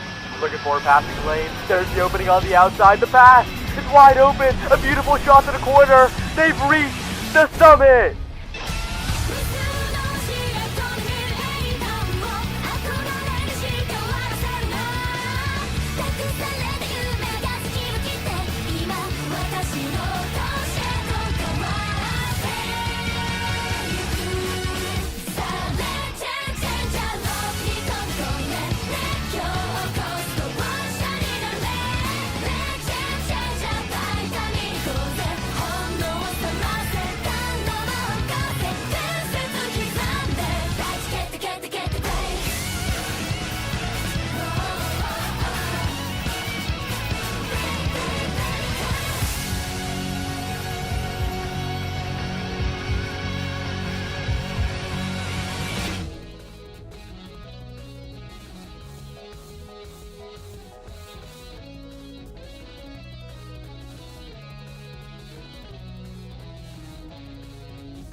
2-1. All right, welcome to the last game of the day. We're already loading in here, and we have Sad Boys against Bombardiers. We have a couple of subs in, so it'll be an interesting game. But we have the main starting roster for Sad Boys, and then we have Daru and Bertram in, along with 3Z Breezy, who's normally there for Bombardiers. So, what do you think about this matchup? I'm really excited. I think this matchup. These are two super high performing teams. It is a shame that Bombardiers are pulling up with two subs. Even one sub is like we can make something work, but you don't want to be pulling up with subs against Sad Boys. Like that's a tough pill to swallow. But here, Sad Boys undefeated in the season is the favorite to win so far right now. Only undefeated team. Bombardiers 2-1. Might be looking for a 3-1. You never know. Anything is possible. I do know that Vaughn has been off the keys for at least a week and is a little rusty. Did an emergency warm-up speed run before this match to get back into shape. We'll have to see if it was enough. But until then, we're looking at a 3Z Breezy dead and gone, lost in Miami or something, and both barriers down for Bombardiers. They can't even let him get it. It was a one rampage stack. Guy who jumped back there. Daru as well certainly has played midfield a good amount, but at least this NASA season, not a midfield player, has been playing brawler. So even another wrinkle to the kind of weird roster that they have here. As Flips traded in the corner, Kainu comes in with a third flip, and that's the one that puts it in. So first point going over to Sad Boys here, as Breezy Breezy does retain his rampage stack, but it was just really all Sad Boys there. And Zyoshi is gone. It's happened for a second week in a row. He already passed away last week, so something else terrible has happened this time. But I got you. I'll be your color caster. You know, it might be hard playing with a sub, but let's not forget this is Daru's nasl debut. Shout out to Daru. Unfortunately, it is against the Sad Boys, all three of them, and Daru's dead. Daru goes down. Yeah, it is definitely some nerves, but I think, especially two subs in, hopefully not putting too high of expectations on himself. But they'll see what they can do. They can find some momentum here to start, but Vaughn kind of just controlling the whole field, hasn't been on the keys, but looking just fine as he phases through the teleport mid-barrage there, but still defends it, falls back and strikes it away. Now in the corner, 3Z Breezy trying to set something up. The core gets away to Bells, who's going to try to pass it up to Vaughn, but they miss. Core gets away. They finally get their first barrier of the game, and we'll see what Bomba can do from here. Yeah, well, maybe a bounce back for 3Z Breezy, but already at half health. It's going to be difficult. Bertram has to flip on the defense, but the strike reset from Bells forces it out, and the bottom side of the net wide open as the Sad Boys go up 2-0 here. And it's so difficult when the Sad Boys are looking so coordinated around the portals. Yeah, I think they play this map so well, and Kai can be a goalie where, normally you do see the melee goalies like Dubu and like Rasmus. But if you're playing Kai well, which of course Vaughn is going to be doing, even maybe a little bit rusty, you have high expectations on that character for him. It is so oppressive for the defense and for the offense of Bombardiers, as Kainu taking a lot of damage in the corner, has a flip now, so a little bit scary. Maybe they put a target on his back for that, but with 3 flips now, the core in the corner, X doing 1,000,000 damage to everyone. They are able to get it through. Kainu falls back, has this flip still. Things looking very comfortable for them, and a lot of damage pressure on 2 members. And the one that didn't have the damage on him, Daru, does go down to the bell ringer there. Kainu now passes it down, tries to clutch pop them. It's saved away, so we'll see what they can do. 3Z gets in there, finds the barrier, and maybe it's a chance. Daru finds the primary on the respawn, and the Bombardiers have a goal. Yeah, Kainu tried to be a little bit fancy there. Hit the... as Vaughn's hit the pass ping on him there. And Daru taking great advantage of that in his nasl debut. Gets the first goal for his team in his first game. So we'll see what they can do here. 3Z now just a bit under leveled because it's been so hard for him to get the core. But this time taking control of the point. Uses the flip, the barrage. Timed very well though. Basically stalls out the entire thing. And Daru now trying to get it past this massive X, who is up to 6 rampage stacks, by far the most in the game of the 3 people that have it. That's going to make their job really difficult to get it away. But the core does get away for a second, but as soon as you have that offense set up in the corner, if you can't find that out quickly, X is just going to take you out, and that's exactly what he does to Daru. It's looking dangerous again as Bells gets the respawn. No, actually, it's Reezy Breezy setting it through all three members of the Sad Boys. And now Bells desperately trying to push forward on the offense, punched away by Threezy, who's trying to play all three roles at the moment. Bertram saved by the angle not quite being there. And the Bombardiers, once again, they hold on. Yeah, it was some great defense actually played by Threezy Breezy in the corner mostly there. Bertram barely even had Destruct because Threezy did such a good job layering on top of what the X was doing, but now the core goes to the corner. Bertram with a great read, though, does still save it. They get the core up to Bells, who just has so much pressure. Threezy strikes the barrage away. Now the core is sent right through Bertram, who had Flip as well.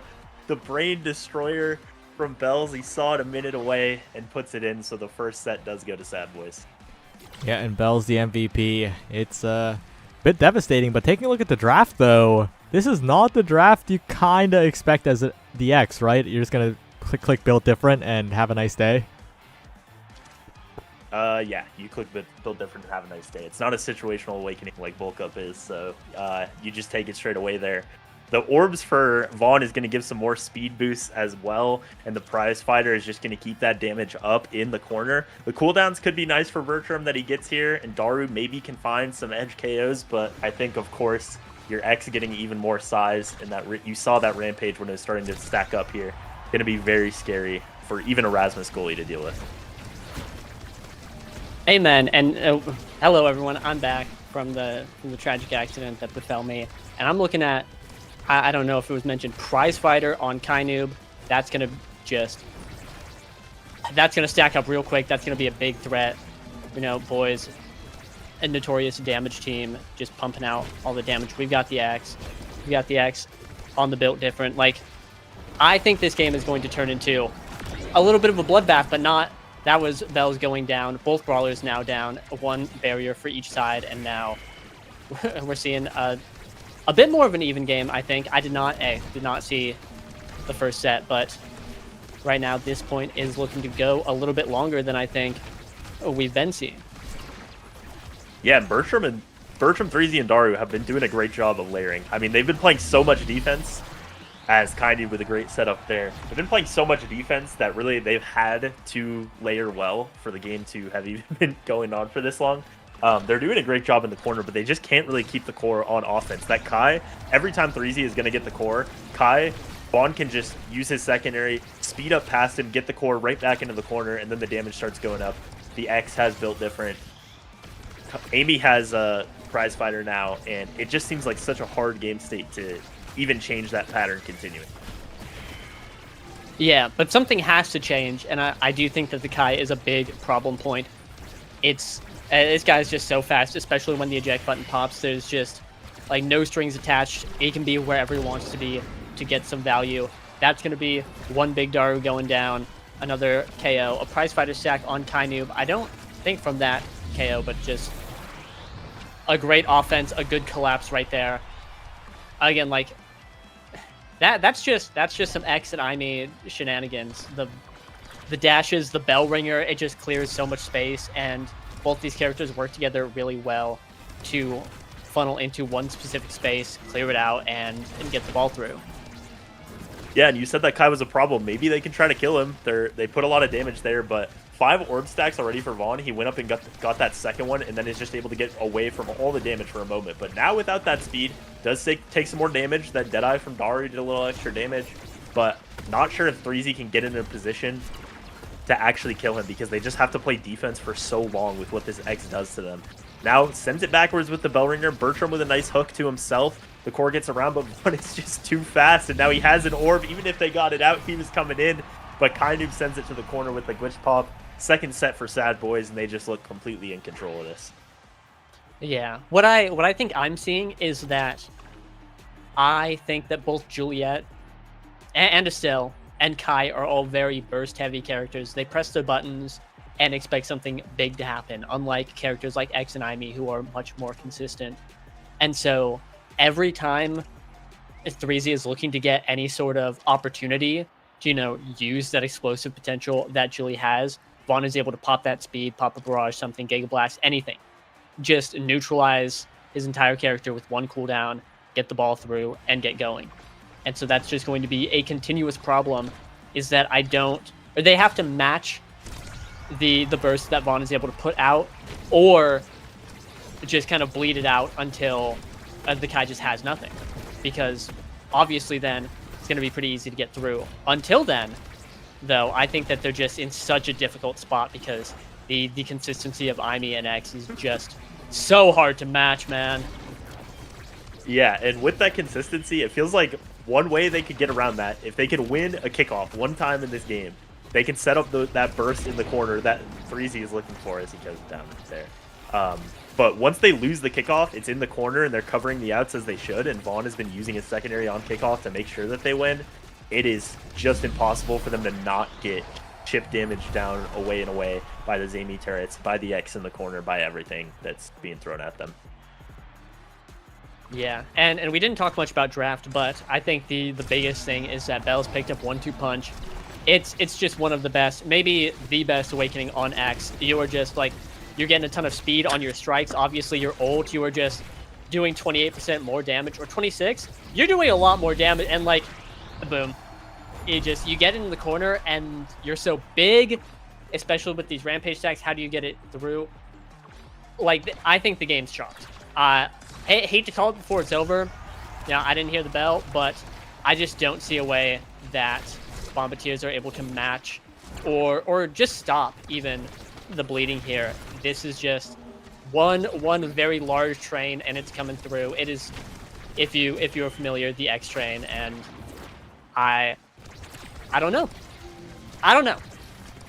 Daru gets a barrier in the corner. Feels like their first kind of offense that they had in a while, but it does get out now. Bells with the X Maximus is able to stun. They got 3 flips now. We'll see if Kainu cannot send it backwards this time. He still kind of did, and it looks like they are going to lose their own barrier for it.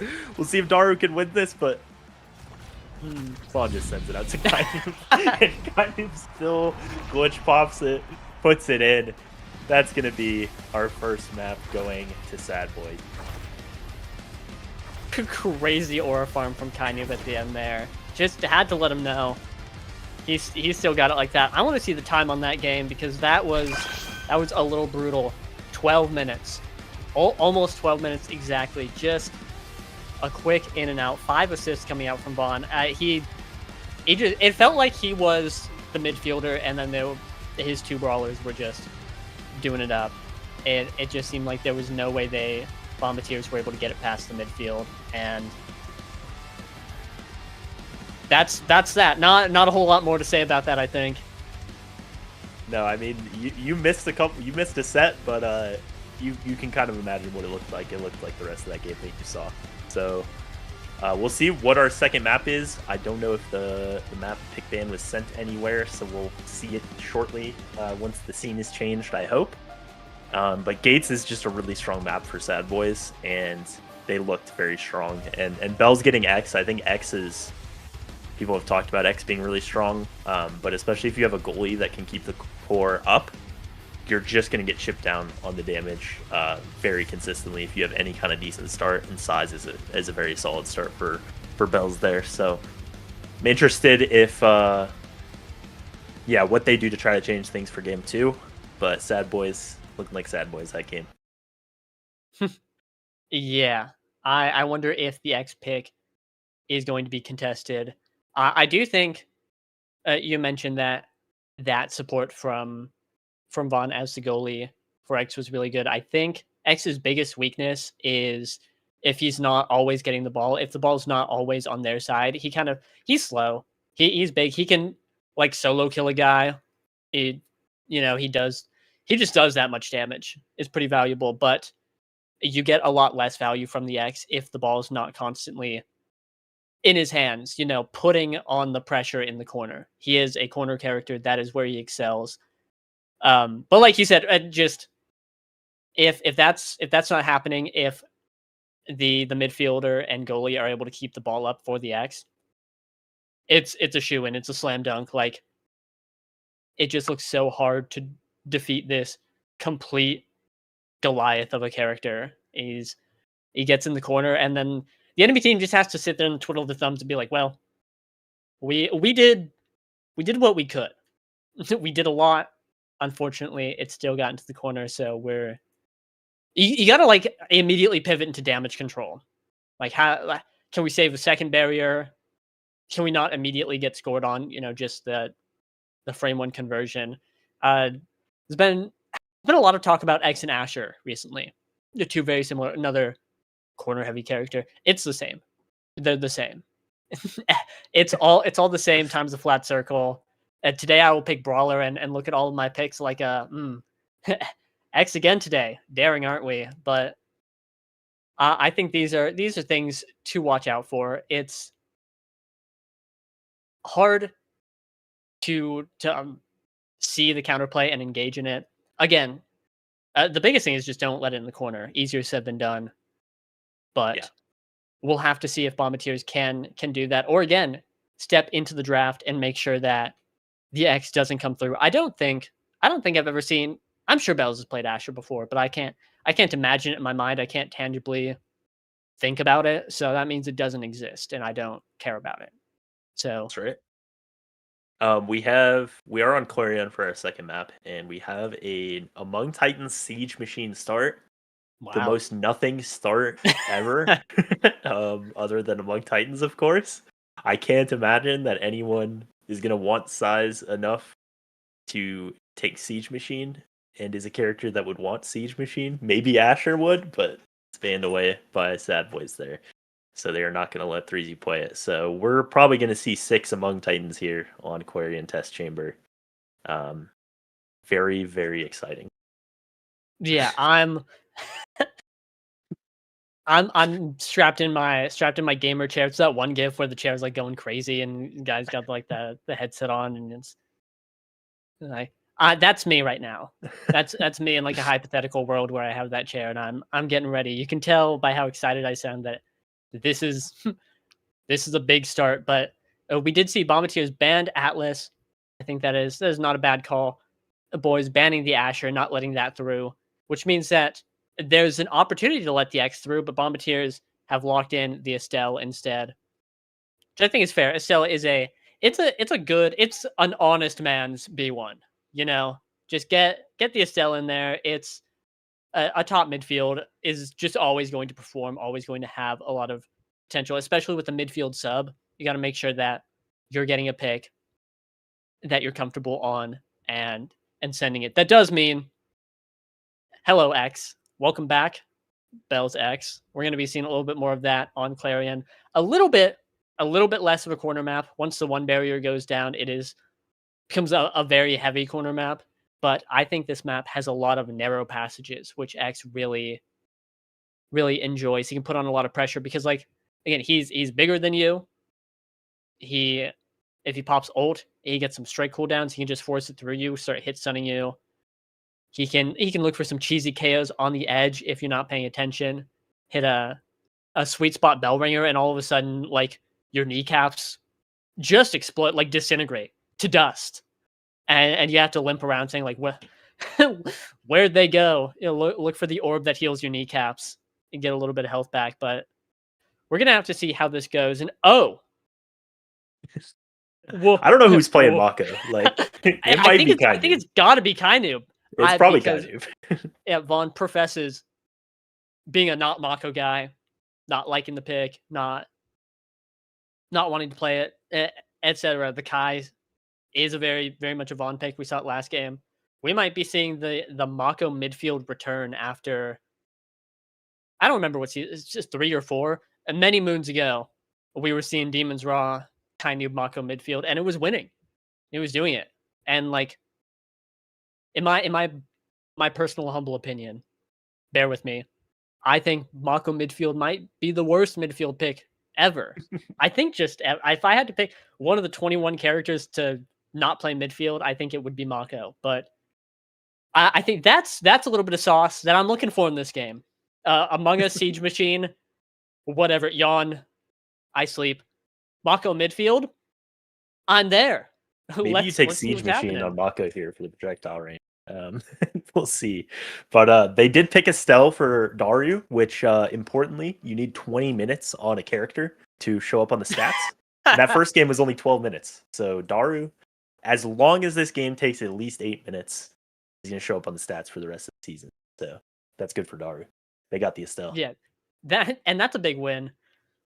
If this game is less than 8 minutes, I'll eat a shoe. I'll get like one of those comedic boots that people fish up in cartoons, and I'll eat it. Well, that's good pace. That's good pace for a first point for going 8 minutes. That's really good pace. All of a sudden, a little nervous. I've never eaten a shoe. Don't want to try. But I was gonna say, like, Clarion, notoriously a pretty slow map. Again, like, narrow passages, I think, just are conducive to slower points. Obviously, not all of the variants are narrow, but three of the 5. Nice one, me. That's 60%. That's most. That's majority. Like, oh, we're looking at this one, and oh, we're looking at 2 barriers down. Bombardiers, pause, have a chance. They're pulling up with the Frostfire comp again. Just a ton of burst. Same forward pair as the last game. I think that there is a lot of opportunity to get something done, but a great Giga Blast is going to save that. And I just, like, the moment that it looked like they had a chance, just immediately dashed by Sad Boys. Oh. Stun from the Mako midfield. Looked like Estelle there. Basically could have been an Estelle beam. Just didn't kill because it's Mako midfield. But the stun is able to get it in. A lot of energy for Sad Boys here as well, and Freezy Breezy still level 1. Now finally has level 2. We'll see what he can do with his first ult of the game. Yeah, that is ultimate on board.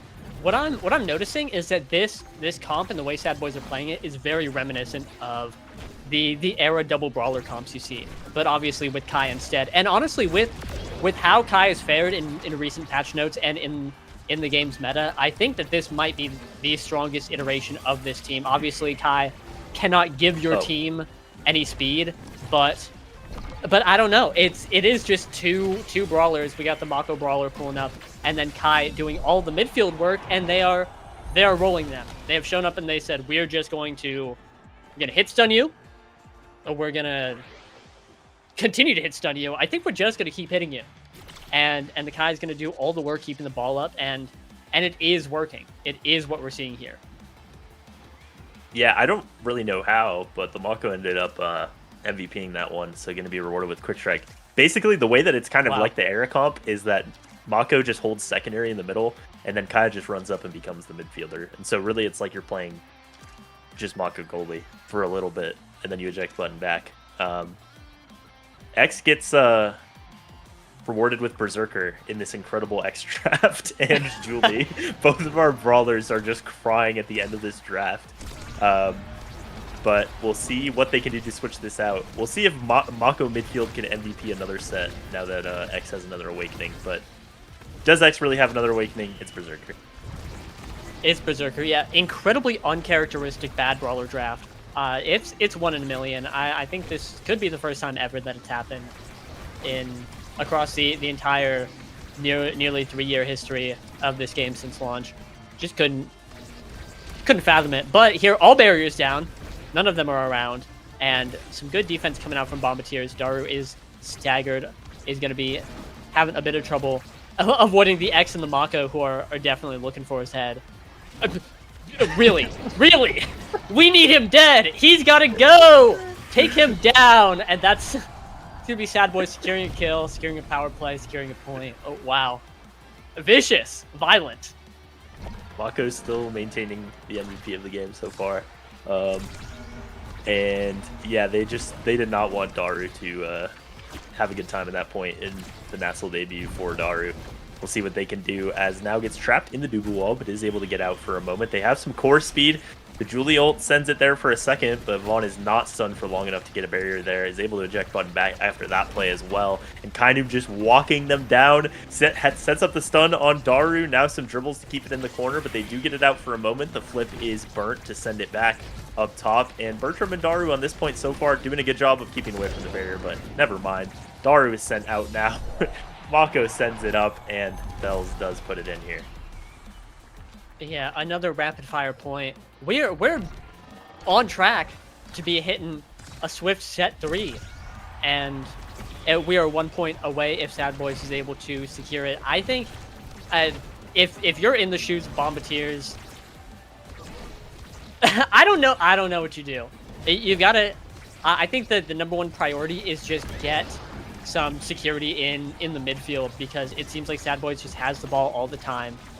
And I think what they really need is just some control, some way to keep the ball on the enemy side, or at least keep control of the ball, keep it in their hands, so that Sad Boys aren't able to just keep steamrolling these barriers, because it's one after another. Every possession for boys seems like another objective is secured, and the number one thing I think Bombardiers has to do is deny it. How they do that, I couldn't tell you, but Bertram going for the big KO on Kainoob, just barely not able to get it.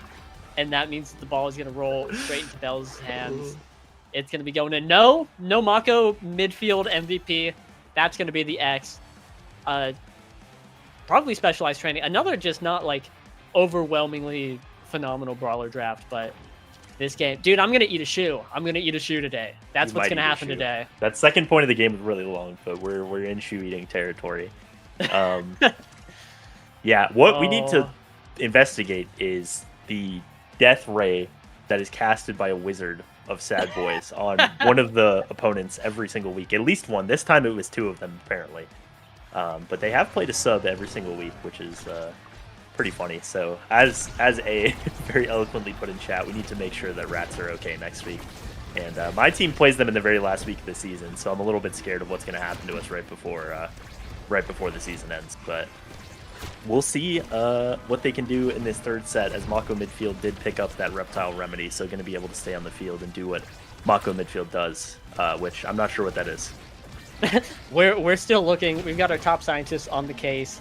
Gonna have to divert them away from the wizard case.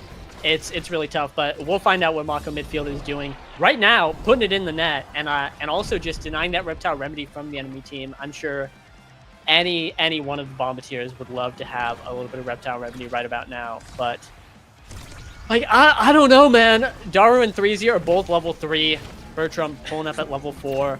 Kainoob and Bells, no, just Kainoob level 6. Vaughn hitting level 6 right now. That's Daru down again. Yeah, I don't know. Shape and Luke have been like a terrible curse has been cast upon them, and we still haven't figured it out. 2 flips coming out. A third flip Vaughn has able to do something with. Barrier's down, but I don't know. Bombardiers have been so just scrambling for any sort of opportunity, and I feel like Sad Boys have been like very comfortably cruising through this whole game. Oh! Second game in a row, Daru avoids the 9-0. Can someone get Daru some help? He's the only one who can score, and he's a sub. Dude, Daru is in need of a major comeback here. Someone get this guy some Campbell's soup. That was just a brilliant piercing shot right there. Gonna be putting it in, like you said, denying the 9-0. W. Love to see it. And here, Bell's just going for the kill. Wow. Like it's one after another, but it's as they say. It comes up every week. All it takes is a trickle. That mental is just so much more important than you could ever guess. And sometimes just getting a shice point like that, a real quick and easy, does a lot to improve the mood. It does a lot to change how you view the game, and all of a sudden might not feel so oppressive. A little bit of a we can do it. Right now, haven't got a barrier, so I'm talking a lot for this team that has not secured a barrier yet, but they're still in it. We're still going, and well, now it's looking a little bit bit tougher. Bells is low, and that's gonna be a second point. Yep, and the shoe industry not happy about that one because it did take a while, so they might be losing a purchase from you, eating another one of the other shoes. As this could be the last point of the game now, and Mako midfield does get the center, sends it backwards very fast, almost into the own barrier. So what they couldn't do last point, they have found one barrier as 3Z tries to set up in the corner, but this X is just so large, has so much speed, can just walk the Estelle down and win every interaction. despite how good Estelle can be at times. As the flip in the corner does find it, Bertram with a great flip is able to keep it alive for now as the core bounces around in the middle. Mako midfield getting it once again. If they can get the core up, we'll see what happens. Daru does not look like he is long for this world as he's sent down to the bottom. We'll see what ability they have to try to confirm the kill here. Nothing for now, so Daru just runs away, but just can't be given the core. It's just a death sentence if he does. The goal gets open now. Mako, Kaidub is trying to pass it down, but Breezy does win a few interactions, so we'll wait a little bit longer. Yep, Bell's looking here to secure the orb in the center. Boom is going to get it. Tried to kill Threezy right there. It feels like Sad Boys is playing with their food, net open, and they're just still looking for these KOs. Threezy getting ulted again. All the CDR from the orb is going to be giving Bells another ult, and it looks like it might have taken his own barrier. Still doesn't matter. Kaidub just dribbling in the corner, almost gets through. Bertram able to hold it, and the point is still alive. Bombardier is not out of it yet. Daru with some good defense keeps it alive for a second. You're just waiting for one of those piercing shots to go through again. That's how they've got all their goals in this series. Core now sent to the bottom, some core speed, and now Daru will see what he can do as his teammate gets killed once again. Uses his very last evade, and that means the Mako primary is going to send him away. Bertram with the wall is able to stall it out for a second. They pass it up now, uses the roll. Wait, Bertram stalls it out for a moment, has the flip, and Kaidub doesn't react in time with the primary. Now Daru sends it ahead, and they keep it alive for now. Oh my god. Bertram is a hero. Bertram is a ice in his veins. No problem whatsoever. Single-handedly saved that point from the brink of total collapse. And now Bombardiers in a 0.5 situation. Again, all it takes is a trickle. Sometimes your Bertram gets killed and both barriers go down. And sometimes it looks a little rough, but it's not over yet. I didn't hear no bell, and the ball is still, it's in. And it's in. And there was a flash of hope, a firm simmer in the pan, but unfortunately Sad Boys decided that they were ready to get the show on the road, get moving, and have put this team of subs to rest. Sheesh. Yeah, some heroic moments there. Bertram in from Daru. Daru scored every goal for Bombardiers in the series. But Sad Boys showing why they're contenders at the top of the league, of course. And yeah, we'll see if someone can challenge them a little bit more than they have been getting challenged generally. But that is it for our nasl day. So anything more from you, Z Yoshi?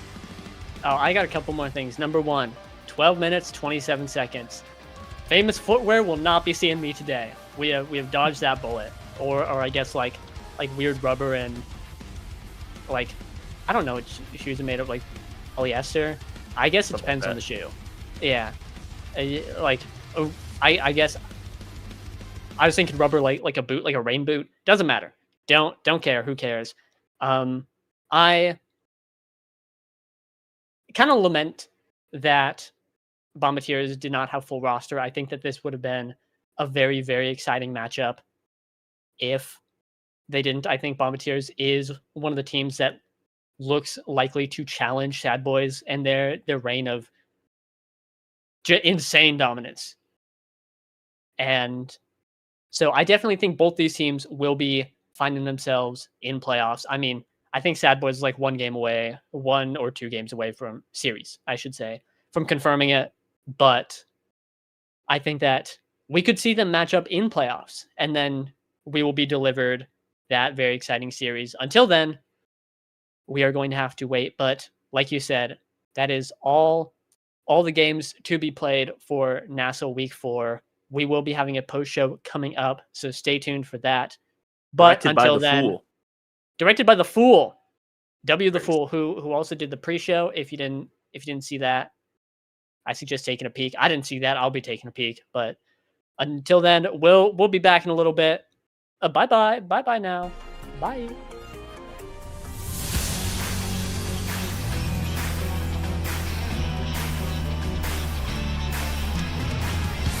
本能を落とせ感動を刻めて」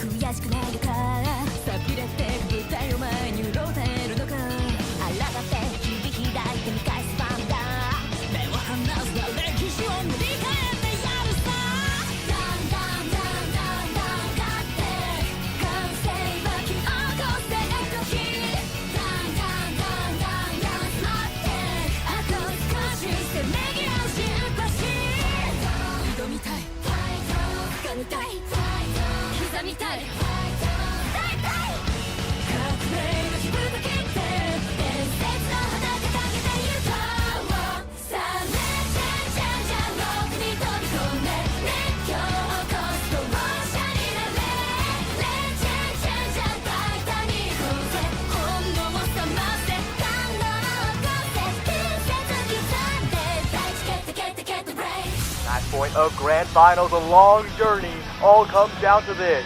Looking for a passing lane, there's the opening on the outside, the pass, it's wide open, a beautiful shot to the corner, they've reached the summit! 「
Hello, everyone, and welcome back to the nasl Post Show. It's week 4, and we had some pretty quick games today. The only game to go longer than, I guess, the hour block was, in fact, my game against Heavy Metal Gundam, which I would say went fairly favorably. But yeah, welcome everyone. Today we have Frightfully Fresh, we have Joker, and we have Muffin Koi.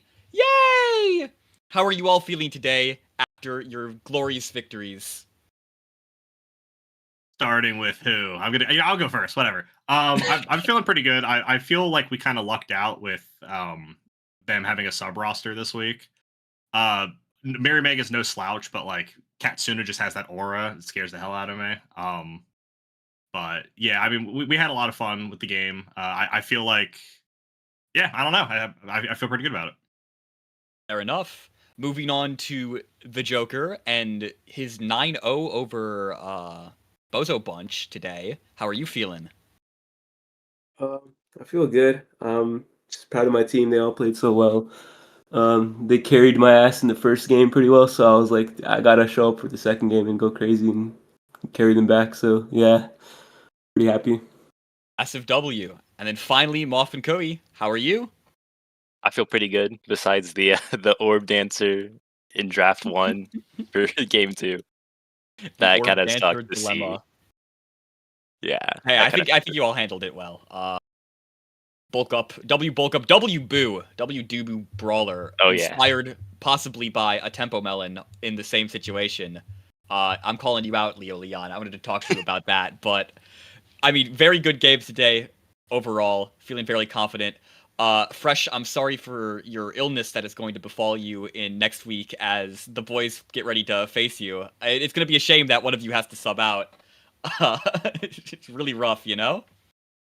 Yeah, they've been fighting only sub rosters. I mean, you know, Kainu, Vaughn, and Bells. If you have to play against them, suddenly illnesses will come. But I think I got my sickness out from last week. I wasn't able to play in Strike Shotters, so I think we're prepared for boys. They're very formidable. Obviously, they're the team to beat here. But after the thrashing we got last week from Mr. Huss, I think we're prepared for anything. Excited to hear it. I'm very excited for that game. I think it's going to go super interestingly. Speaking of next week, I believe Polar fights the Dogs. That's going to be a really important matchup. I think it was marked on a lot of people's calendars that this might have been the match to prevent the 0-9. But hey, we're all not going 0-9 this season. All better than Lob City, boys. Good work, everyone. No one's ended up like Lob. Let's go. Yeah, I look forward to that matchup a lot. Anyone else looking forward to their next week matches? Yay or nay? Hey, you want to go Muffin? Muffin could go. Muffin's playing somebody next week. Oh yeah? Somebody Are you two here playing against each other? Yeah. Yeah. Ooh. Any pre-game smack talk or like, you know? I mean, I love that team too much. I don't have anything bad to say about them. Obviously, they're really frustrating to play against, as my fellow brawlers in the league know. But yeah, I'm excited that it's going to be a fun time. Like, I love all those guys, and it's going to be a banger, hopefully. I look forward to that one as well. I think next week's going to be very hype. The middle of the season's looking and shaping up to be something very interesting. We'll see how things come, especially as the teams now get closer and closer, especially on the bottom half, with all of us at 1 and 3. Yeah, that's about it from me. Thank you all so much for watching. Great week. W refs, thank you very much for keeping the games quick and easy. Yeah, thank you very much.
しくないのか錆びれてく舞台を前に潤ってるのか抗って切り開いて見返す番だ目を離すな歴史を塗り替えてやるさダンダンダンダンダン勝って完成は気を起こせ時ダンダンダンダンダン待ってあと少しせめぎ合うしっぱし挑みたい掴みたい刻みたい大体革命の火ぶた切って伝説の花掲げてゆこうさあねじゃんじゃんじゃんロープに飛び込め熱狂を起こすと者になれレジェンじゃんじゃん大胆に行こうぜ本能を覚ませ感動を起こせ伝説刻んで大地蹴って蹴って蹴ってブレイク Match point of grand finals, a long journey, all comes down to this.